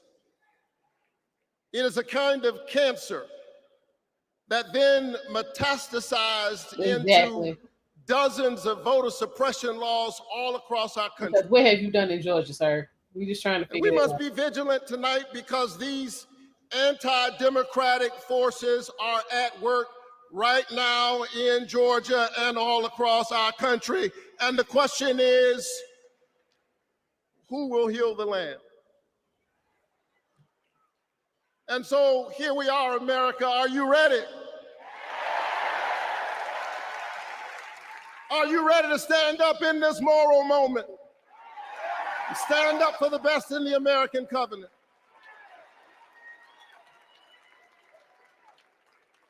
Elections are about the character of a country.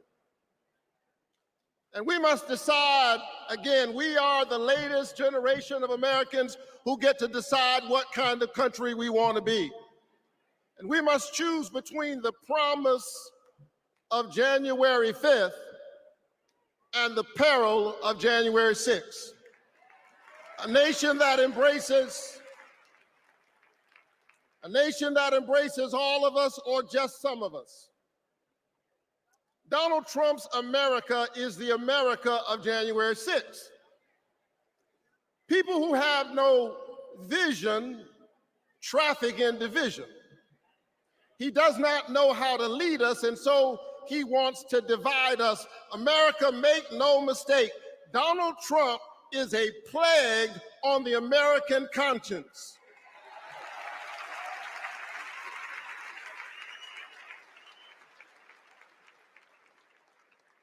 He is a clear and present threat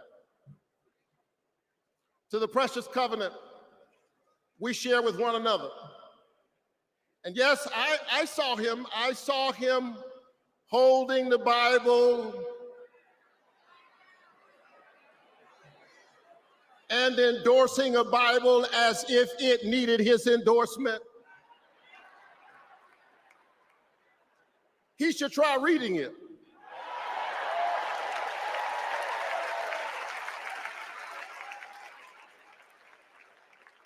It says, do justice, love kindness, and walk humbly with your God. He should try reading it. It says, love your neighbor as yourself. It says, inasmuch as you've done it unto the least of these, you have done it also unto me.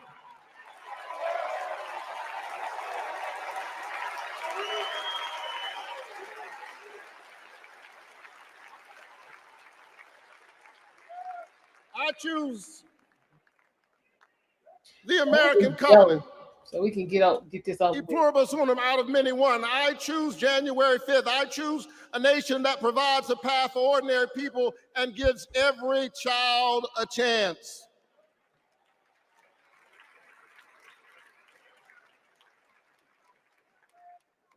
And that's Joe Biden's America. And he's been fighting for it for more than a half century. President Biden, America is so much better because of you, a true patriot who has always put the people first. Thank you, Joe.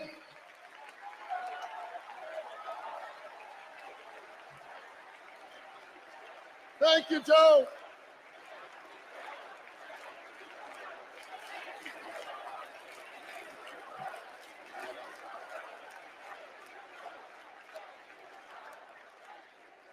But I'll tell you something else. Not only is that Joe Biden's America, that's Kamala Harris's America.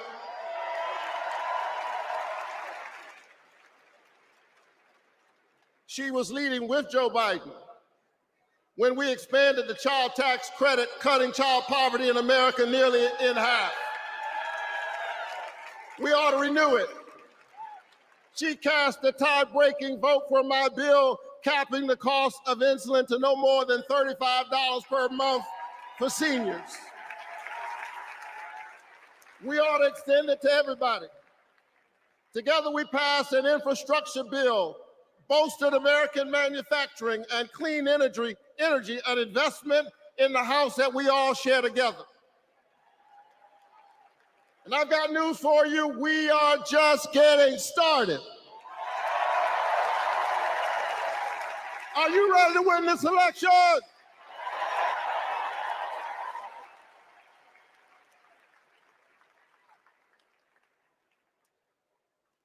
Kamala Harris and Tim Walz represent the new way forward. We're not going back. We're not going back because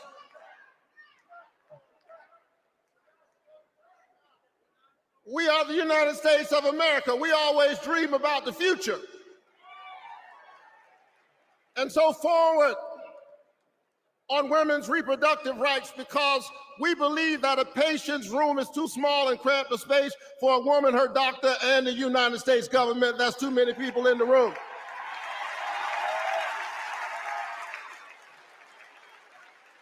Forward on worker rights, because most people do not mind working. They just want to share in the prosperity that they are creating for others. Forward on voting rights, forward on affordable housing and access to health care. We are moving forward.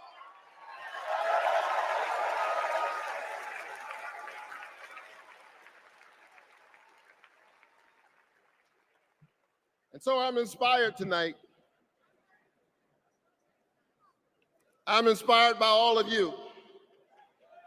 I'm inspired by the resilience of an American spirit that has rebounded from the pandemic and is holding at bay the forces that are trying to divide us. And I'm inspired tonight by the memory of my late father, a preacher and a junk man. Monday through Friday, he lifted old broken cars and put them on the back of an old rig. But on Sunday morning, the man who lifted broken cars lifted broken people whom other people had discarded and told them that they were God's somebody.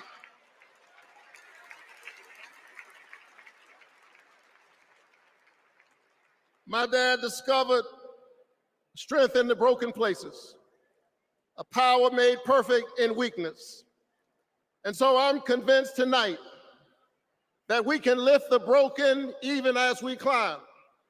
I'm convinced tonight that we can heal sick bodies. We can heal the wounds that divide us. We can heal a planet in peril. We can heal the land.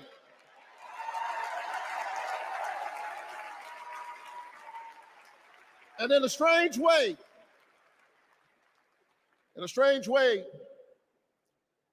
the pandemic taught us how. A contagious airborne disease means that I have a personal stake in the health of my neighbor. If she's sick, I may get sick also. Her health care is good for my health. That pandemic didn't teach y'all shit.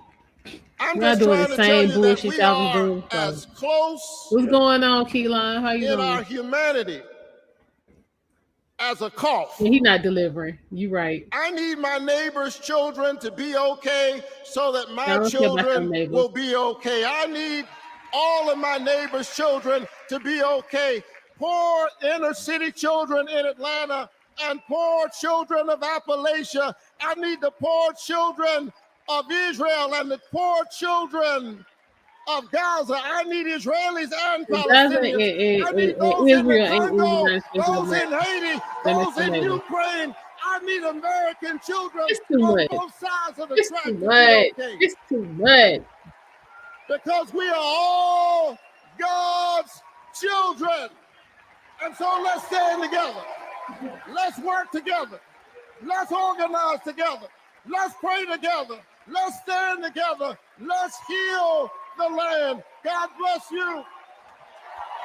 Yeah, why everybody gonna be Martin Luther King? And keep looking up.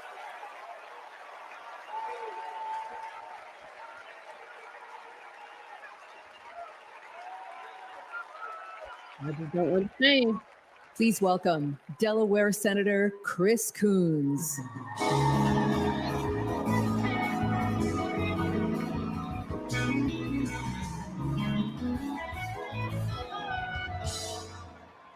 Good evening, folks. Good evening, America. Good evening, Chicago. Are there any Democrats in the room tonight? Folks, we are on the verge of making history. We are on the verge of an historic election. And I want to talk with you for just a few minutes about my dear friend, our president, Joe Biden. Please do, because this is too much. Joe Biden's mom had a saying: you are defined by your courage, so you know, and you are redeemed by your loyalty. 4 years ago, I had the honor of helping introduce Joe Biden to our national convention. I spoke about Joe's faith, his love of family, his determination to restore the soul of our nation. Back in 2020, America was nearly flat on our back from a deadly pandemic, an economic collapse, and then in January, an assault on our democracy. All of this, because the drama and chaos of our former president had knocked us down. But folks, Joe Biden's courage, Joe Biden's faith in us, Joe Biden's determination to heal the soul of our nation gave us hope and gave us confidence. Someone who has himself been knocked down by life time and again. Joe Biden knows the grit and determination of the American people. He believed in us, and Joe Biden helped us get back up again.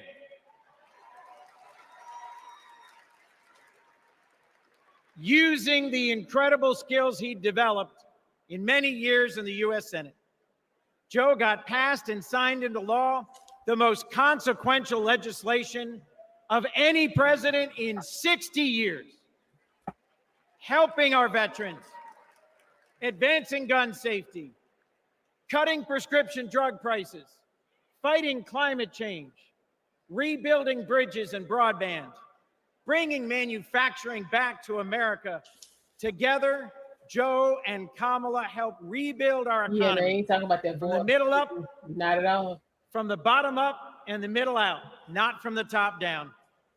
And they made our families safer and our country stronger at home and abroad. Today, we are so much better off because they believed in us, in our democracy. And our incredible First Lady, Jill Biden, our incredible First Lady, Jill Biden, our incredible First Lady, Jill Biden, was at Joe's side every step of the way, fighting for education, advancing the cancer moonshot, determined to improve women's health care, honoring military families. Joe and Jill together, you have done so much for us, and there's so much more you will do and we can do together. Yeah, they disrespected Joe. Mr. President, thank you. Thank you for elevating a great leader in Kamala Harris.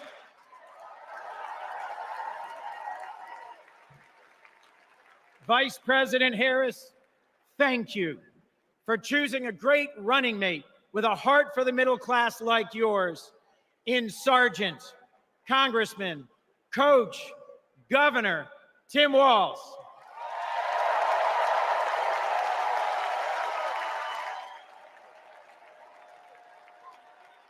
I have hope. Do you? I have hope. Do you? I have hope. Do you? And it is in no small part because of Joe Biden. I have never known a more compassionate man than Joe Biden. I have never known a man who has taken from his own loss and his own faith and delivered so much for the future of so many others. Mr. President, you were my senator as a Delawarean. You are my president as an American, and you will always be my friend. On behalf of our nation, Joe, for your courage in fighting for our democracy, we thank you.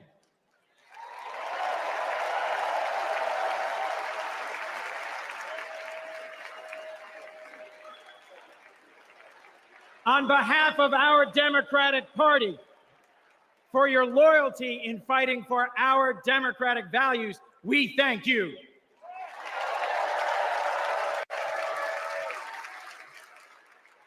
And on behalf of Delaware, thank you, Joe, and God bless you. We love you. We love Joe. We love Joe. We love Joe. We love Joe.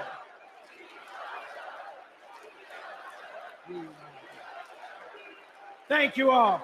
We love Joe. God bless you, and thank you very much.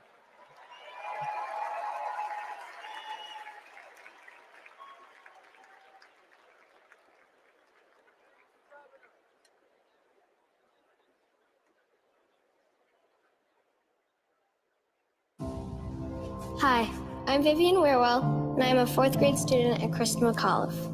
I've been bouncing around all week excited for this moment, and last night I could barely sleep. I remember the day that we heard that President Biden had won, and the whole neighborhood started celebrating. So when I heard you were coming, I really wanted to meet you. I adore you because you embrace change for my generation and the ones to come. I look up to you.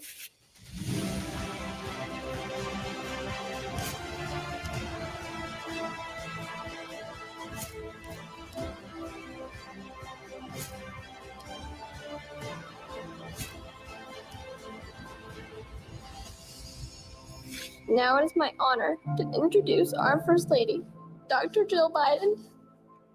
Who's up, Grandpa?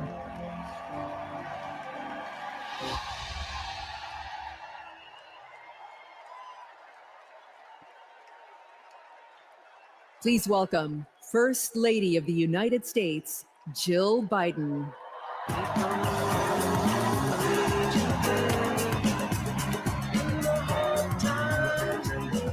Yeah, like I'm gonna get on deck for what I was doing.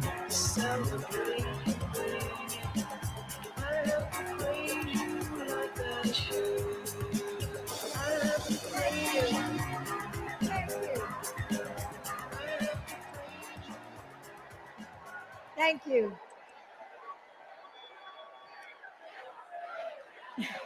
Thank you.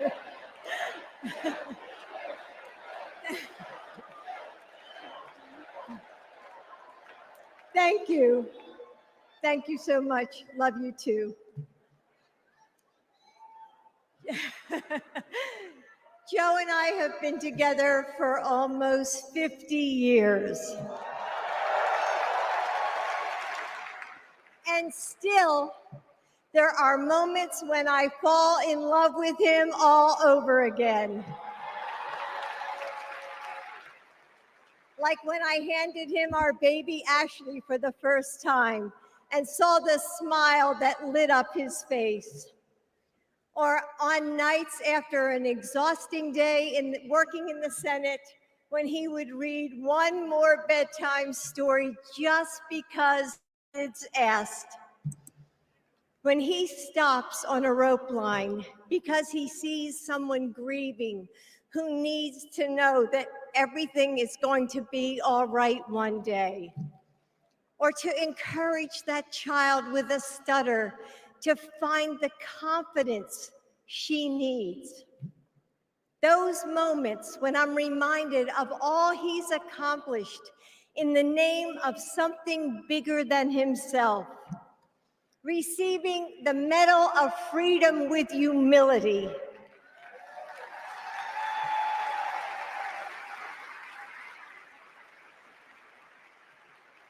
Placing his hand on our family Bible to take his oath of office. And weeks ago, when I saw him dig deep into his soul and decide to no longer seek re-election and endorse Kamala Harris.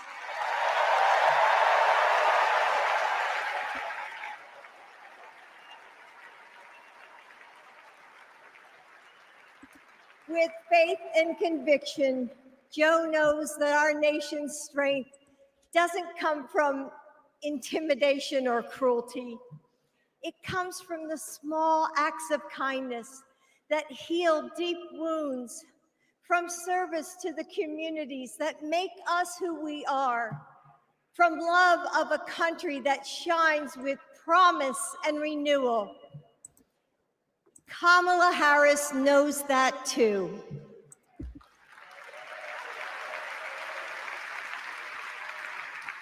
Our son, Beau, first worked with Kamala when he was Attorney General of Delaware.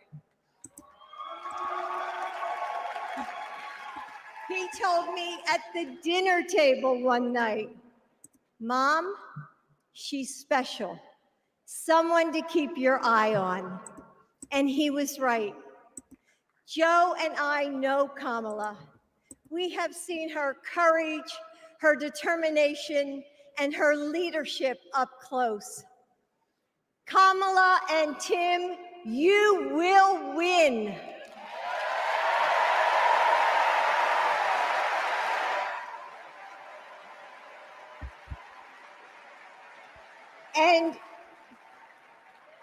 And you are inspiring a new generation. We are all a part of something bigger than ourselves, and we are stronger than we know. The future of our country is in the hands of those in this room and all of you watching at home. It's going to take all of us, and we can't afford to lose. With faith in each other, hope for a brighter future, and love for our country, we will fight and we will win together. Thank you. Thank you. Good job. Really wife will tell you the whole situation. And that was quick, Jill. You like, look, I'm gonna leave this alone.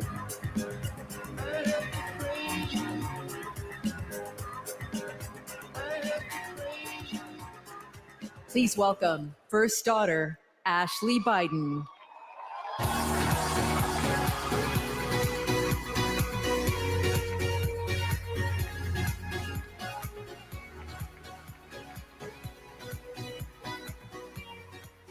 Good evening. I have this memory. It's the eve of my 8th birthday. Dad is still in DC, tending to urgent matters in the Senate. That night, as a surprise, Mom told me, Bo, and Hunter to get in the car. I remember pulling up to the Wilmington Amtrak station, riding up the escalator to the platform. The train stops, doors open, and Dad steps out. As soon as I saw him, I run down that platform and jump into his arms. Like magic, Mom brought out a cake, they sang happy birthday, and I blew out the candles.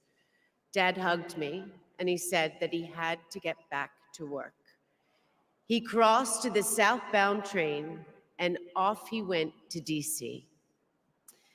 That was a snapshot of one moment, of one day, on this extraordinary journey of being Joe Biden's daughter.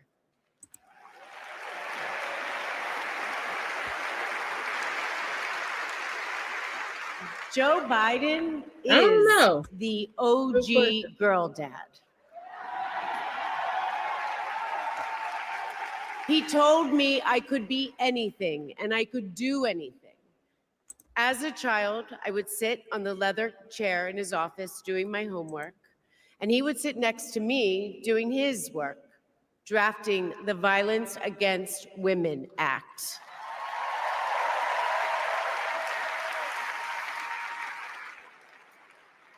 And he wasn't just a girl dad. I could see that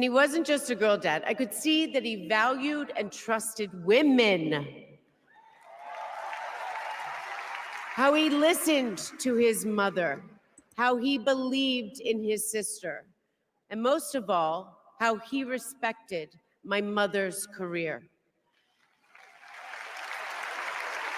Dad was always there, doing everything he could to be a true partner to her.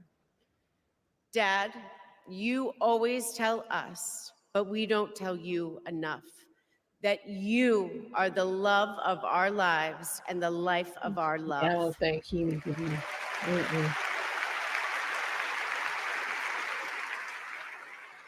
I had my wedding reception in my parents' backyard. At the time, my dad was vice president. But he was also that dad who literally set up the entire reception. He was riding around in his John Deere four-wheeler, fixing the place settings, arranging the plants, and by the way, he was very emotional. I thought that I would be a mess, but he was the one crying, and I was the one who had to comfort him. Before he walked me down the aisle, he turned to me and said that he would always be my best friend. All these years later, Dad, you are still my best friend. I have to put some respect on Joe's His name. example in service inspired my career. I'm a social worker in Philadelphia.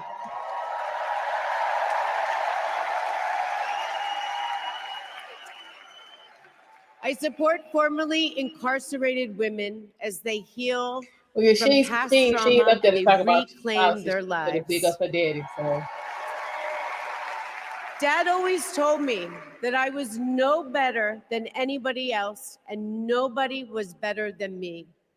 He taught me that everyone deserves a fair shot and that we shouldn't leave anyone behind. That's what you learn from a fighter who has been underestimated his entire life. When I look at Dad, I see grace, strength, and humility. I see one of the most consequential leaders ever in history.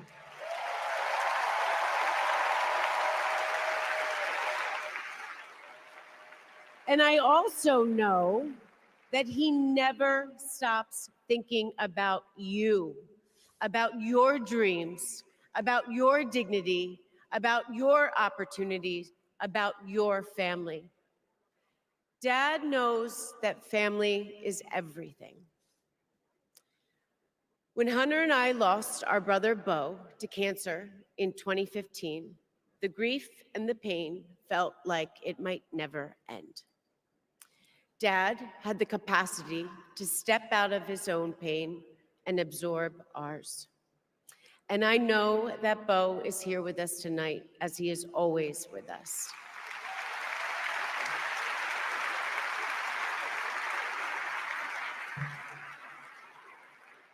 After Bo passed, I got this tattoo on my wrist. It says, "Courage, dear heart." A reminder to myself to keep going, to get back up, like my dad has always done. He has taught me that a courageous heart is a miraculous thing. A courageous heart can heal a family. A courageous heart can heal a nation, and maybe even the world. And now, this election requires the courageous hearts of all of us. In 2020, my dad selected Kamala Harris to beat Donald Trump. And he knows in 2024, she will beat Donald Trump again.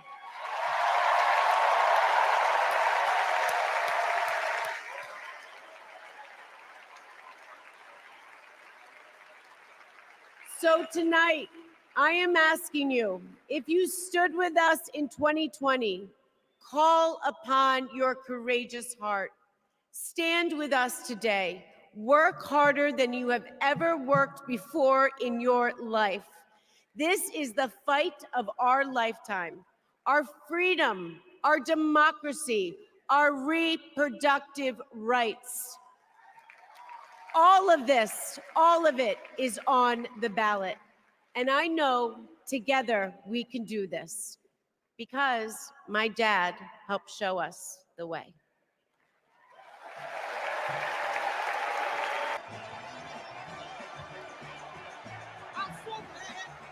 Thank you, thank you, thank you.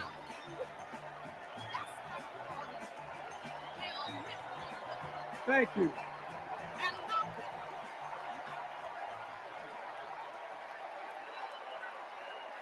There she go, that just showed her.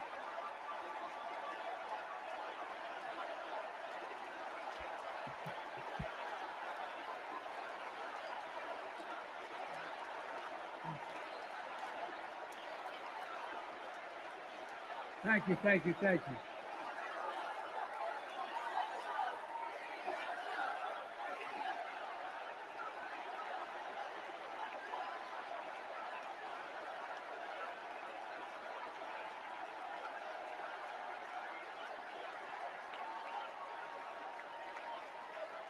Thank you, thank you, thank you.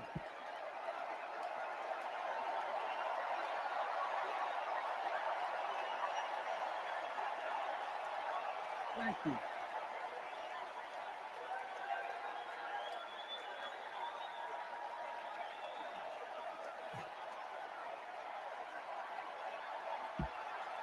Thank you.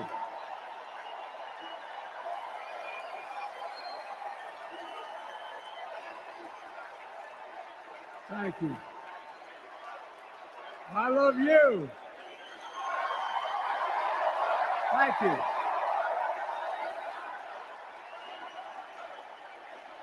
Thank you, thank you, thank you.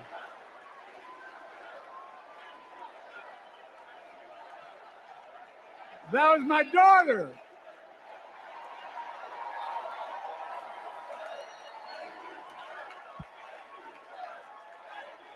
Thank you.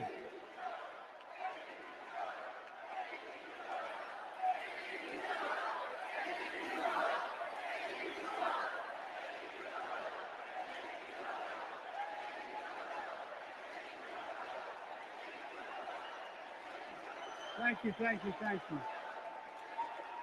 Thank you. Thank you for so. I tell you what.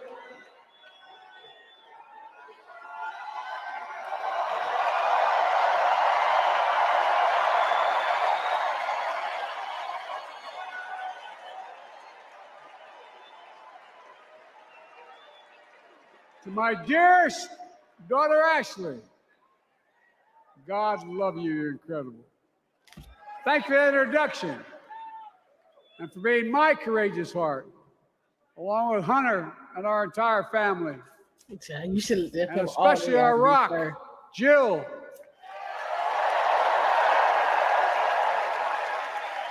Who, as those of you who know us, she still leaves me both breathless and speechless. Everybody knows her. I love her more than she loves me. Damn. She walks down the stairs and I still get that going boom, boom, boom. Jump into our family secrets in a minute. Y'all will know me. No, not kidding. Let's give a special round of applause to our First Lady, Jill Biden.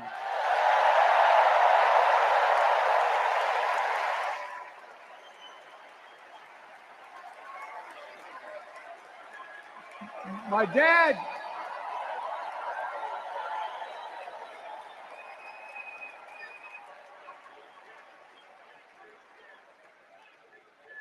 dad used to have an expression, for real. He'd say, Joey, family is the beginning, the middle, and the end. And I love you all. Folks. And America, I love you.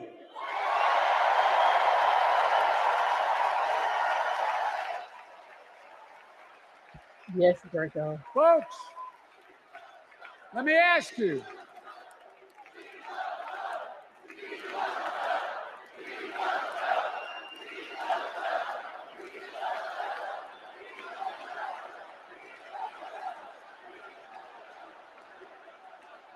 Let me ask you, are you ready to vote for freedom?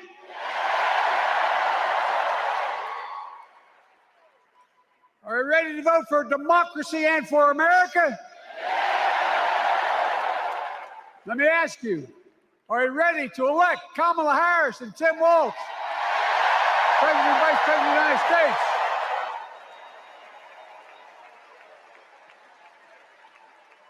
My fellow Democrats, my fellow Americans, nearly 4 years ago in winter, on the steps of the Capitol on a cold January day, I raised my right hand and I swore an oath to you and to God to preserve, protect, and defend the Constitution and to faithfully execute the office of the President of the United States. In front of me was a city surrounded by the National Guard. Behind me, a Capitol just 2 weeks before had been overrun by a violent mob. What I knew then, from the bottom of my heart that I knew now, there is no place in America for political violence. None.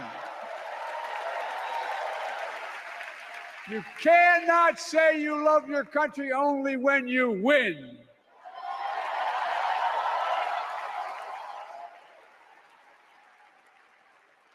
In that moment, I wasn't looking to the past. I was looking to the future. I spoke of the work at hand, the moment we had to meet. It was, as I told you then, a winter of peril and possibility. Of peril and possibility. We're in the grip of a once-in-a-century pandemic, historic joblessness, a call for racial justice long overdue, clear and present threats to our very democracy. Thank you.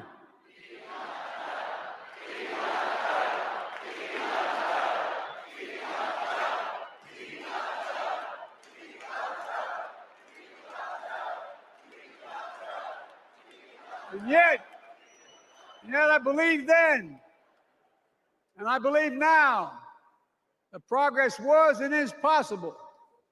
Justice is achievable. And our best days are not behind us, they're before us.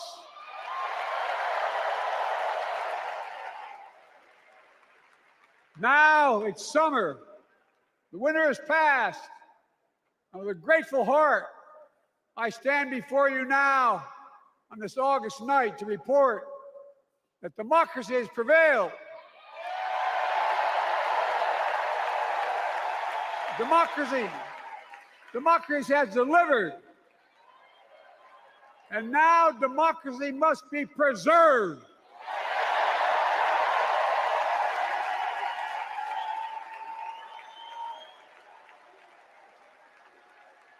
You've heard me say it before. We're facing an inflection point. One of those rare moments in history when the decisions we make now will determine the fate of our nation and the world for decades to come. That's not hyperbole, I mean it literally. We're in a battle for the very soul of America. I ran for president in 2020 because of what I saw in Charlottesville in August of 2017. Extremists coming out of the woods, carrying torches, their veins bulging from their necks, carrying Nazi swastikas, and chanting the same exact anti-Semitic bile that was heard in Germany in the early 30s. Neo-Nazis, white supremacists, the Ku Klux Klan, so emboldened by a president then in the White House that they saw as an ally. They didn't even bother to wear their hoods. Hate was on the march in America.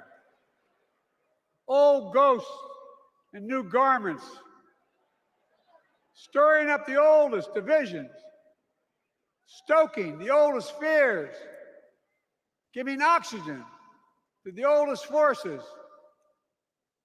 that they long sought to tear apart America. In the process, a young woman was killed. When I contacted her mother, I asked about what happened. She told me. When the president was asked what he thought had happened, Donald Trump said, and I quote, "There are very fine people on both sides. My God." That's what he said. That is what he said and what he meant. That's when I realized, had listened to the admonition of my dead son, I could not stay on the sidelines. So I ran.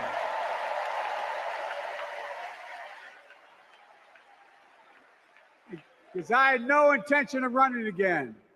Man, I just everything lost is about part of my tugging on soul. your damn heartstrings. But I ran with a deep conviction. In America, I know and believe in an America where honesty, dignity, decency still matter.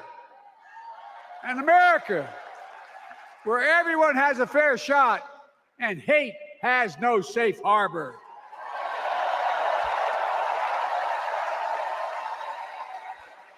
An America where the fundamental creed of this nation, that all of us are created equal, is still very much alive.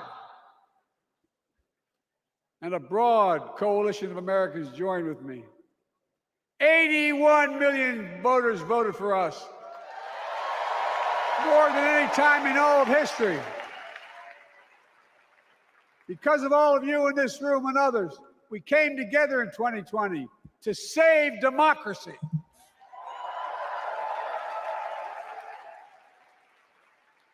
As your president, I've been determined to keep America moving forward, not going back, to stand against hate and violence in all its forms, to be a nation where we not only live with but thrive on diversity, demonizing no one, leaving no one behind, and becoming the nation that we profess to be. I also ran to rebuild the backbone of America, the middle class.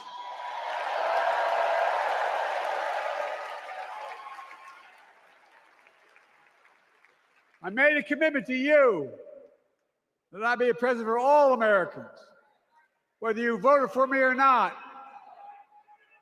We have done that.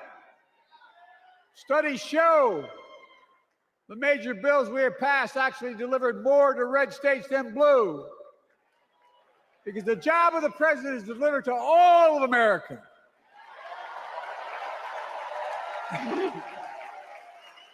Because of you, and I'm not exaggerating, because of you, we've had one of the most extraordinary 4 years of progress ever, period. When I say we, I mean Kamala and me. Just think about it. COVID no longer controls our lives. We've gone from economic crisis to the strongest economy in the entire world. Record 16 million new jobs, record small business growth, record high stock market, record high 401ks, wages up, and inflation down, way down, and continuing to go down.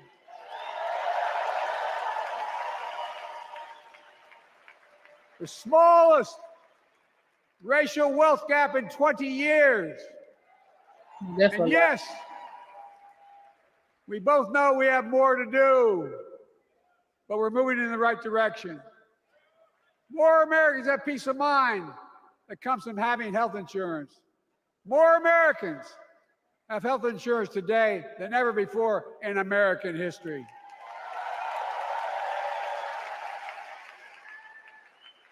And after, as a young senator beginning to fight for 50 years to give Medicare the power to negotiate lower prescription drug prices, we finally beat Big Pharma.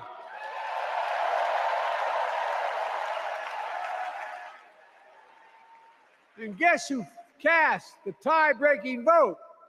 Vice President, soon-to-be President Kamala Harris.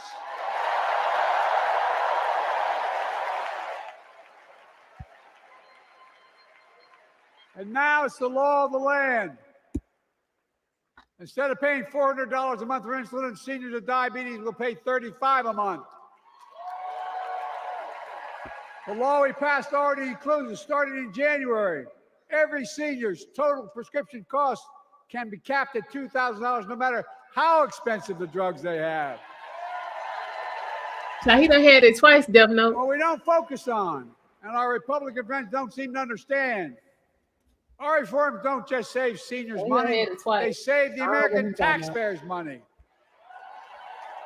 You know what we just passed saved? It saved $160 billion over the next decade. That's not hyperbole. It's because Medicare no longer has to pay because you assuming your stuff is gonna stay in place that long. Big Pharma. But look, well, thank you, Kamala, too. Look,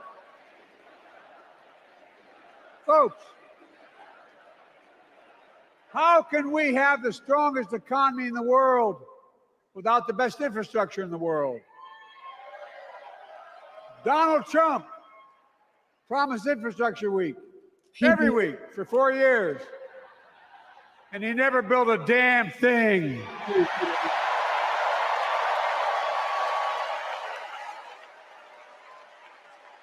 But now, because of what Kamala and I have done, remember we were told we couldn't get it done. Remember when we came into office, we couldn't get anything passed? But right now, we're giving America an infrastructure decade, not week. We're modernizing our roads, our bridges, our ports, our airports, our trains, our buses. We're removing every lead pipe from schools and homes so every child can drink clean water. We're providing affordable high-speed internet for every American, no matter where they live, not unlike what Roosevelt did with electricity. And so much more. We are uniting the country. We're growing our economy. We're improving our quality of life. And we're building a better America.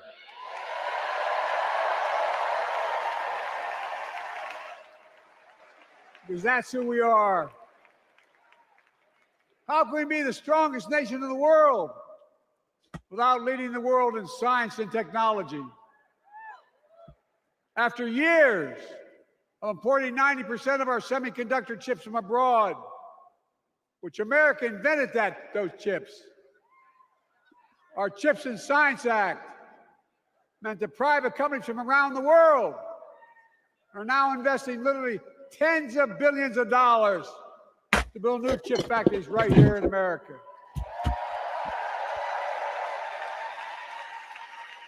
And over that period, they'll create tens of thousands of jobs. And many of those jobs in the so-called fabs, the buildings that make the chips, that's being constructed now.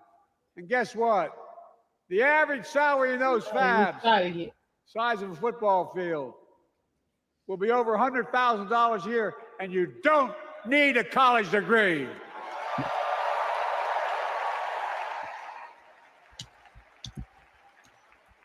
Because of you and so many electeds out there, American manufacturing is back. Where the hell to say we wouldn't lead the world in manufacturing?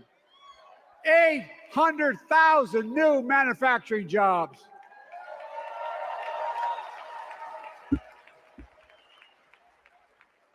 Our Republican friends and others made sure they'd go abroad to get the cheapest labor. We used to import products and export jobs. Now we export American products and create American jobs right here in America, where jobs belong. With every new job, with every new factory, pride and hope is being brought back to communities throughout the country that were left behind. You know you're from them, many of you. You know what it's like when that factory closed, where your mother, your father, your grandmother, grandfather worked. And now you're back, providing once again, proving that Wall Street didn't build America, the middle class built America, and unions built the middle class.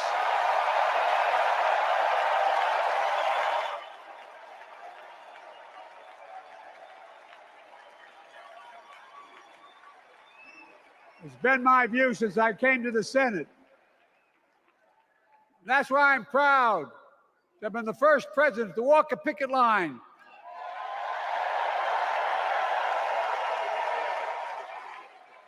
And be labeled the most pro-union president in history, and I accept it. It's a fact. No, David.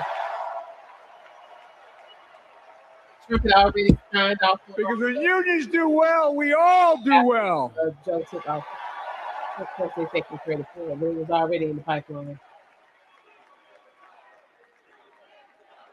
You got it, man. You got it.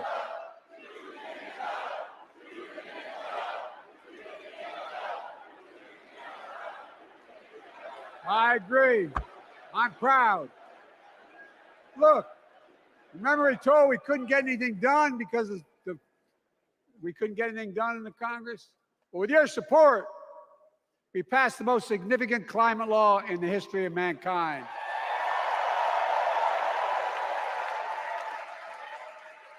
or $370 billion.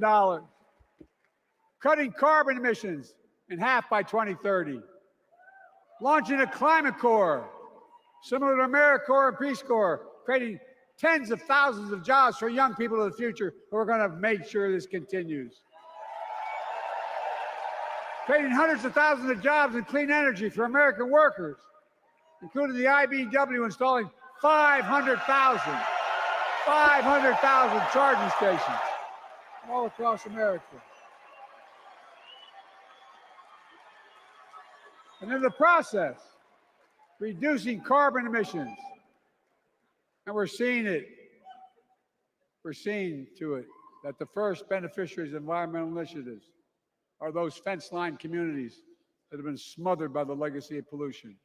Louisiana and Delaware, Route 9, all the factories, all those chemical factories are right next to the poorest neighborhoods. They're the ones we're going to bring back.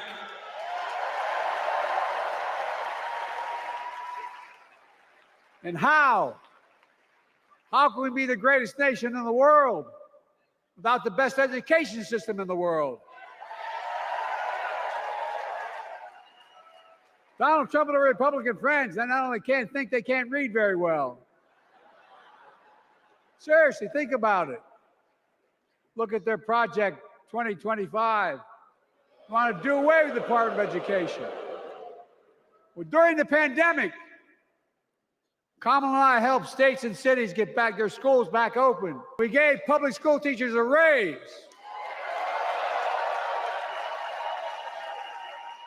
We created apprenticeships with businesses and communities, putting students on a path to a good paying job, whether or not they go to college. And by the way, we're making college a hell of a lot more affordable. Increasing Pell Grants by $900. Over $15 billion to HBCUs. Minority service education, including Hispanic institutions and tribal colleges. We kept our commitment to provide more student relief than ever by lifting the burden of helping millions of families so they could get married, start a family, buy a home, and begin to build family wealth and contribute to the community and grow our economy. It's not costing us, it's creating more wealth. We fundamentally transformed how our economy grows, from the middle out and the bottom up instead of the top down. You know, my dad used to say there wasn't a whole hell of a lot to drop down on my kitchen table at the end of the month. I come from a basic middle-class family, 3-bedroom house, 4 kids, a grandpop living with us, decent neighborhood, but never a penny to spare. And look, that top-down notion never worked. A lot of Democrats didn't think it worked, thought it worked, but it doesn't. And when we did all that, what we've done, everybody can do well. Everybody.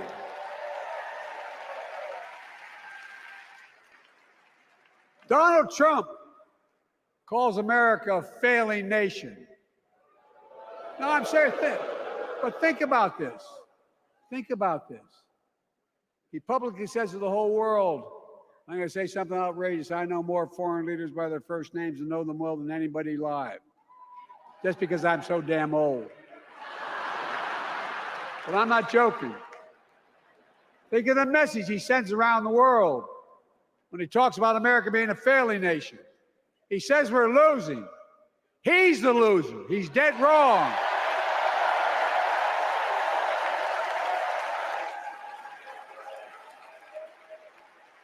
Many of you are very successful people who travel the world. Name me a country in the world that doesn't think we're the leading nation in the world. Without America, not a joke, think about it. I'm being literal. Who could lead the world other than the United States of America? Well, guess what? America's winning, and the world's better off for it. America's more prosperous, and Americans are safer today than under Donald Trump. Trump continues to lie about crime in America, like everything else. Guess what? On his watch, the murder rate went up 30%, the biggest increase in history. Meanwhile, we made the largest investment, Kamala and I, in public safety ever.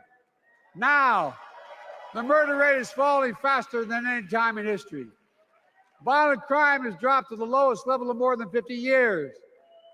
And crime will keep coming down when we put a prosecutor in the Oval Office instead of a convicted felon.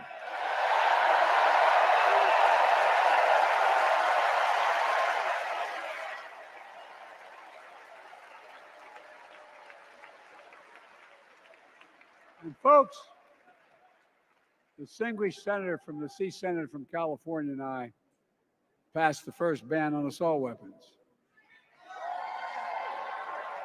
And guess what? It worked. If we care about public safety, we need to prevent gun violence.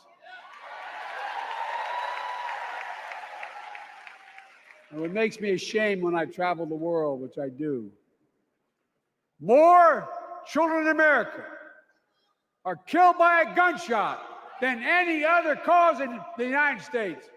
More die from a bullet than cancer, accidents, or anything else in the United States of America. My God. That's why Kamala and I are proud. We beat the NRA when we passed the first major bipartisan gun safety law in 30 years.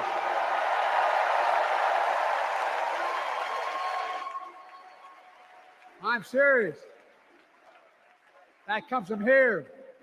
And now it's time to ban assault weapons again. And demand universal background checks.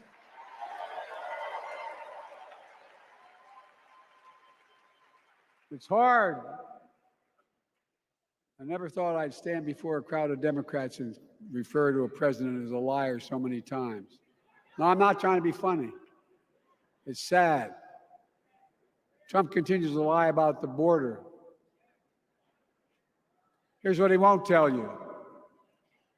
Trump killed the strongest bipartisan border deal in the history of the United States that we negotiated with the Senate Republicans. Took 4 weeks. Once it passed, and never acknowledged the most expansive border change in American history. He called senators to say, don't support the bipartisan bill, because he said it would help me politically and hurt him politically. My God.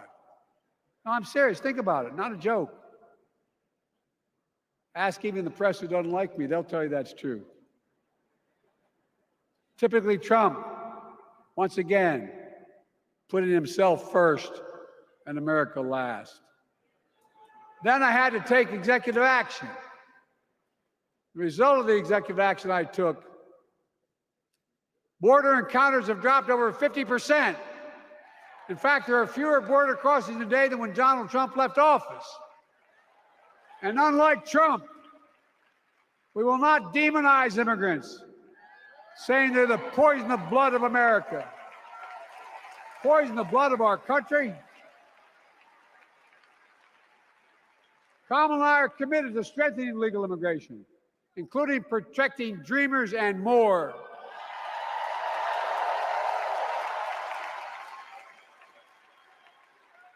And here's what else I believe in.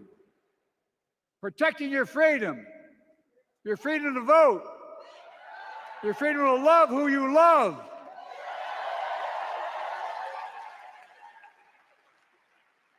And your freedom to choose.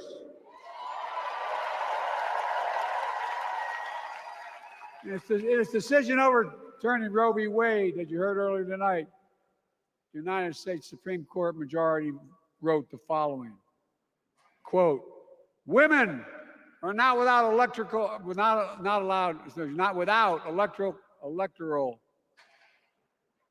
or political power. No kidding. MAGA Republicans found out the power of women in 2022. And Donald Trump is going to find out the power of women in 2024. Watch.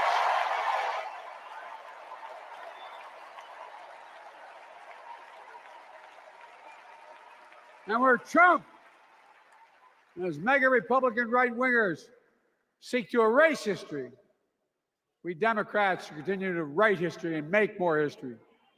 I'm proud to have kept my commitment to appoint the first Black woman in the United States Supreme Court.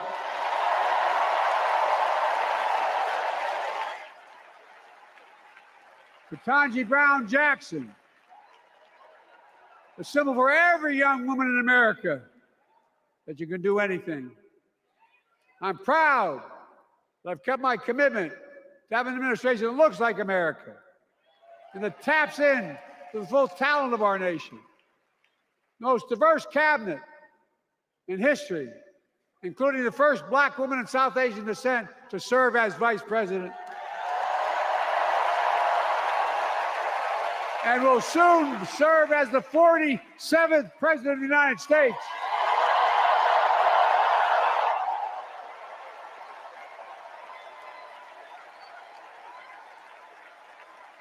She is good. Look. Thank you, Kamala.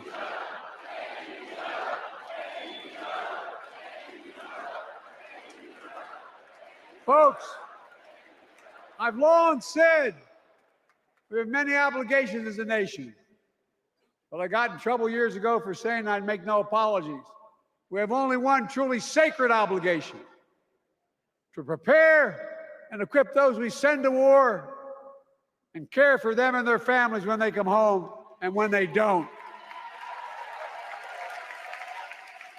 That's why I'm so proud to have written and signed the PACT Act, one of the most significant laws ever, helping veterans and their families exposed to toxic materials like burn pits and Agent Orange. I was around during the Vietnam War.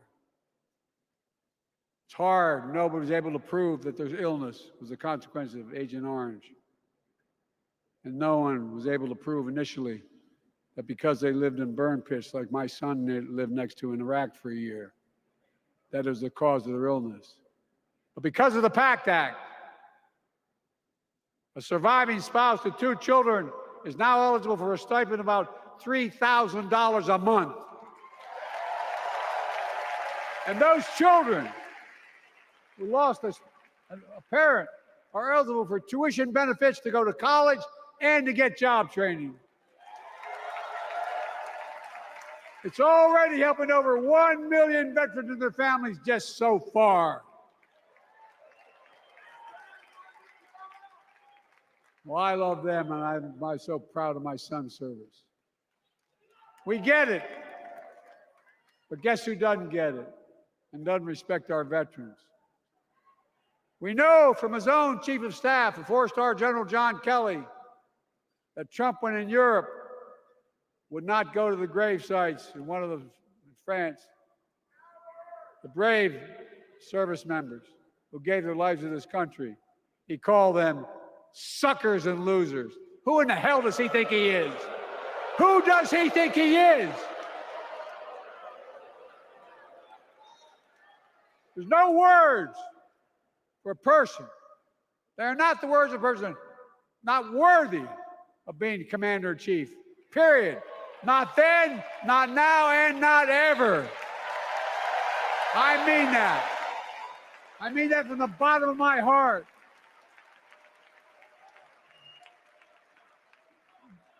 Just as no commander-in-chief should ever bow down to a dictator, the way Trump bows down to Putin. I never have, and I promise you, Kamala Harris will never do it. Will never bow down.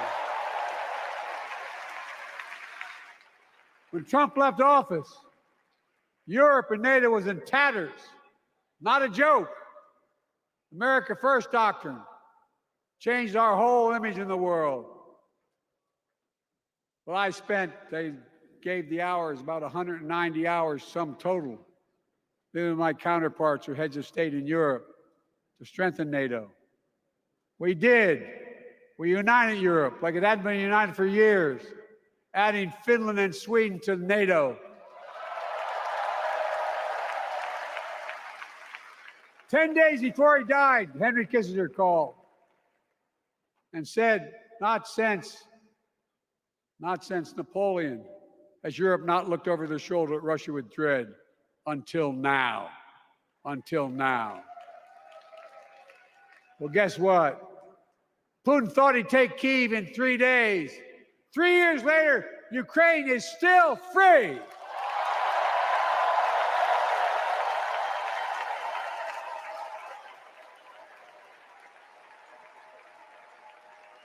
When I came to office, the conventional wisdom was that China would inevitably surpass the United States. They haven't noticed. No one's saying that now.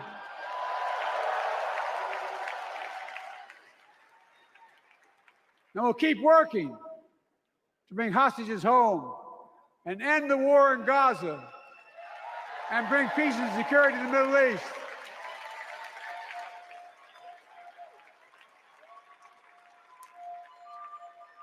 As you know, I wrote a peace treaty for Gaza. A few days ago, I put forward a proposal that brought us closer to doing that than we've done since October 7th. We're working around the clock, my Secretary of State, to prevent a wider war and reunite hostages with their families and surge humanitarian health and food assistance into Gaza now. To end the civilian suffering of the Palestinian people and finally deliver a ceasefire and end this war.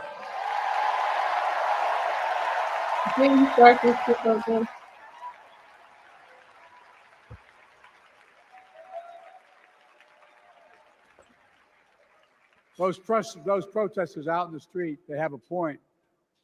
A lot of innocent people are being killed on both sides. Just as we worked around the clock to bring home wrongfully detained Americans and others from Russia in one of the most complicated swaps in history, but they're home. Kamala and I are going to keep working to bring all Americans wrongfully detained around the world home. I mean it. Folks, I've got 5 months left in my presidency. I've got a lot to do. I intend to get it done.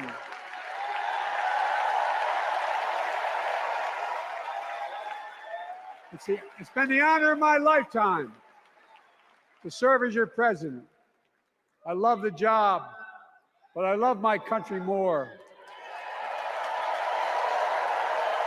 I love my country more. And all this talk about how I'm angry at all those people who said I should step down. That's not true.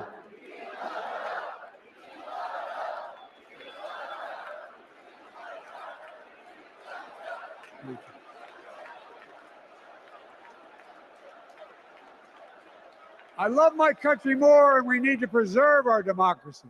Let's give him an inauguration. 2024, we need you to vote. We need you to keep the Senate. We need you to win back the House of Representatives. And above all, we need you to beat Donald Trump.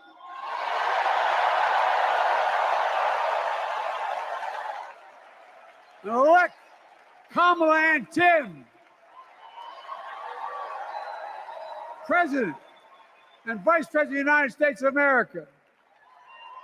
Look, they'll continue to lead America forward, creating more jobs, standing up for workers, growing the economy, lower the cost to American families so they just have a little more breathing room. We've made incredible progress, but we have more work to do. And Kamala and Tim will continue to take on corporate greed and bring down cost of food. They'll keep taking on Big Pharma, making insulin $35 a month, not just for seniors, but for everyone in America. And capping prescription drug costs at a total of $2,000, not just for seniors, but for everyone. And folks, that's going to save America again tens of billions of dollars. Folks, they'll make housing more affordable, building 3 million new homes, providing $25,000 down payment assistance for the first-time home buyer. We already do more it. than the 10 we approved. Donald Trump wants a new tax on imported goods, food, gas, clothing, and more. You know what that would cost the average family? For the other country? $3,900 a year in a tax. No, it's a fact. Him to bring it over here. He didn't say nothing about Kamala and Tim will make the child care tax credit permanent. Well, if you don't have kids, that ain't gonna help you. Lifting millions of children out of poverty and helping millions of families get ahead. But you know what Trump has? He created the largest debt any president had in 4 years. Not true. With his $2 trillion tax cut in the damn, for the wealthy. Debate. Well, Trump has a new plan. He wants to provide a $5 billion tax cut for corporations and the very wealthy. Read it. Put us further in debt. And folks, you know we have 1,000 billionaires in America. You know what their average tax rate they pay? 8.2%. If we just increase their taxes, we proposed to 25%, which isn't the highest tax rate even, it would raise $500 billion new dollars over 10 years. You gotta hope it stay in place. They'd still be very wealthy. Look. Y'all be killing me like Kamala they can't come and Tim and undo what you did. Going to make them pay their fair share. They'll protect Social Security and Medicare. Trump wants to cut Social Security and Medicare. Kamala and Tim will protect your freedom. They'll protect your your right to vote. They'll protect your civil rights. And you know Trump will do everything to ban abortion nationwide. Oh, he will. You know, Kamala and Tim will do everything they possibly can. That's why you have to elect the Senate and the House to restore Roe v. Wade.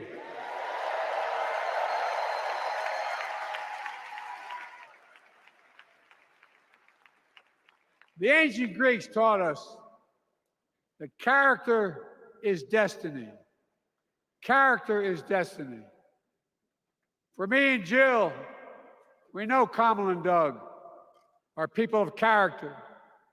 It's been our honor to serve alongside them.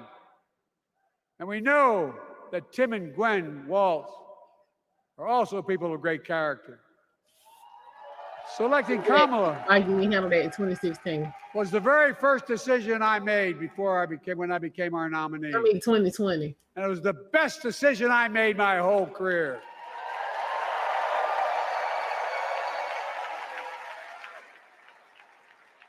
We've not only gotten to know each other, we've become close friends. She's tough, she's experienced, and she has enormous integrity. Enormous integrity. Her story represents the best American story. And like many of our best presidents, she was also vice president. That's a joke.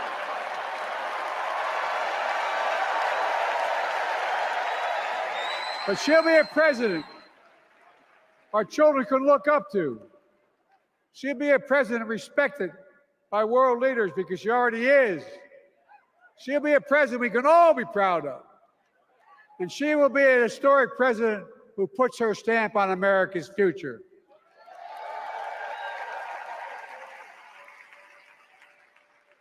This will be the first presidential election since January 6th. On that day, we almost lost everything. about who we are as a country.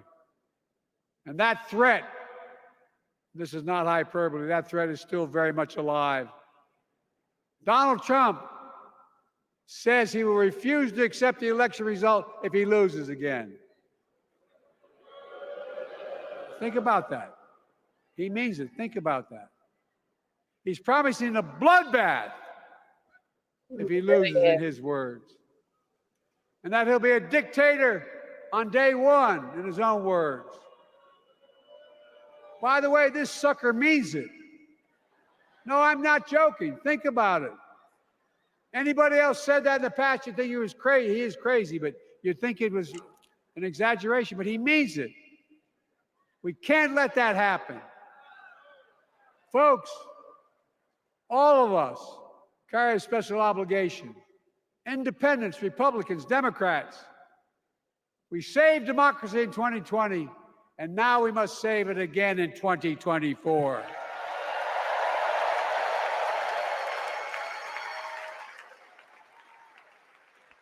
The vote of each of us cast this year will determine whether democracy and freedom will prevail. It's that simple. It's that serious. And the power is literally in your hands. History is in your hands. Not hyperbole. It's in your hands. America's future is in your hands. Let me close with this. Nowhere else in the world could a kid with a stutter and modest beginnings in Scranton, Pennsylvania, and Claymont, Delaware, grow up to sit behind the resolute desk in the Oval Office. That's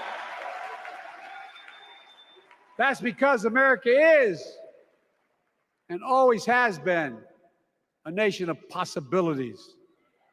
Possibilities. We must never lose that. Never. Kamala and Tim understand that this nation must continue to be a place of possibilities, not just for the few of us, but for all of us. So join me in promising your whole heart to this effort, and where my heart will be. I promise I'll be the best volunteer Harrison Waltz has Cam ever seen.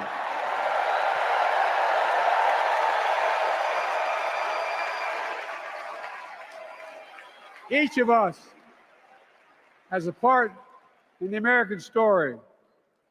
For me and my family, there's a song that means a lot to us. It captures the best of who we are as a nation. The song is called American Anthem. There's one verse that stands out, and I can't sing worth a damn, so I'm not going to try. I'll just quote it. The work and prayers of centuries have brought us to this day. What shall our legacy be?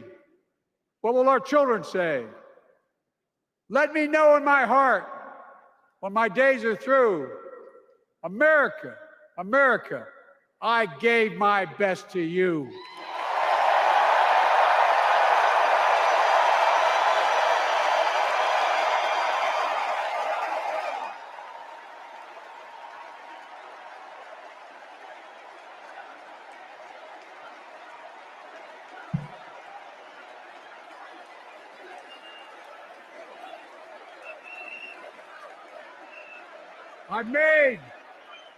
I've made a lot of mistakes in my career, but I gave my best to you. For 50 years, like many of you, I've given my heart and soul to our nation. And I've been blessed a million times in return with the support of the American people. I've either been too young to be in the Senate because I wasn't 30 yet, and too old to stay as president. But I hope you know how grateful I am to all of you. I can honestly say, and I mean this from the bottom, give you my word as a Biden, I can honestly say I'm more optimistic about the future than I was when I was elected as a 29-year-old United States Senator. I mean it. Folks, we just have to remember who we are.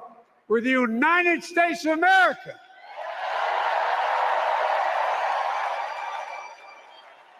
And there's nothing we cannot do when we do it together. God bless you all, and may God protect our troops. Thank you.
This is too many lesbians in the house for my taste.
Ain't no telling, Keyline. Please stand if you are able for this evening's benediction, offered by Rabbi Michael Ain't no Beals telling, child. and They might Pastor have went Cindy half on it. Rudolph.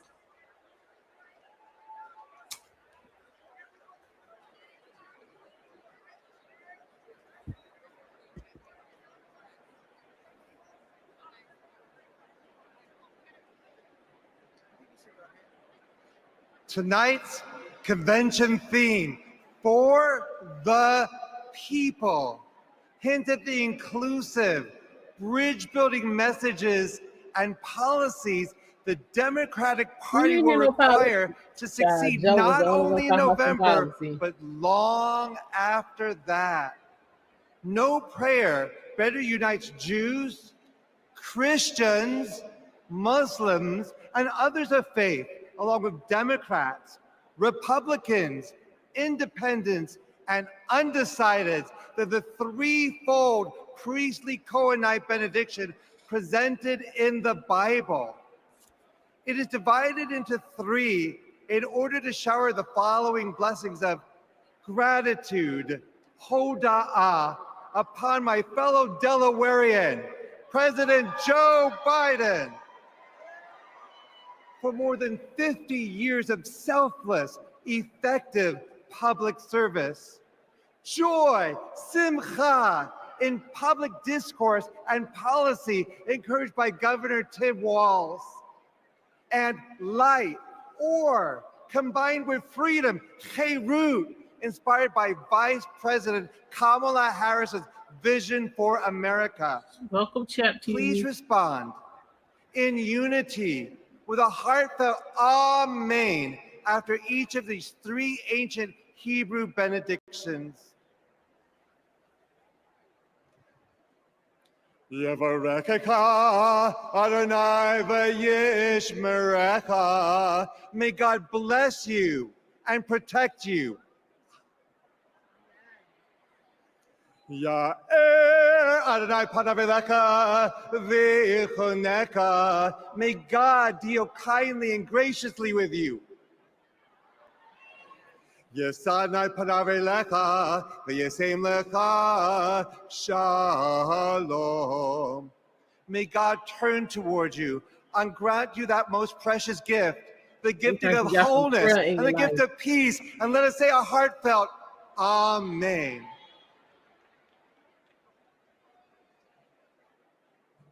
Most gracious, kind, and loving God, we thank you for this tremendous gathering of people invested in our nation's progress. Lord, as we look upon our leadership, we see what you require of us: to do justice, like the justice Vice President Harris has championed her entire career, to love mercy, like the mercy Governor Walz has modeled as a lifelong public servant and educator, and to walk humbly, like the humility President Biden has embodied with decades of outstanding servant leadership. Oh God, as we strive to work for the people, we pray you will unite our nation. Help us to choose hope over hostility, compassion over callousness, and liberty over tyranny. We recognize that we are living through paradoxical times, times that are precarious yet promising. But through God who gives us beauty for ashes, all things are possible. Lord, bless the work of our hands until the weak and meek become purposeful and powerful, and until the marginalized and disenfranchised become energized and mobilized. Inspire us to stand with our fellow Americans so this nation will be a light that shines for you. In the name of our loving and redeeming God, we pray. Amen.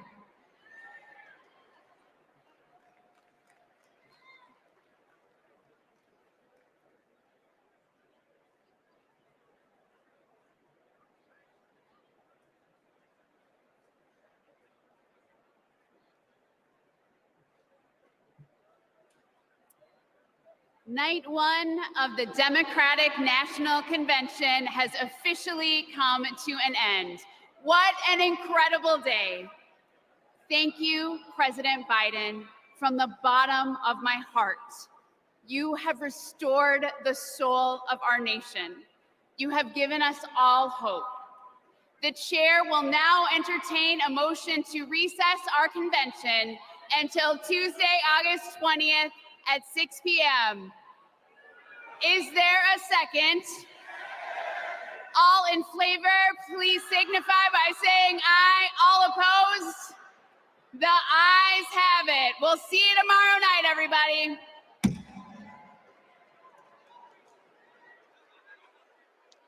All right, y'all. Night one has come to a close. Yeah.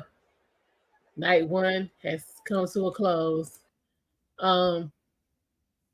Pretty much uneventful, except for former Secretary of State Hillary Clinton and President Joe Biden. Those were pretty much the two biggest appearances of the night. Tomorrow is, hang on one second. Tomorrow.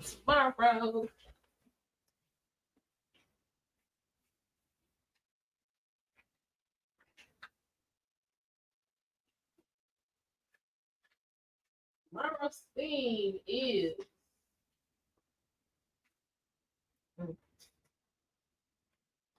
trying to do some research. Tomorrow's theme is a bold vision for America's future. So yeah, tomorrow we're supposed to have Illinois Governor J.B. Pritzker, second gentleman, aka Kamala's daddy, Doug Emhoff is supposed to speak, and Barack Obama. So those three are supposed to be the big speeches of the evening. Hopefully it'll be more entertaining than what we saw tonight. Because it was kind of hard to follow. But that is what is scheduled for tomorrow. It'll probably pretty much, you're saying, be more of the same. Project 2025 is gonna ruin your life. Trump sat down and wrote that in his bathroom. More goofy shit like that. But that yeah. Oh yeah, and the old girl's supposed to come back with that big Constitution size printed version of Project 2025 and tell us how it's gonna ruin our pocketbooks, as if our pocketbooks ain't already jacked up. So yeah. So y'all know what we're working with. So get ready. And I will be back tomorrow. I am going to try to squeeze in Trump did a appearance in York, Pennsylvania, where he discussed the economy and what he plans to do about it. So I'm going to try to see if I can squeeze that in tomorrow afternoon before all of the festivities. So you guys definitely make sure you have your notifications on and be on the lookout for that. From what I'm looking at, it looks like that speech was about an hour. So we should be able to get that in. We will be back tomorrow at 7 p.m. Eastern Standard Time for night 2 of the 2024 Democratic National Convention. Again, I do want to thank everyone for stopping by and hanging out. Again, I do appreciate you guys' continued support. Take care, and I will see y'all tomorrow. Bye.